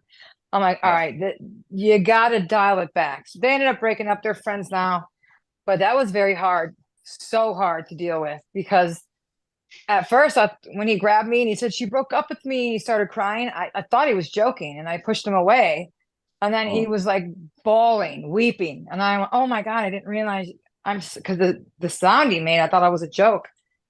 It was terrible. I hated it. Oh my God. And I remember that feeling as a kid. So it's the worst feeling ever, but he got through it and he understands he's got to be a little more guarded. So his second girlfriend, who was also a few months long, he was more equipped when the bullshit hit the fan, and she lied about some things, and like I told him what was coming. I'm like, she's lying to you because she's gonna end up breaking up with you. She cheated. She tried to lie and say this boy that she dated with before raped her. And apparently she had said this before. Like her parents said, oh, she has said that before. It's not true. And because when she told Gino this, I'm like, you tell her to tell the police. She's like, no, I can't. And then she kept telling him, oh, just break up with me. I'm terrible. And then she said, yeah, I followed him to the car at school. And that's when he forced himself on me. why would you follow him to the car? Like all this stuff didn't make sense. I was like, Yeah. buddy, yeah. I'm like, so he was able to prepare for it, and it wasn't as bad. So now he's more guarded, and then the girls that he's with, if they start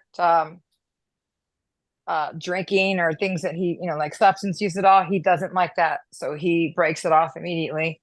He's like, I just, I'm not supportive of that. If you're going to do that, we can't be together. Thank God. So, but I also told him that he can't just be sleeping with everybody either. So like, that's the other thing is like, every girl that likes him, he invites over. I'm like, buddy, come on now. You can't just be hooking up with everybody. And especially a girl like a little bit younger than you, she's going to form an attachment to you and you're going to break her heart. You can't do that. You got to be gentle with these kids, these girls. So I'm glad he listens though. He's not one of those like mean kids that just don't care. He's a good boy. What'd you say? It's easy to become, especially with, Yeah. pain that has happened more than once. Yeah, absolutely. He wants something that he's like his dad and I have. Like he's a gifter, he's a hugger, he's all those things that are that he sees us doing. He just wants a normal relationship, as he calls it. But I said, baby, you're in high school, so you're gonna have kids. You got kids right now. Unless you have an older woman, you're gonna go through a lot of immature people. So Right. Better him get used to that now because they stay kids even after they become 30. And oh man, that is so true. Not all the time. Yeah, Most. no, yeah, I do know what you mean. Where the hell are my earphones? Shoot. Where did I put them? to be young. I didn't go through that phase. Yeah. Yeah. So I had a kid at 14. So I've been playing house since forever. And Mike, thank God both of them, they made it past their 14 years without having any kids. So they both have goals and they both do really good things. I'm happy about that. I just they tell the girl that she absorbs the boys, but the boys do the same. They also absorb the female. Like you're pulling however many people you're sleeping with, you're pulling in their energy. You're taking it in, and then you got all that stuff you got to deal with. So you don't want to. I always say if you can't see yourself trading places with the person, don't sleep with them because you're pulling on all their things, all their emotional issues and people that they've slept with and all that. Yeah. But I wish I would have taken my own advice when I was a kid. I was bad, but Well, that's the thing. Like that's how you have that advice because you had to go through what you went through. exactly. Yep. Yeah.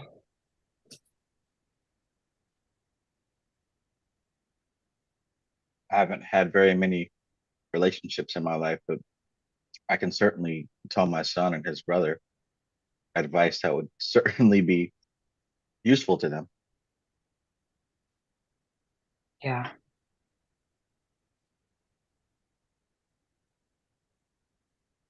Human language, human behavior. Yep.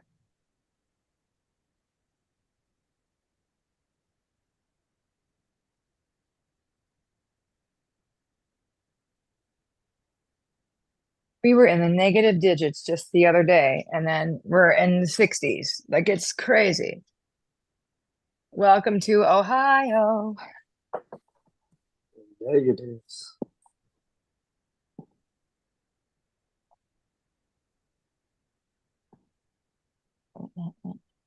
One of my favorite songs is about Ohio. Yeah, which one? I went back to Ohio. It's called Ohio by Dan Deacon. Oh, okay. Crazy people music. I see. I didn't know if it was the Pretenders. I love the Pretenders though. Yeah, that song Ohio.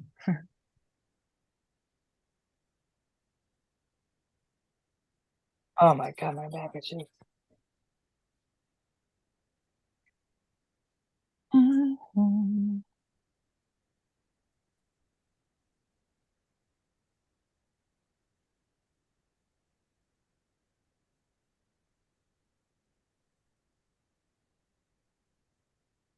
didn't go.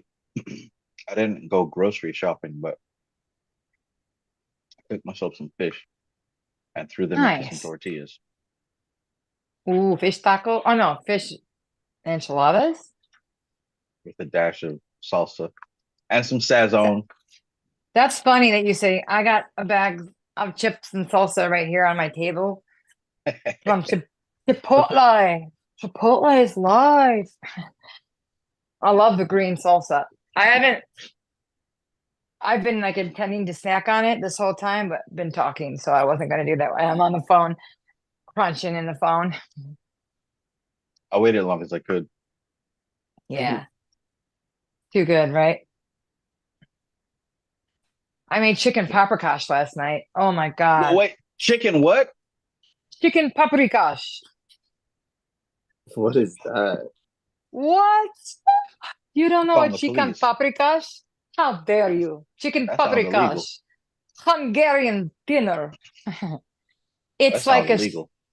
it's like a stew, but it's all right. So you get chicken and you saute it in chicken fat and a little bit of lard, which is pork fat, but I don't use pork fat. I use beef tallow because I don't touch pork for the most Mhm. part. A little bit of bacon, but that's it. And then after you sear, then you put it in your cast iron pot, and then you fill it with chicken bone broth, and you let it simmer for an hour so that it falls apart and it's so tender and juicy. You don't use water because that dries it out. You got to use the chicken bone broth. That's fatty as hell. And then it cooks down, so it's now it's like a thick sauce that the chicken has been in, so it's fatty again. And then you add that back over to the pan that you cook the chicken in with the lard and stuff like that. And then you add onions and garlic and then some peppers, and you saute, and you slowly add the sauce in, and then you add you can use sour cream or you can use what's it called? Hold on. It is called crème fraîche or something like that. It's French cream. It is so good, and it's good for soups. It's thick and silky, so it adds So the like heavy cream to cream? the soup. No, it's more of the consistency of cream cheese. So you add that in, and you add some heavy cream as when you put it in the pot with after the onions have cooked down and stuff. So now you've got like all that flavor in the heavy cream, and you add that thickening cream cheese or whatever, and you just slowly stir it and cook it, and then you add after all that's cooked, you add the orzo. You know what that looks like? A little rice, but it's Yeah. noodles. You add a little bit of that, and it'll thicken it up, and you have just the right amount of noodles, and it is so good. Oh, you got to use a lot of paprika too. I forgot to tell you. Not just peppers, but you add when you're cooking it with the garlic and the onions, you add a shit ton of paprika, and you use three kinds. You use Hungarian smoked and hot paprika. Just three different good paprikas in there. Mix it up. It's so good. I don't know anyone that doesn't love chicken paprikash. Paprikash. Yep, paprikash. So like paprika. Mhm. Paprikash. Yep. Have you ever had beef stroganoff? Absolutely. All right. So imagine beef stroganoff, but chicken and with paprikash, and it's got the cream base. So it's like a chicken version with a few different spices. So with the stroganoff, you got the sour cream in it and the beef flavor and all that. But with the paprikash, it's just chicken and paprika and sour cream and the chicken stock and all the fat. So it's like a chicken version. Oh man, the fat with the cream. Oh, it's so good. And I make a keto version too, where it's all ketogenic, so it won't spike the sugar, and I don't put noodles in, but not noodles, but you could put vegetables. You can use asparagus, put it over asparagus. You can use what is that? The zucchini noodles, stuff like that. But you put it separate and then just add it on top. But it's so good. It's good enough and thick enough that you don't need to add noodles, but I did because that's what my husband wanted. And usually they add dumplings to it instead of noodles. It all depends. Well, this sounds so fire.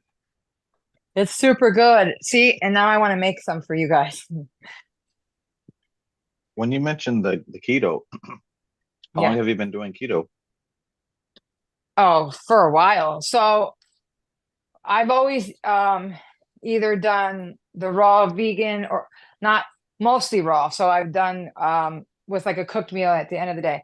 But like if I try not to mix fats and carbs in the same meal because it spikes the insulin. So it depends on the meal. So sometimes I'll do just high carb, and that means it's just fruits and vegetables and very little, like almost no fat at all.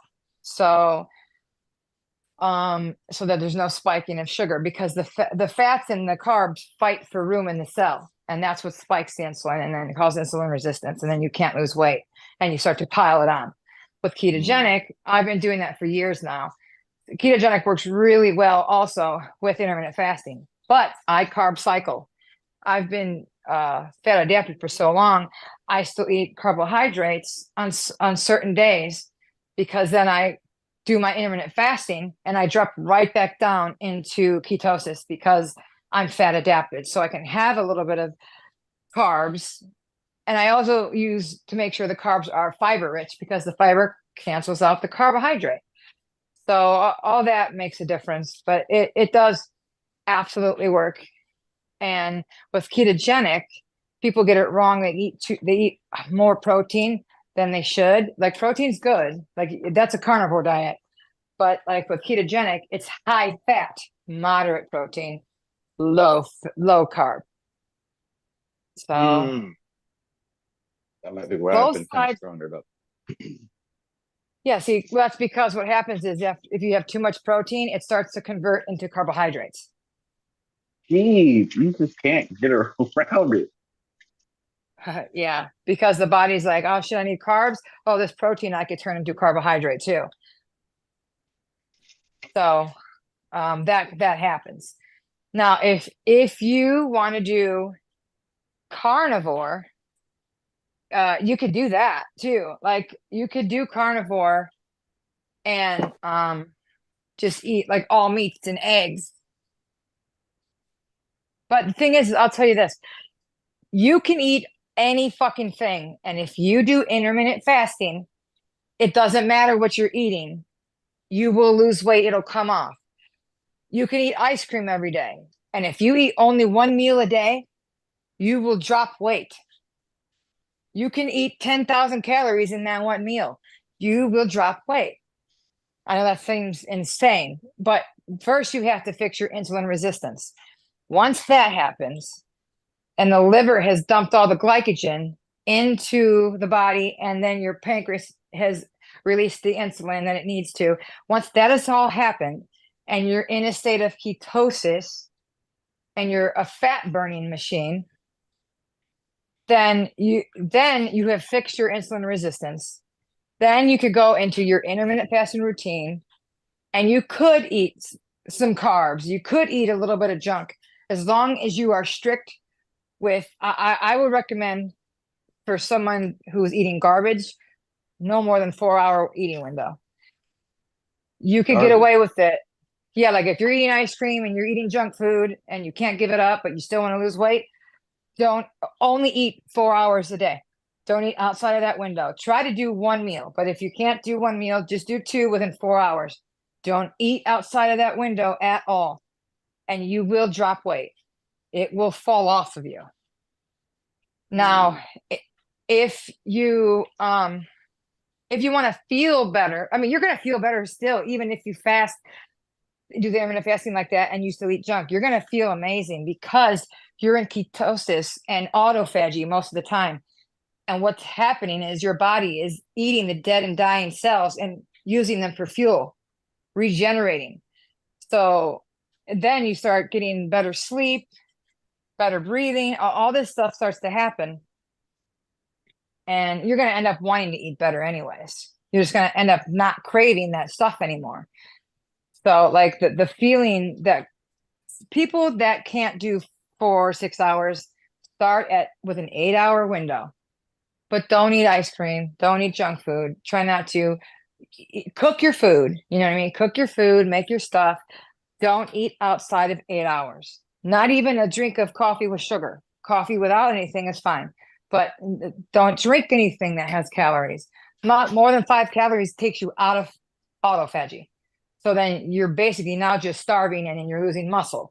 You want autophagy so that the body burns fat, not muscle.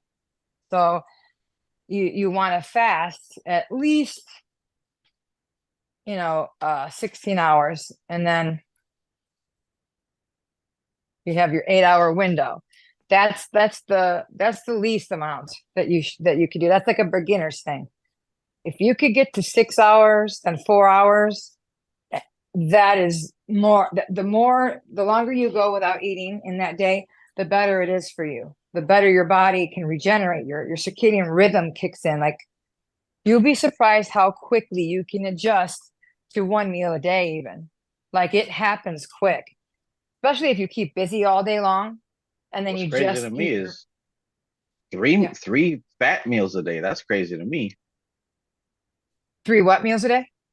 I said 3 fat meals. I don't know if people still do that. 3 fat meals? You mean 3 meals a day or 3 meals of fat?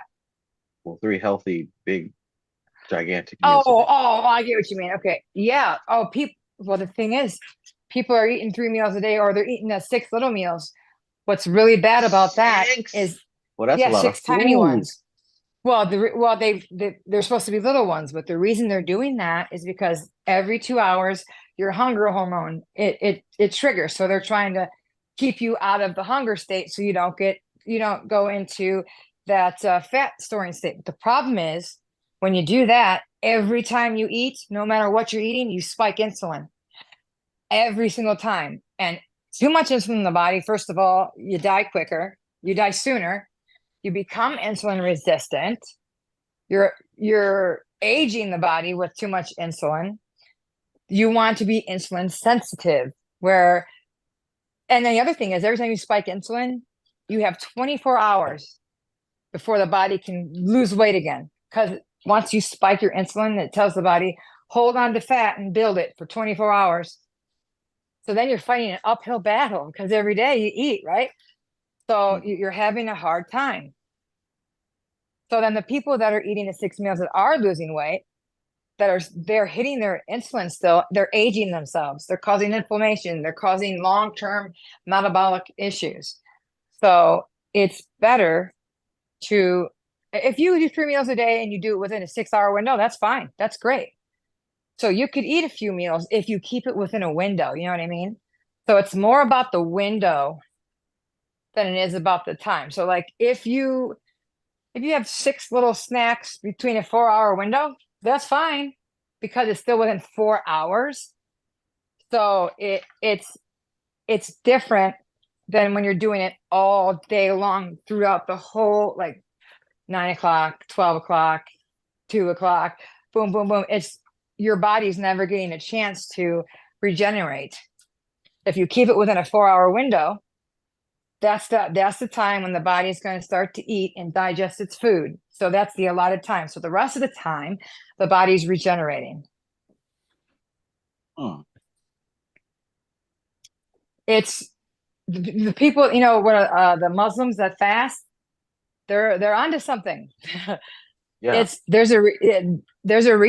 There's stuff in the Bible that talks about the Daniel's diet and fasting, and the Essene Gospels talk about fasting and removing parasites by doing that. And there is just a lot of benefit to it if it's done right. And then there's people that do it where 1 or 2 days a week they fast the whole entire day. Now depending on the person, I wouldn't really recommend that too much. Depends, because it's going to yo-yo the body more.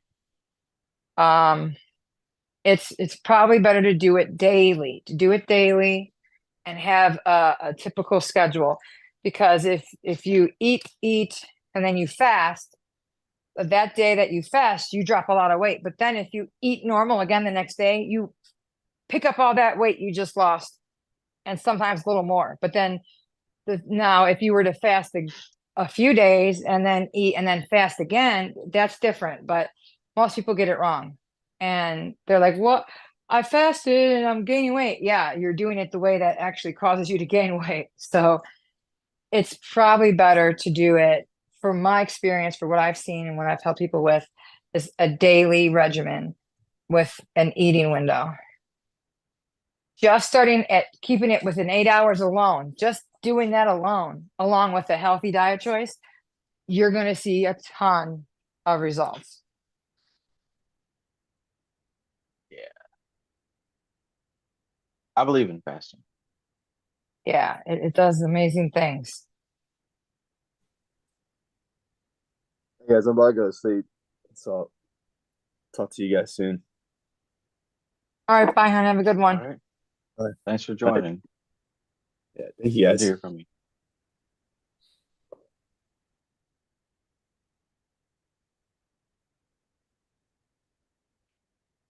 It's not, and it depends. All carbs are not created equal, Ryan. You've got raw whole foods, you got vegetables and fruit carbs, and you're not eating garbage. If you're eating bread and noodles and pasta and all kinds of sugary processed foods, that's going to make you crave. That's going to make you crave. I've done intermittent fasting with raw vegan and was able to fast and eat raw fruits and vegetables, and I don't crave. I don't have snack cravings and sugar cravings, nothing like that. But you have someone who's eating like pastas and refined sugars, that's a whole different thing.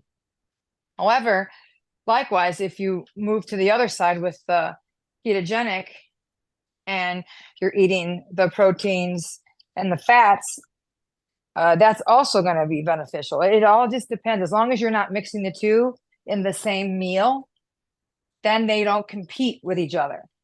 So that's why raw vegan works if it's done right, but so does ketogenic. So, and the fact is, neither side wants to see the other side. Like, they want to argue with each other, but both ends work. The thing is, it's because when you add the both of them in there, especially if it's like bad fats and bad carbs, that's the worst. If it's whole food carbohydrates and whole food fats, you have less of a reaction because you got fiber coming in with it. You got less of that bad spike, but you still want to limit that because you need to understand. Now, sometimes having fats with certain berries and stuff helps you to absorb the nutrients. It all depends on the food combinations and the amounts and the frequency of eating. I wonder how much of this we. Oh, go ahead. I'm sorry. No, go ahead. I wonder how much of this we do on autopilot. Like, I'm not saying that we naturally are, amazing nutritionists, but I know there have been times where I'll put together combinations that I find out later really work synergistically, like certain vitamins or certain like smoothie combinations and things like that. Mm-hmm. What I'm saying is, like, I wonder if, like, one of the things I've learned is that the body has its own intelligence, right? So I wonder, like, Yep. how much of that intelligence like takes hold and says, "Hey, let's get this. Let's get this. I'm going to send you cravings for this because we need this." A lot of it's parasites. A lot of Oh, what you're craving are parasites in you. oh That's, no. yeah, 100%. That's 100% true.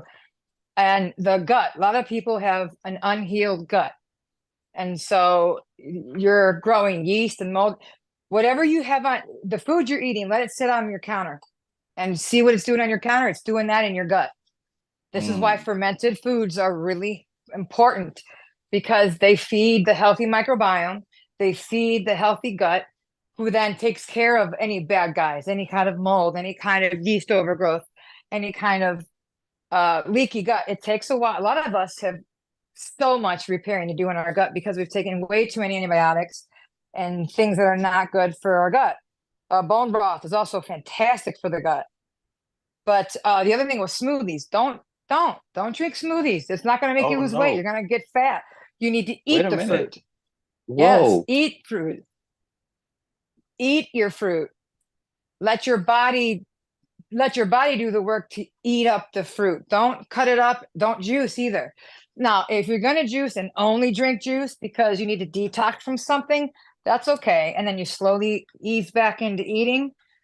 That's for like people with cancer or some kind of serious issue when you need a flood of nutrients and it's hard to eat, something like that. But smoothies, yeah, no, you don't want to do the smoothies. You want to eat your fruit. You want to eat your vegetables. What's wrong with blending them up and chopping them up?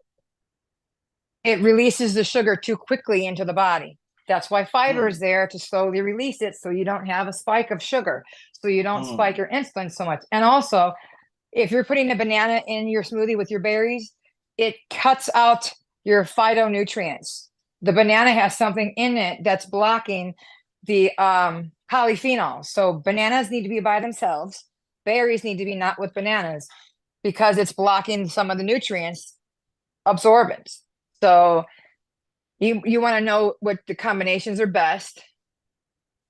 And you'll be surprised, a lot of fruits you shouldn't mix at all, because it Wow. causes all kinds of gas and all kinds of issues in the gut, bad fermentation. Aye, aye, aye. I have a friend who has a sugarcane farm and he juices his sugarcane. He had stage 4 cancer and he cured his cancer with that sugarcane juice, because the sugarcane juice is non-processed. It has got all its minerals. It's like wheatgrass. It's a grass. Sugarcane is a grass, and it has all its minerals still, and it's sweet, tastes amazing. And that all he could get down was that stuff, and it saved his life. It helped him. It was minerals, but also there's sugars in it, natural sugars, but the mineral content is important. You want to have fruits with minerals and fiber, and that's all important, because a lot of the things we have been modified, hybridized, so that we have a lot of it and it tastes good. And I get that. Still, watermelon and bananas and apples and all that's 1,000 times better than even a GMO one, which is, I don't like that, but it's still better than a fucking candy bar. So the thing is that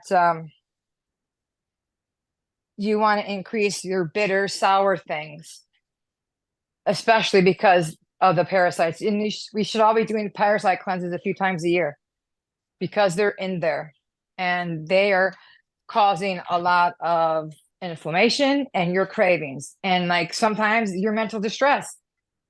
No, not sometimes, almost all the time. Mm. They hijack the brain through the gut. And they've even found these worms in people's brains. So Yeah, I've seen that. I'm doing a current parasite cleanse right now. Those things are always ugh, terrible thought. yeah. They secrete hormones that influence our thoughts. I mean, that a creature inside of you controlling your brain, that is wild. People so Can you worried hear me? about yeah, I can hear you. Uh-oh.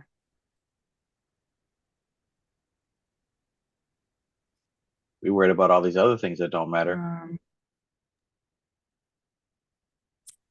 Can you hear me, Trev? Yes. Okay. Can you hear me?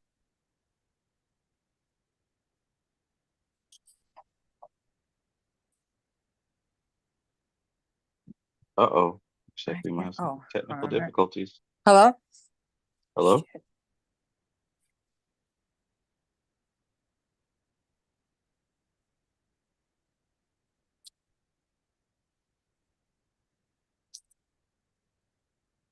Uh-oh.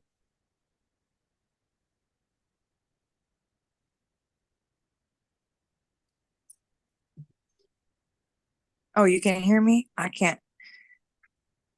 Huh. I had to charge my earphones really quick. I can't hear you guys, but maybe that's because I don't know. Let me see. Let me go into the Zoom. I don't know why. Uh-oh. Testes, 1, 2. Oh, hold on. No.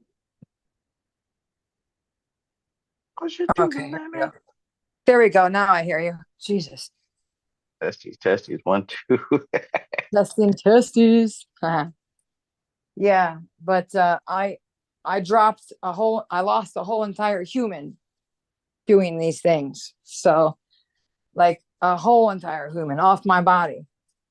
This stuff and kept it off. It works. The intermittent fasting, it works. Your body knows how to heal itself. Uh-huh.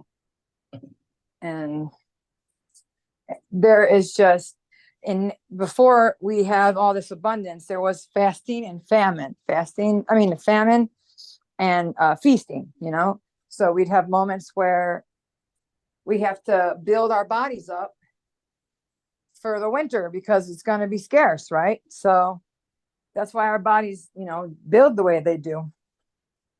This is a good thing. Our body's supposed to do that. That's when it helps us build when we need it. But now we're not in those times. So we have to learn how to work with our body.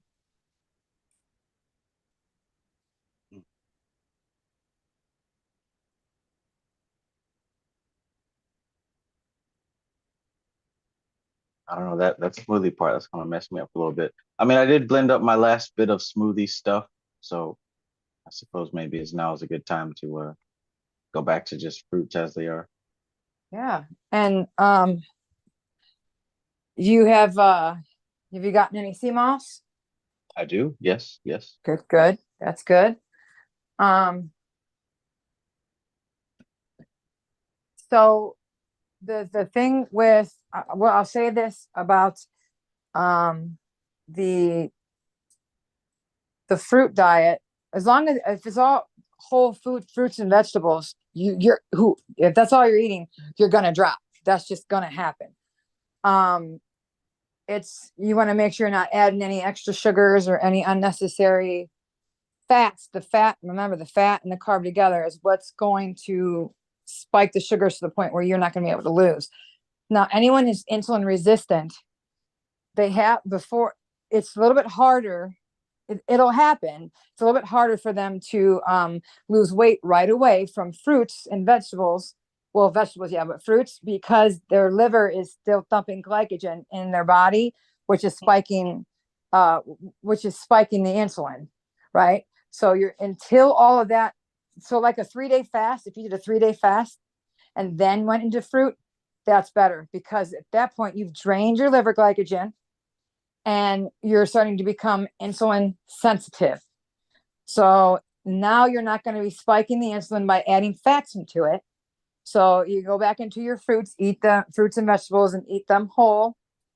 So the fiber helps it slows down. You're not spiking the insulin and you're not adding fats. So you're not getting them competing in the cells. And then it'll start working faster. Especially if you're using fruits and vegetables in an intermittent fasting eating window. Like I said, just fasting alone, no matter what you're eating, and you're going to lose weight.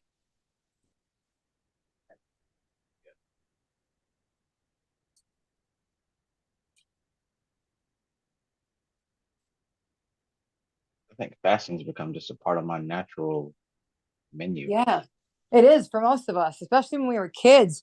We were too busy having fun. They didn't want to eat. Right.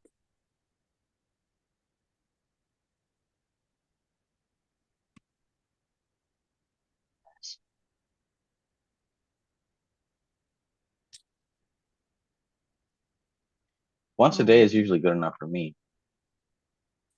Once a day. Oh As yeah, far as yeah, absolutely. If you could do that, I'm telling you, if you stick with once a day and there's nothing outside of that, even if you had smoothies in your once a day meal, you'd be fine. You could, if you're doing your once a day meal, the thing is at first it'll take a minute, like I said, because you have to first drain your liver glycogen and stop spiking the insulin the way that you were doing it. But if you after that after you get past that, then you start to lose the weight. Then your body starts to catch up. It's just so people that have had like my mom's friend, she had that gastric bypass, what wasn't losing weight, and it was because she was eating too frequently throughout the day, and she was mixing fats and carbs. And I'm like, look, you even had your stomach staples smaller or whatever, and it's still not working because you have to fix your insulin resistance first. So I was like, use this time to not, like, you have to let your liver dump first. So a 3-day fast is ideal because then it resets your body. So then you've dumped all the liver glycogen and it's now able to become more efficient. You're not spiking sugar even while you're not eating. That's the thing, is when I was fasting at first, I was going into the doctor fasted and my sugar was spiked. And it was 2 days into a fast. And he was like, oh my God, your liver has had so much damage from being insulin resistant. It's still spiking. And that's because it was still dumping the liver glycogen. It takes about 3 days for it to get it all out. So that's why that was happening. So that's why I was like, why is nothing happening for me? Why am I not losing weight when I'm doing 3-day fast? Why is nothing happening? Because my body wasn't allowing me to, because I was still spiking the insulin based on what was stored in my liver. It stores in your liver as fat, but once your liver starts to detox it, it's dumped into your bloodstream as sugar, which spikes your insulin. So you have to let that all drain out. And then the diet starts to work. But most people don't know that. And so they keep spiking it, even if they're eating a little bit of food. And they're like, why am I not losing weight? Because you have insulin resistance that you haven't fixed.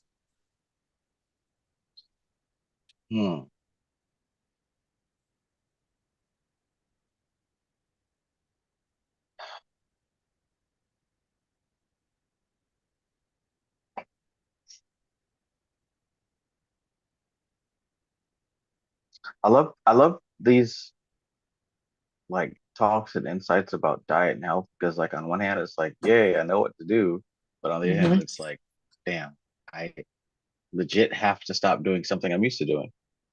Yeah, I know it.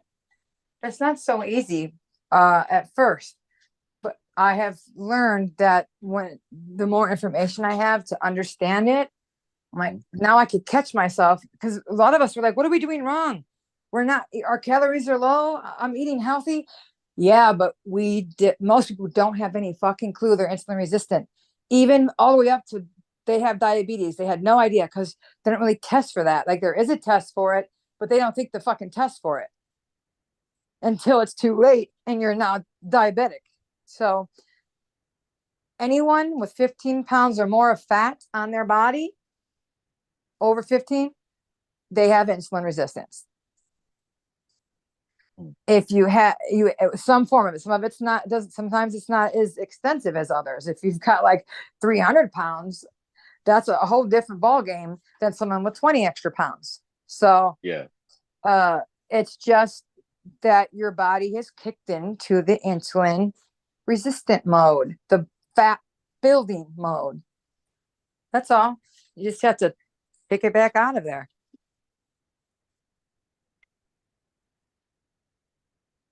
I had a roommate who had diabetes, and that was really the first time that like I started paying attention to insulin and Yeah. eating enough sugars or not enough, the blood sugar and all that. Like before that, it never really factored into my reality. Yeah. Was he type 1 or type 2? Because they're a little different. Type 1 doesn't make any insulin. Type 2 makes too much. I don't remember those details. I know that Was she he had a skinny bunch or of fat? All in right. between. Oh, really? She had a bunch of insulin stuff in the fridge, like a bunch of insulin shots or whatever. Oh, so maybe, that sounds, it's hard to say. Usually when they're thinner on the thin side, they can't produce insulin. If you had to take shots every day of insulin, it's probably type 1. That doesn't mean they can't gain a little weight, but it's harder for them to gain weight, right? Because their body doesn't have any insulin in it telling them to fucking store fat. So they tend to be thinner, but people who are heavier, that's the people with the type 2. That's because they've made too much, they're fat storing, fat building. Type 2 is self-inflicted. Type 1, you could be born with that. So.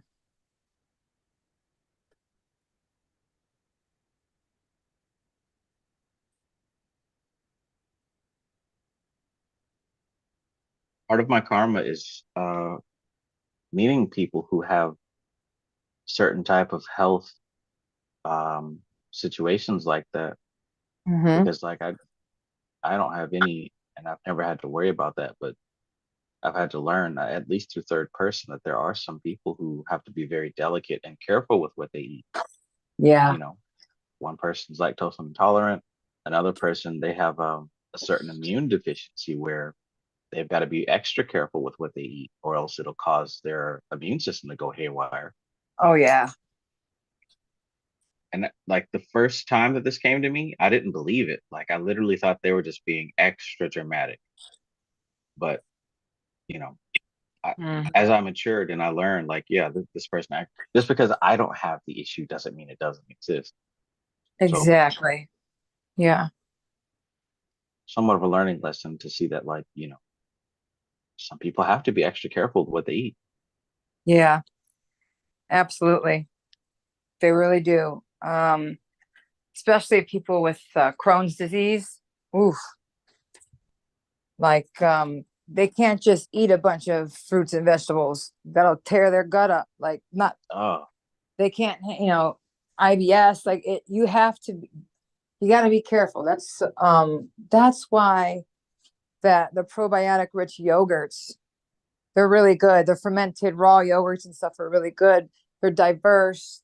But if they are lactose intolerant, then they can use like a coconut yogurt version.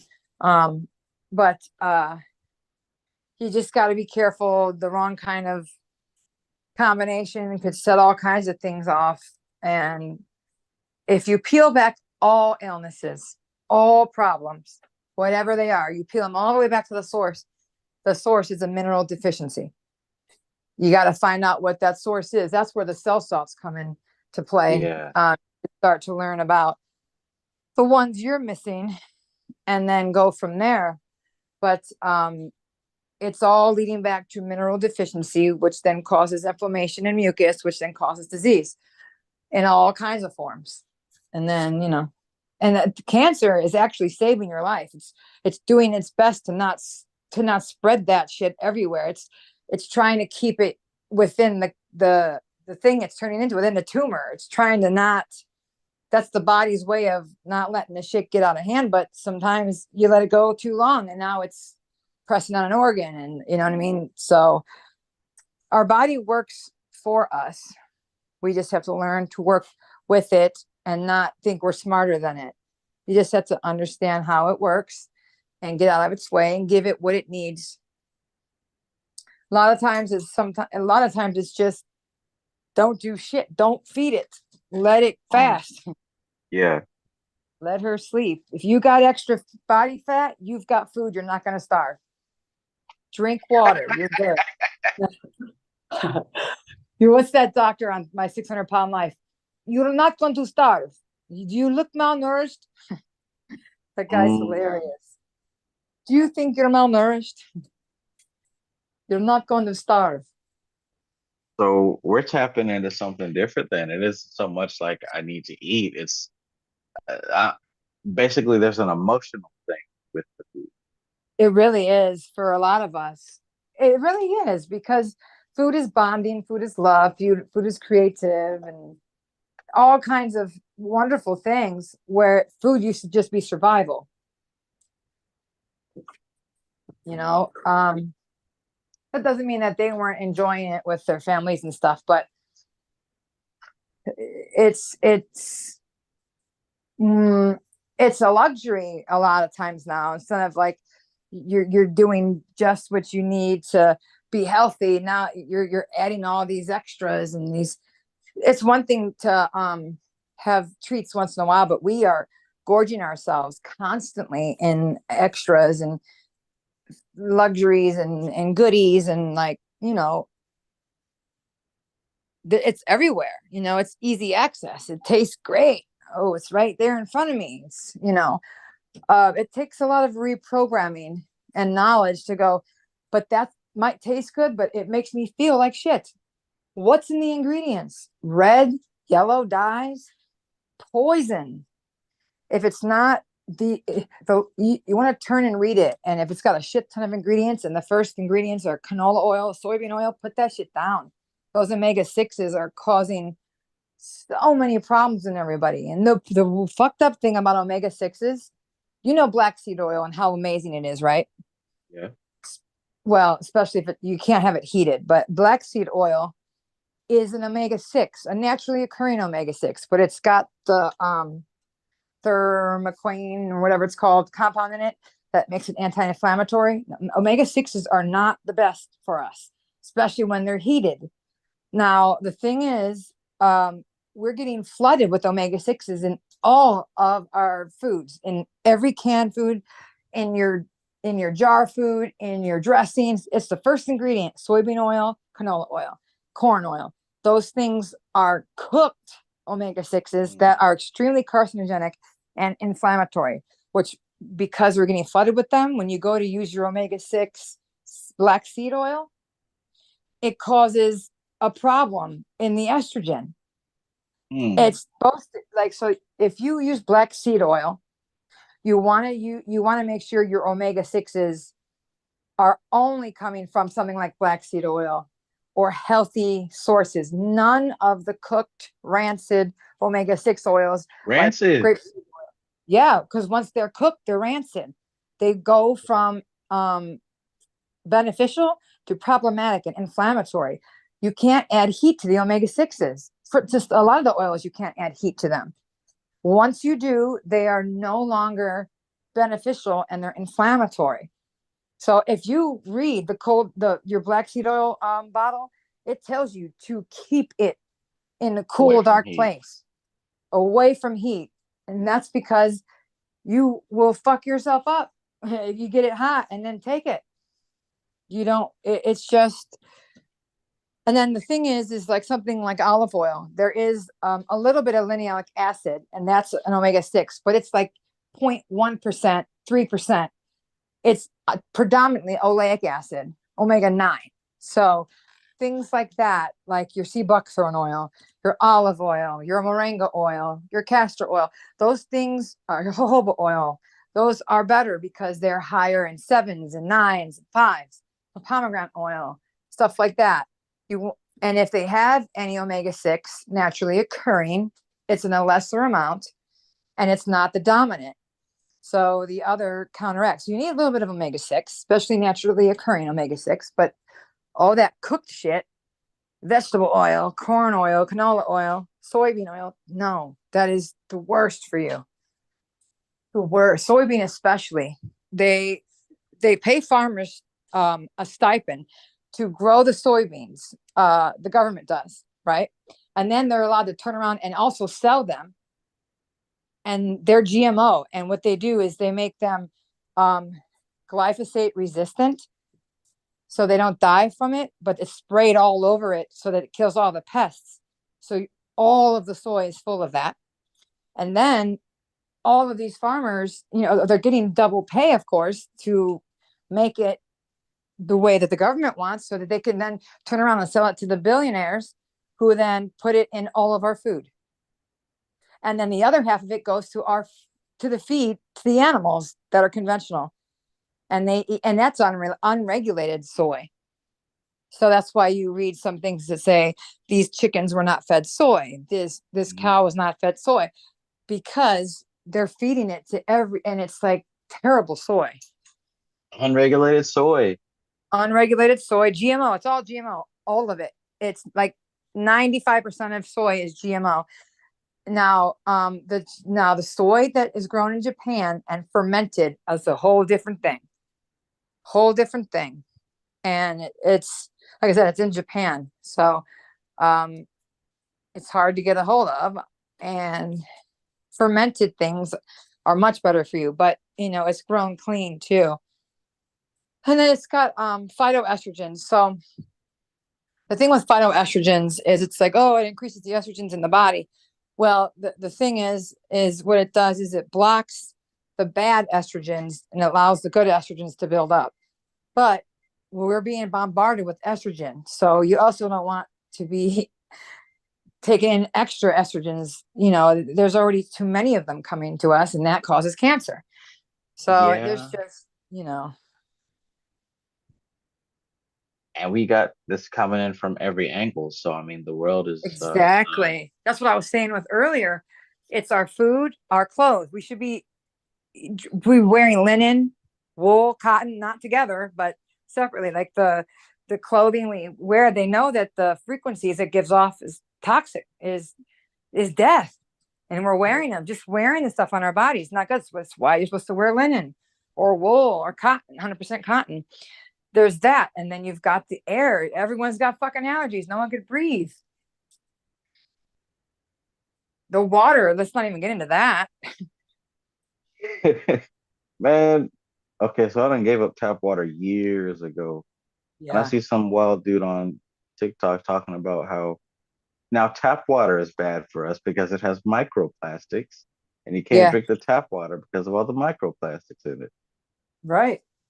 No, yeah, tap water is not even that, just the fluoride, and there's parasites in it. They did a test for the worms. There's worms in the water. The tap water? No. I meant the bottled water. You said the bottled water has the microplastics. Oh yeah, they definitely do. They absolutely do. That's why it's good to get the bottles that they bottle glass. That's what I like to do. But I also have big glass jar containers where I could fill at a spring. Find springs that are nearby that you could fill up, or like some people have those machines where it's like a Kangen machine. Listen, nothing is better than spring water though. Like nothing, like you can, what they do with those machines, those water machines, the alkalizing machines, is they charge them without electricity, excuse me. So yeah, they're very alkaline and they can give you acidic water to clean too, but it's not alkaline from a mineral. It's from the electricity. So you got to be careful. You definitely got to be careful what you drink or eat with it, because then it makes you, like, you can't take medicine with it because you absorb the fuck out of it way too much. So it's helpful, but if you're drinking way too much alkaline water, your gut is going to have a problem because your gut needs to be acidic. If it gets to pH of 2, you have a problem. It needs to be 1 or below to absorb nutrients and to digest correctly. And if you're drinking way too much alkaline water, you're going to cause acid reflux because your body thinks you're not making enough acid. So it starts pushing up more acid. So there's nothing that's better than the natural sources, but it's hard. They make it hard for us to get them.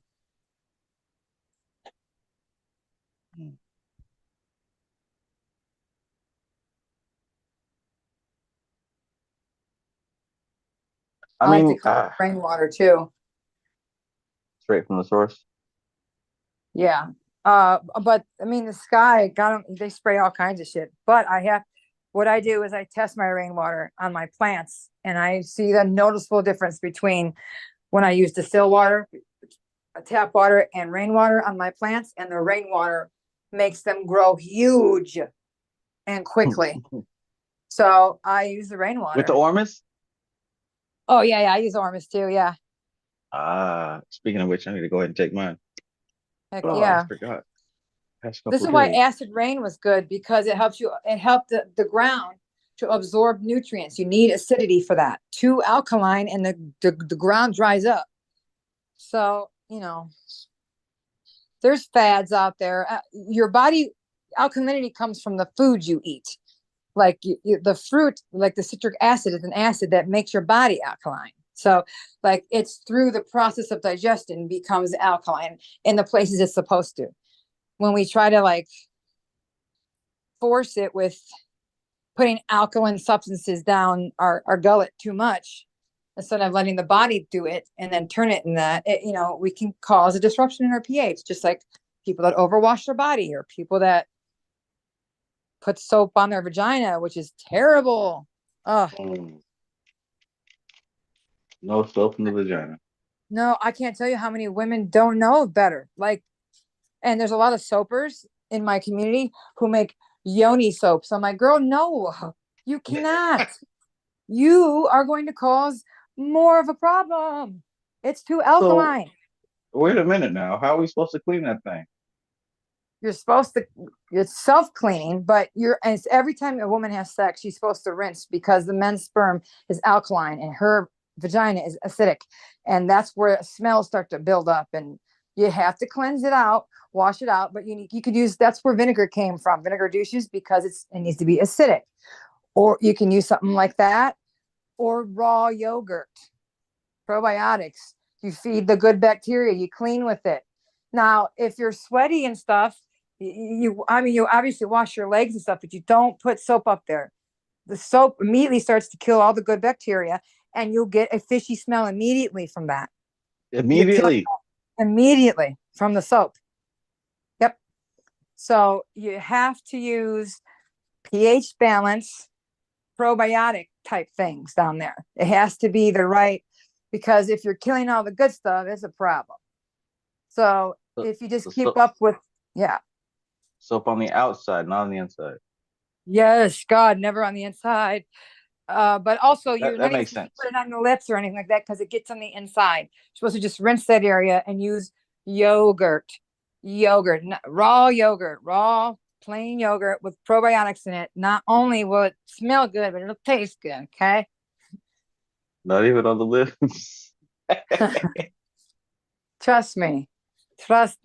There's something called the yogurt suppositories, and like you put it up there and let it reconstitute. So if you have an issue going on, like the yogurt,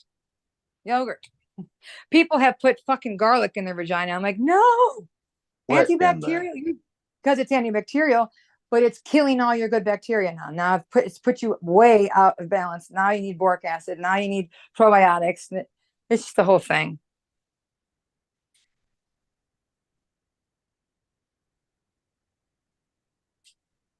Interesting. Yeah.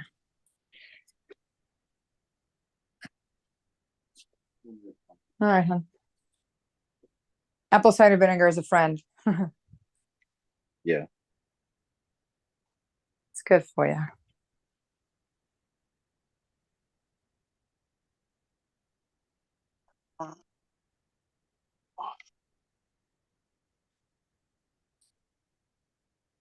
Lord have mercy.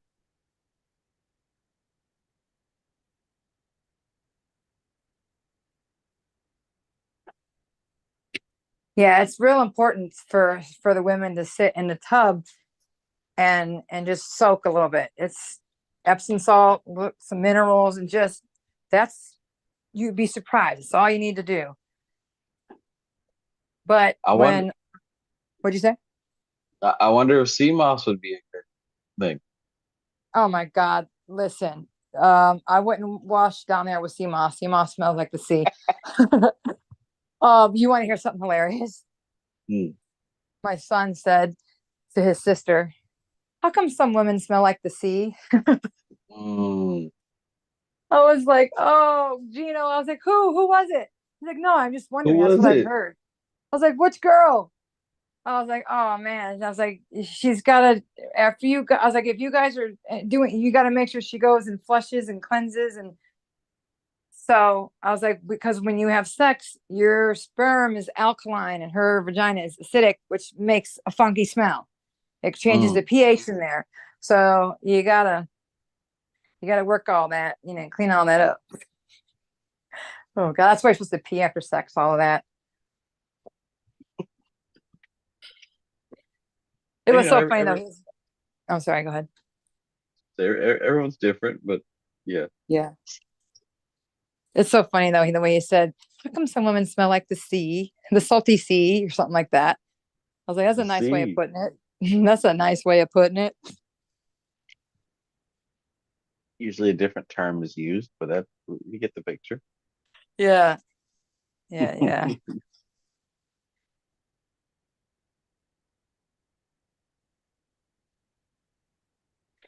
So funny.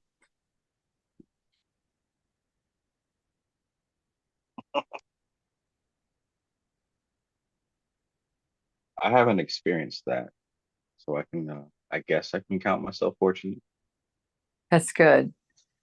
Yeah.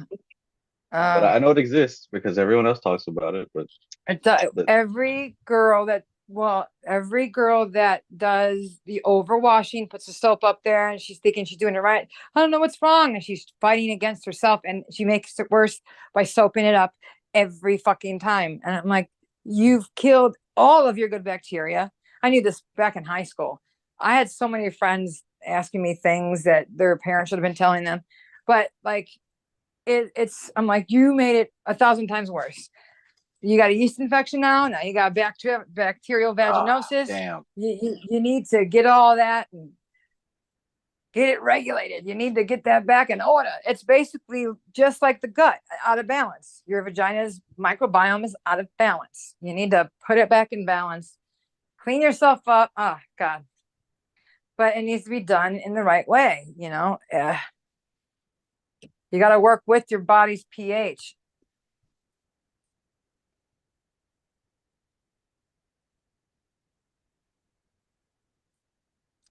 The people I've been with, at least, they had some.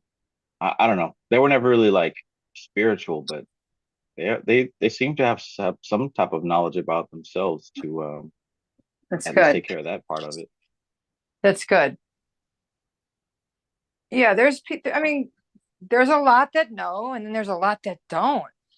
Mm-hmm. And it's unfortunate, and it takes a lot. And then they're like, ew, that's gross. You have to use soap. And it's like, no, you're not understanding the science.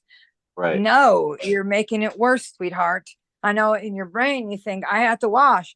There's a way to wash using things that are in balance with your vajayjay. So you'd think that after all this time. What'd you say? So that you think that after all this time they'd create, maybe a type of product or a soap or something. There is stuff. There is all kinds of stuff. But like a lot of things have fillers and stuff. That's why I like to use yogurt. Raw yogurt is the bomb. It's really it does you well. But they have Summer's Eve pH balance. If it burns when you wash down there, it's not for the vajayjay. If it doesn't burn, it's not killing all your good bacteria. It's in balance, right? So they have stuff that is safer in that respect, but it's still adding all kinds of perfumes and things that are not good for the vajayjay. So it's not as good as adding probiotics down there to adding to the good guys. So the good guys take care of any bad guys.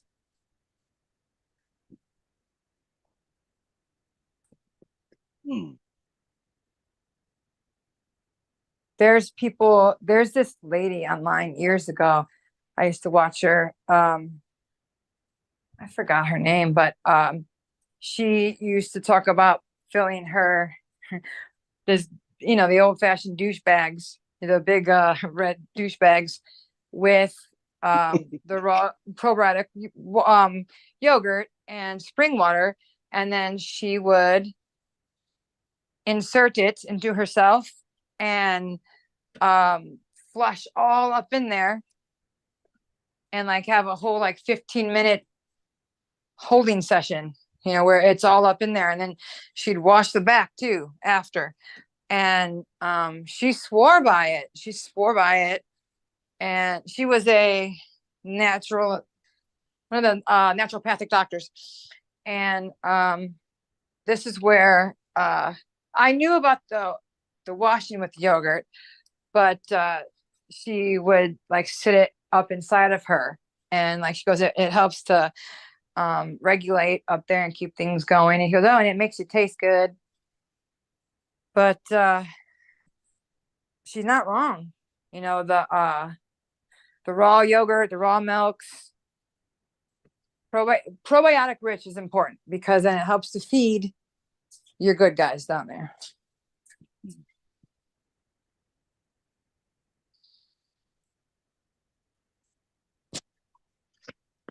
Yoni science. Yep. Raw goat yogurt is like probably that's best because it's closest to human milk. If you're pregnant and you can get breast milk and wash down there with that is also good. But that's a whole other thing. It's, you know, that's not everyone's pregnant and has breast milk. So Milk is a base, not an acid. milk. Oh my God, my back hurts.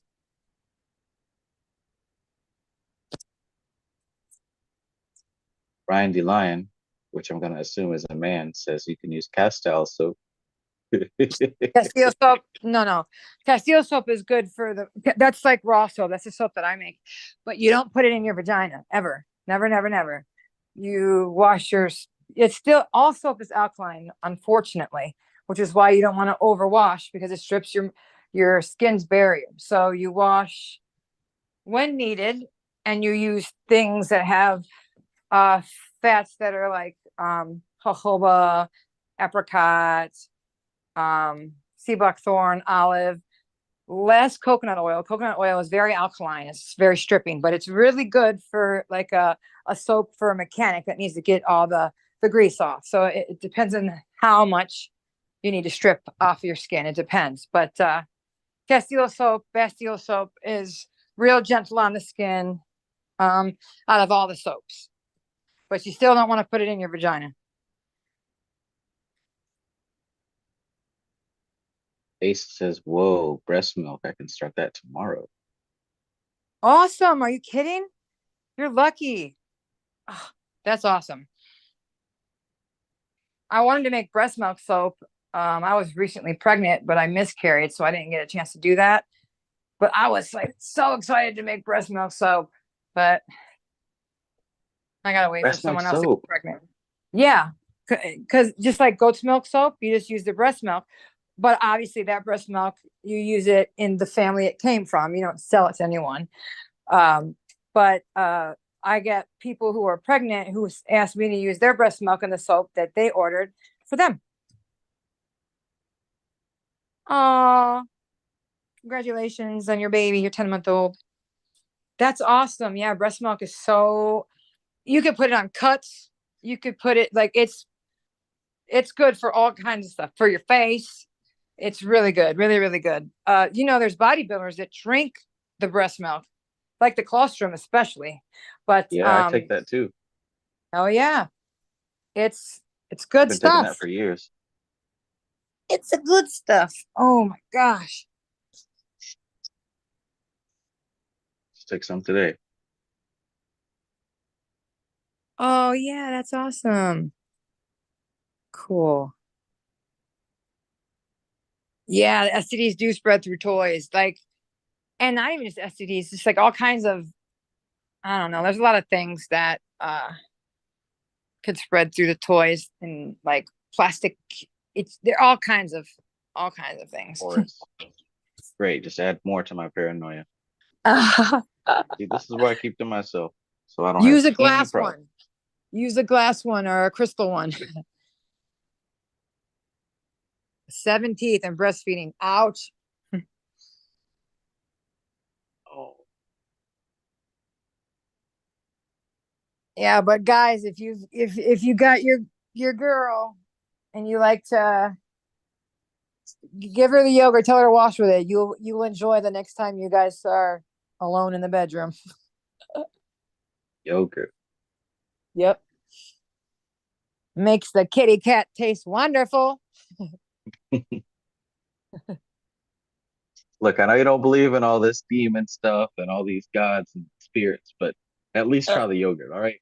At At least least try the yogurt.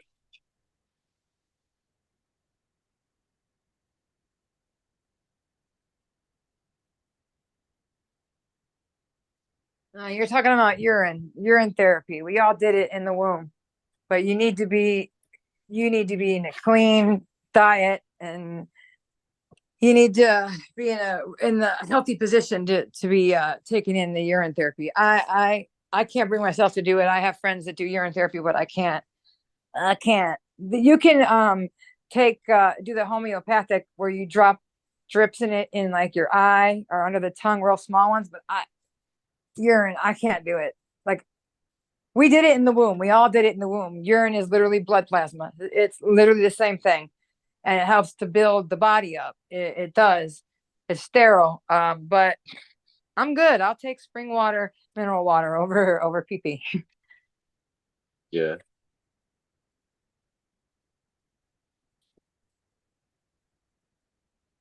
I'm not gonna comment too much on that one, but yeah, I agree with you. Yeah. Europe. I think we talked about that a while ago. Yeah, we did. Yeah.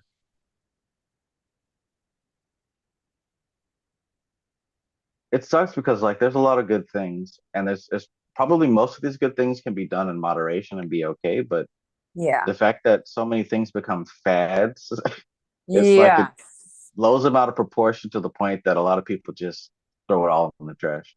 They do. Yep. Absolutely. And I have to be honest, the people that I know that do urine therapy, they ain't looking great. And I wonder how they're smelling. I don't know. I'm like waiting. Ew. I'm like, I don't see any wonderful transformation with you. Where is Yikes. you're kind of looking worse to me. Yeah. And I wonder what you smell like, bro. I don't wonder. I'd rather not wonder. Oh man. I do quality. understand the benefits, but like I feel like I don't know, man. Like I don't know. They're working with some bad quality material. That's what I'm saying. Like there's there's a lot of raw vegans I'm seeing that are aging badly. I'm like, the thing is we have essential fatty acids. We do need fats. So you need, just like there's carb cycling with keto, there needs to be fat cycling with the carbohydrates. I mean, you do need omegas. You need some fats in there. You're looking old as fuck. You're looking drained, and like your skin is, I don't know. Like, but then there's people that are doing it well. They're the herbs. They're taking the herbs. They're growing their fruit. They're distilling their own water. They're having healthy fats included with their healthy carbs. They're not just cutting it all out completely and like being blind to it. They're cycling their fats in.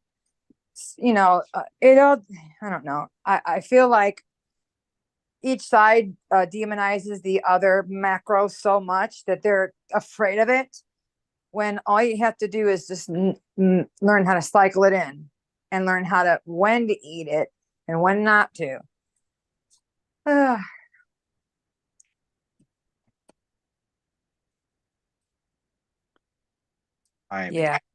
badly.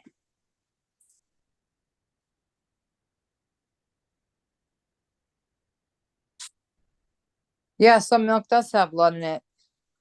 The conventional, I get raw goat's milk from my farm, and I used to get raw cow's milk, but I don't get that anymore because it's just, I don't use it as much. But I use the raw goat's milk from one of my goats that we milk ourselves. It's on my friend's property, and she stores it there, and I have access to the milk and all the cheeses that they make, and it is high quality raw fresh milk that is got no blood in it, no pus. So I see my animals, I see them well taken care of. They don't have any blisters, they don't have all that. See, in conventional, there's a certain amount of pus and blood that's allowed to pass into the milk legally, which is so gross.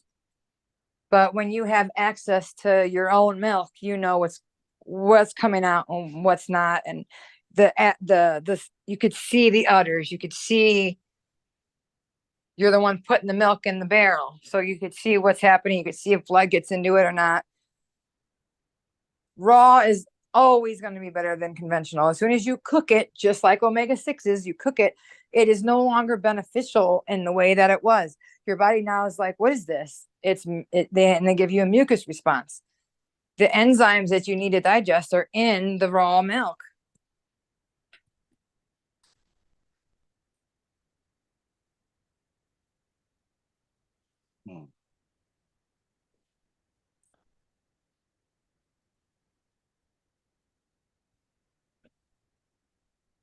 Raw milk was the only thing that I was able to drink after that surgery that left me unable to freaking eat forever.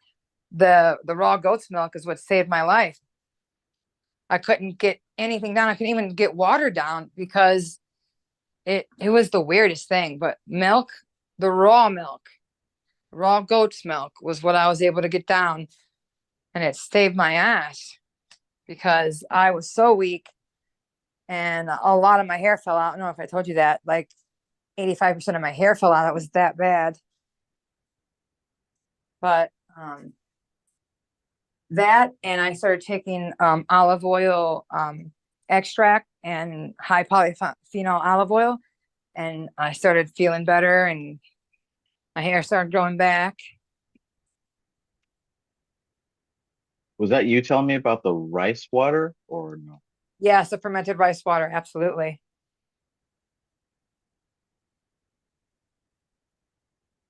I had lamb when I was on a vegan diet for a few years. 12 yummy goodness. Oh, lamb is super good. It's a real clean meat. I like lamb. I like goat. I don't know. It tastes some of my favorite meat wise, and it's a little bit easier to digest also for us. So like the thing is we're not. I don't want to say we're not supposed to this, we're not supposed to that. Everyone's body's different and works differently with what their diet they could take in. But like the longevity zones is predominantly like Mediterranean type foods, fishes, lamb, some cow meat, but like high vegetable, high olive oil, high healthy fats, you know. The problem with some, like with the fish, is you don't want farmed, you want wild caught, and you want to make sure in the wild caught is in a place that's not got heavy metals in it. So you know it's a problem to find a lot of things sometimes, but it's possible if you know where to look, and you know what to look for.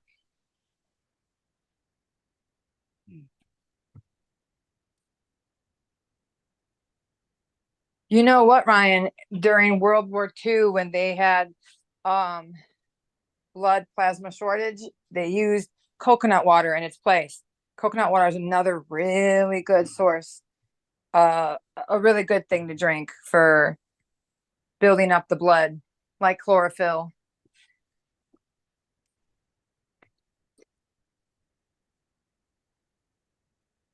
Coconut water. Mm-hmm.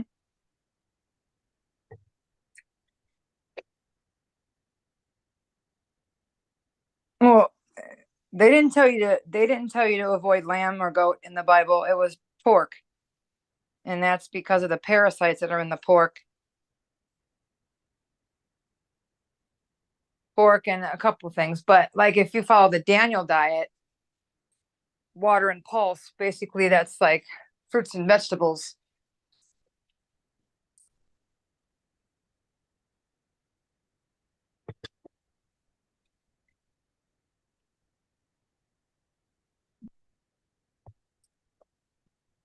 I just had some salmon. Ooh, yum. I love sushi. I think sushi's wonderful, but I don't know, It man. is This so good. parasite stuff. I know. Listen, I love sushi. I guarantee they say if you ever had sushi, you definitely have parasites, which sucks because I love fucking sushi. Right. I love toro, which is tuna belly. It is so good. It's like Tuna the wagyu. belly.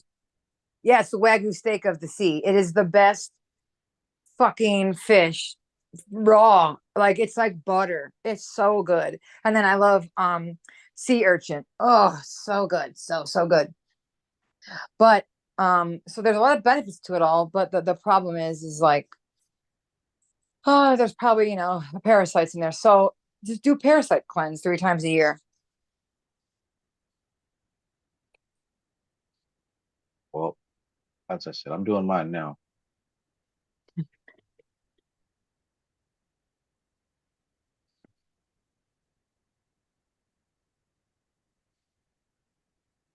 Hmm.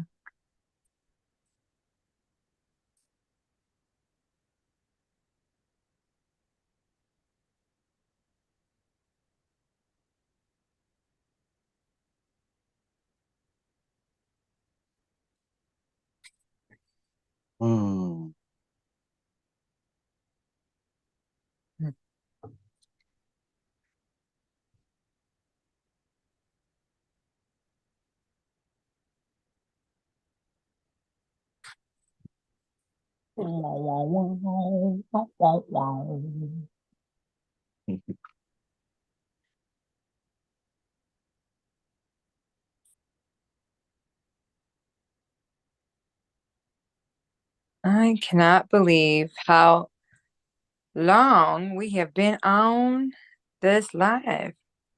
Yeah, it never seems to be as long as it Yeah, isn't that fun? Fox says. Quick, but Hmm.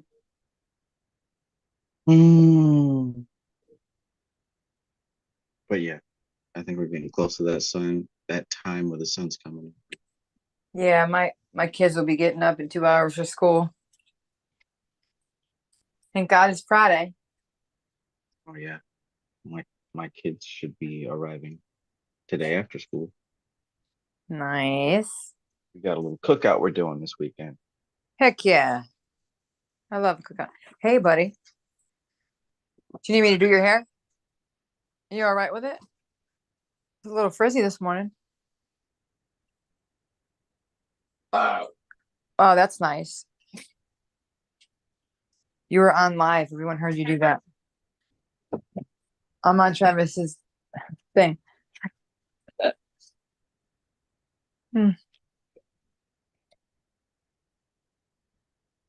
Did you sleep? Good.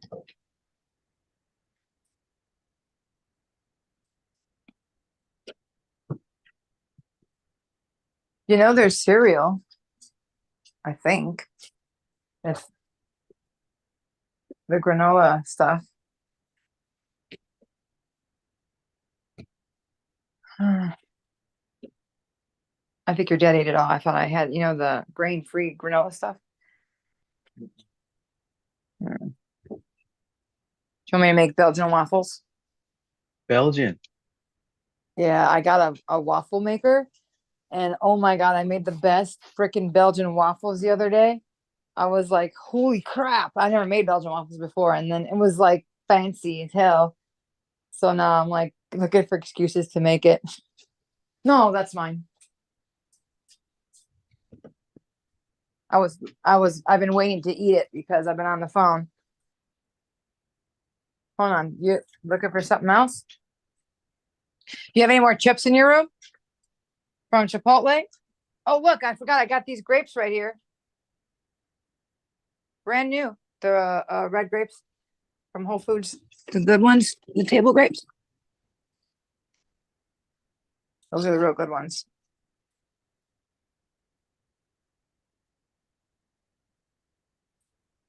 Let me get one. It's so good. Those are good, huh?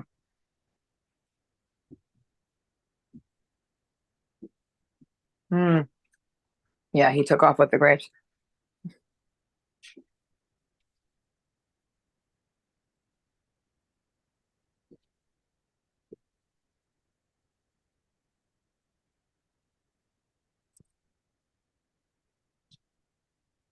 Oh goodness.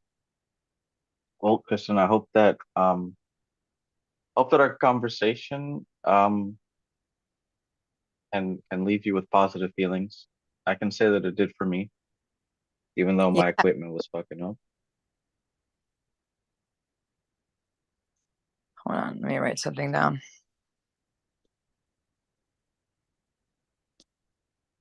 Hold on a minute.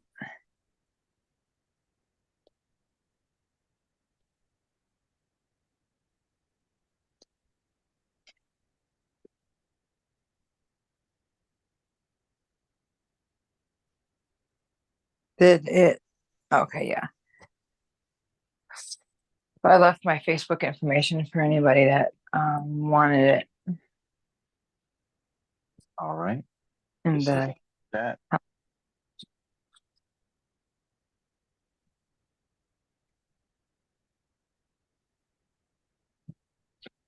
Oh, you left it in the yeah, in the Zoom. Yeah, I do. Ryan asked if I had any videos. I do all that stuff on Facebook. I have a TikTok too, but I haven't been on it in a while. I gotta get back to that. But yeah, you're better off finding me on Facebook. I recently tried TikTok again. Yeah, I'm getting paid from TikTok. I don't know if I told you that. No, nice. Yeah. Paid from 2 years ago from all that viral stuff. I get paid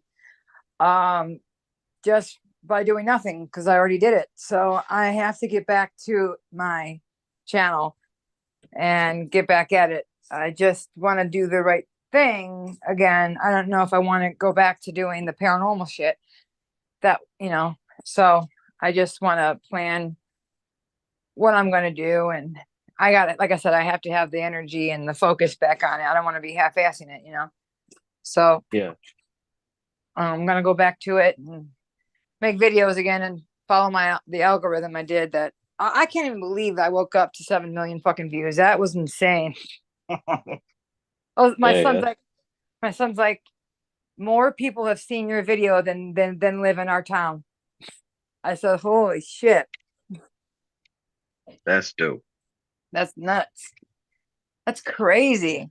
I still have messages every day of people saying, amen. I don't claim negative energy from this video. It's hilarious. That's cool. That's cool. I know they recently implemented paying. And yeah. That was Differently. Yeah, they pay differently now because I had money built up from before, but now they're paying like better. Like you get more money now from a new program. Yeah. Like right after I got back into TikTok, I started seeing videos about that, how they're paying creators who get a certain amount. I forgot what the amount was. I think it was like $1 per 1,000 views. I might be wrong, but something like that. They're starting to give more. Yeah, they are. They're giving more. I was trying it mostly the NPC route, mostly just reposting in my own version some of the popular trending videos, but I don't think my niche was big enough. So I'm gonna have to take a different route. But yeah, there's that, and they've also got the TikTok shop, which is a good opportunity if you can learn how to finagle that. Yeah.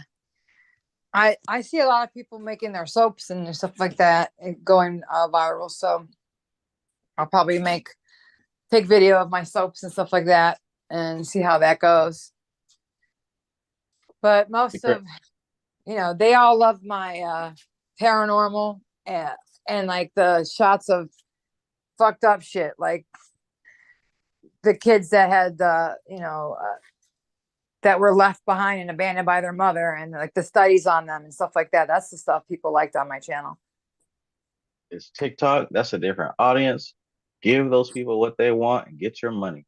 Keep milking it as best as you can. Like absolutely. TikTok audience, that's not even the same as the YouTube audience. Like these people here, no. I don't even want to say. But they'll celebrate you posting the same video over and over again. That's for sure. I know it. It's weird. And if you're getting paid for it, you might as well do it. Might as well. Oh man. I don't see your link in the Zoom. I see the YouTube link you posted.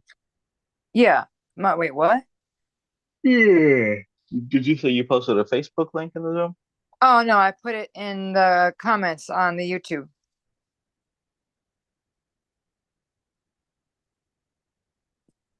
You could find me on Facebook under Kristen Victoria Chambers. You can follow me there. I wrote that on the live chat.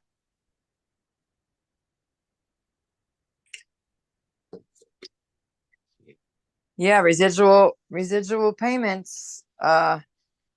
Make the video. If it I see you're in every therapy, day. too delicious. What'd you say? I see you're in therapy, too delicious.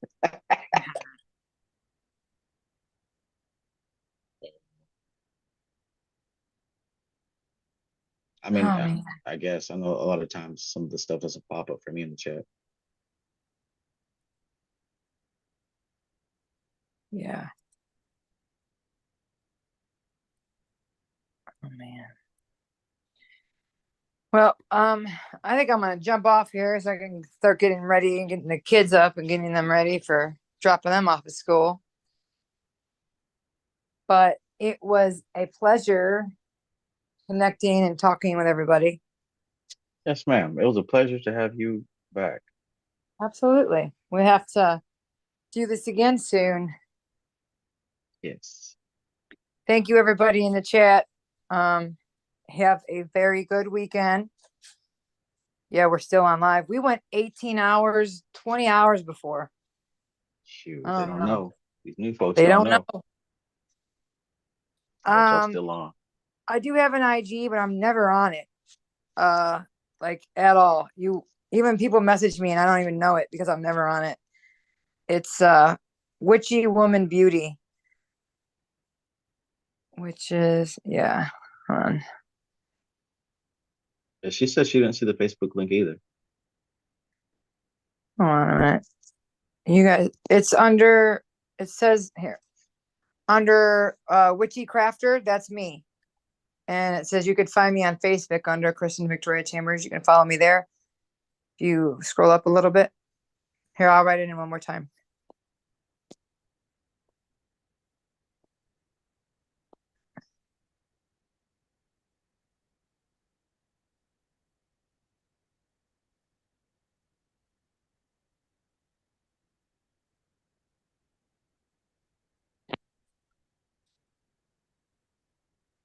Yeah, I don't know how often I'll be on YouTube.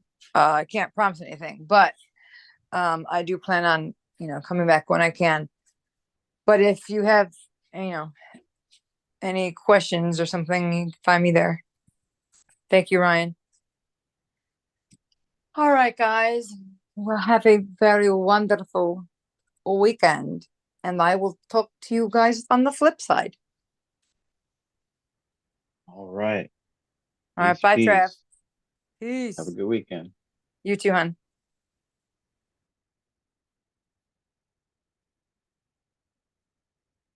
All right, everybody. Thank you for being here. Thank you for enjoying another live stream.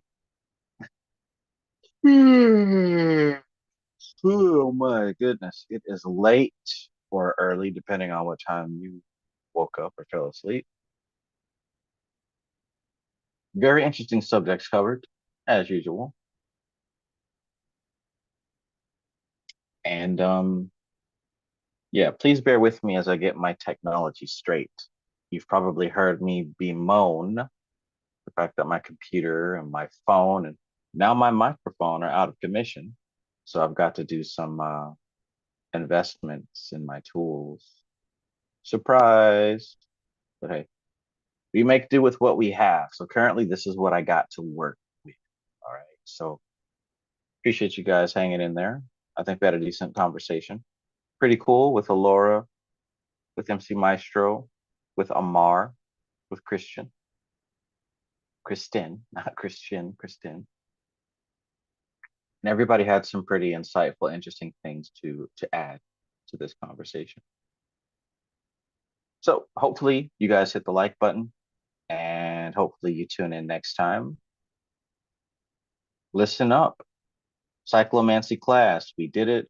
It was awesome. A lot of people got a lot of great information about themselves, their abilities, what they're capable of. And if you missed out on the first round, we're going to be holding the second round very beginning of February, very beginning of February. So if you're interested in the cyclomancy class, if you missed it the first time, this is your last chance to take it. We're going to be doing the cyclomancy class February the 3rd. So I'll be opening the doors this weekend. If you want to be a student in that class, there's going to be a lot of group work, not just a bunch of videos that you watch. There's going to be group involvement with you and other students.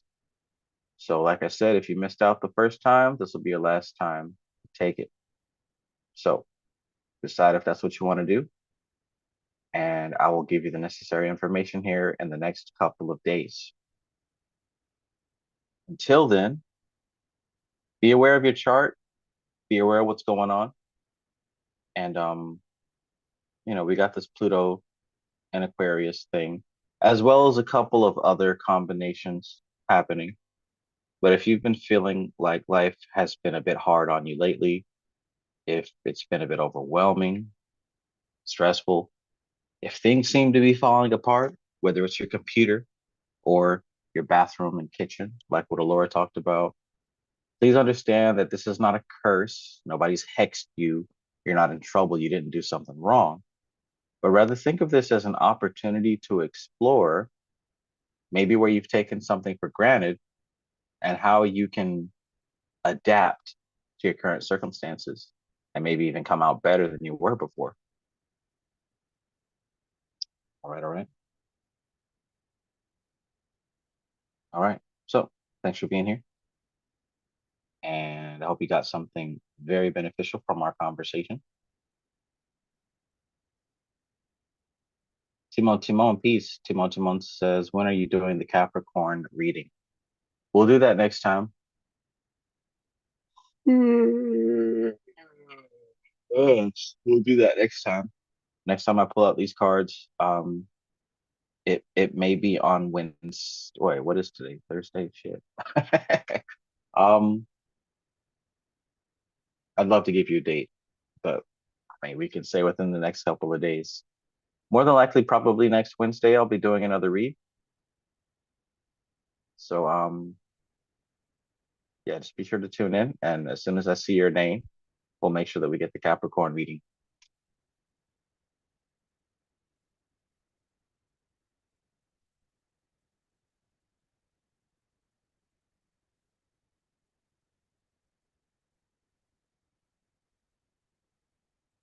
All right. I'm a little bit tired, so I think I'm going to have a rest. Thank you guys for being active in the chat. Thank you for being here.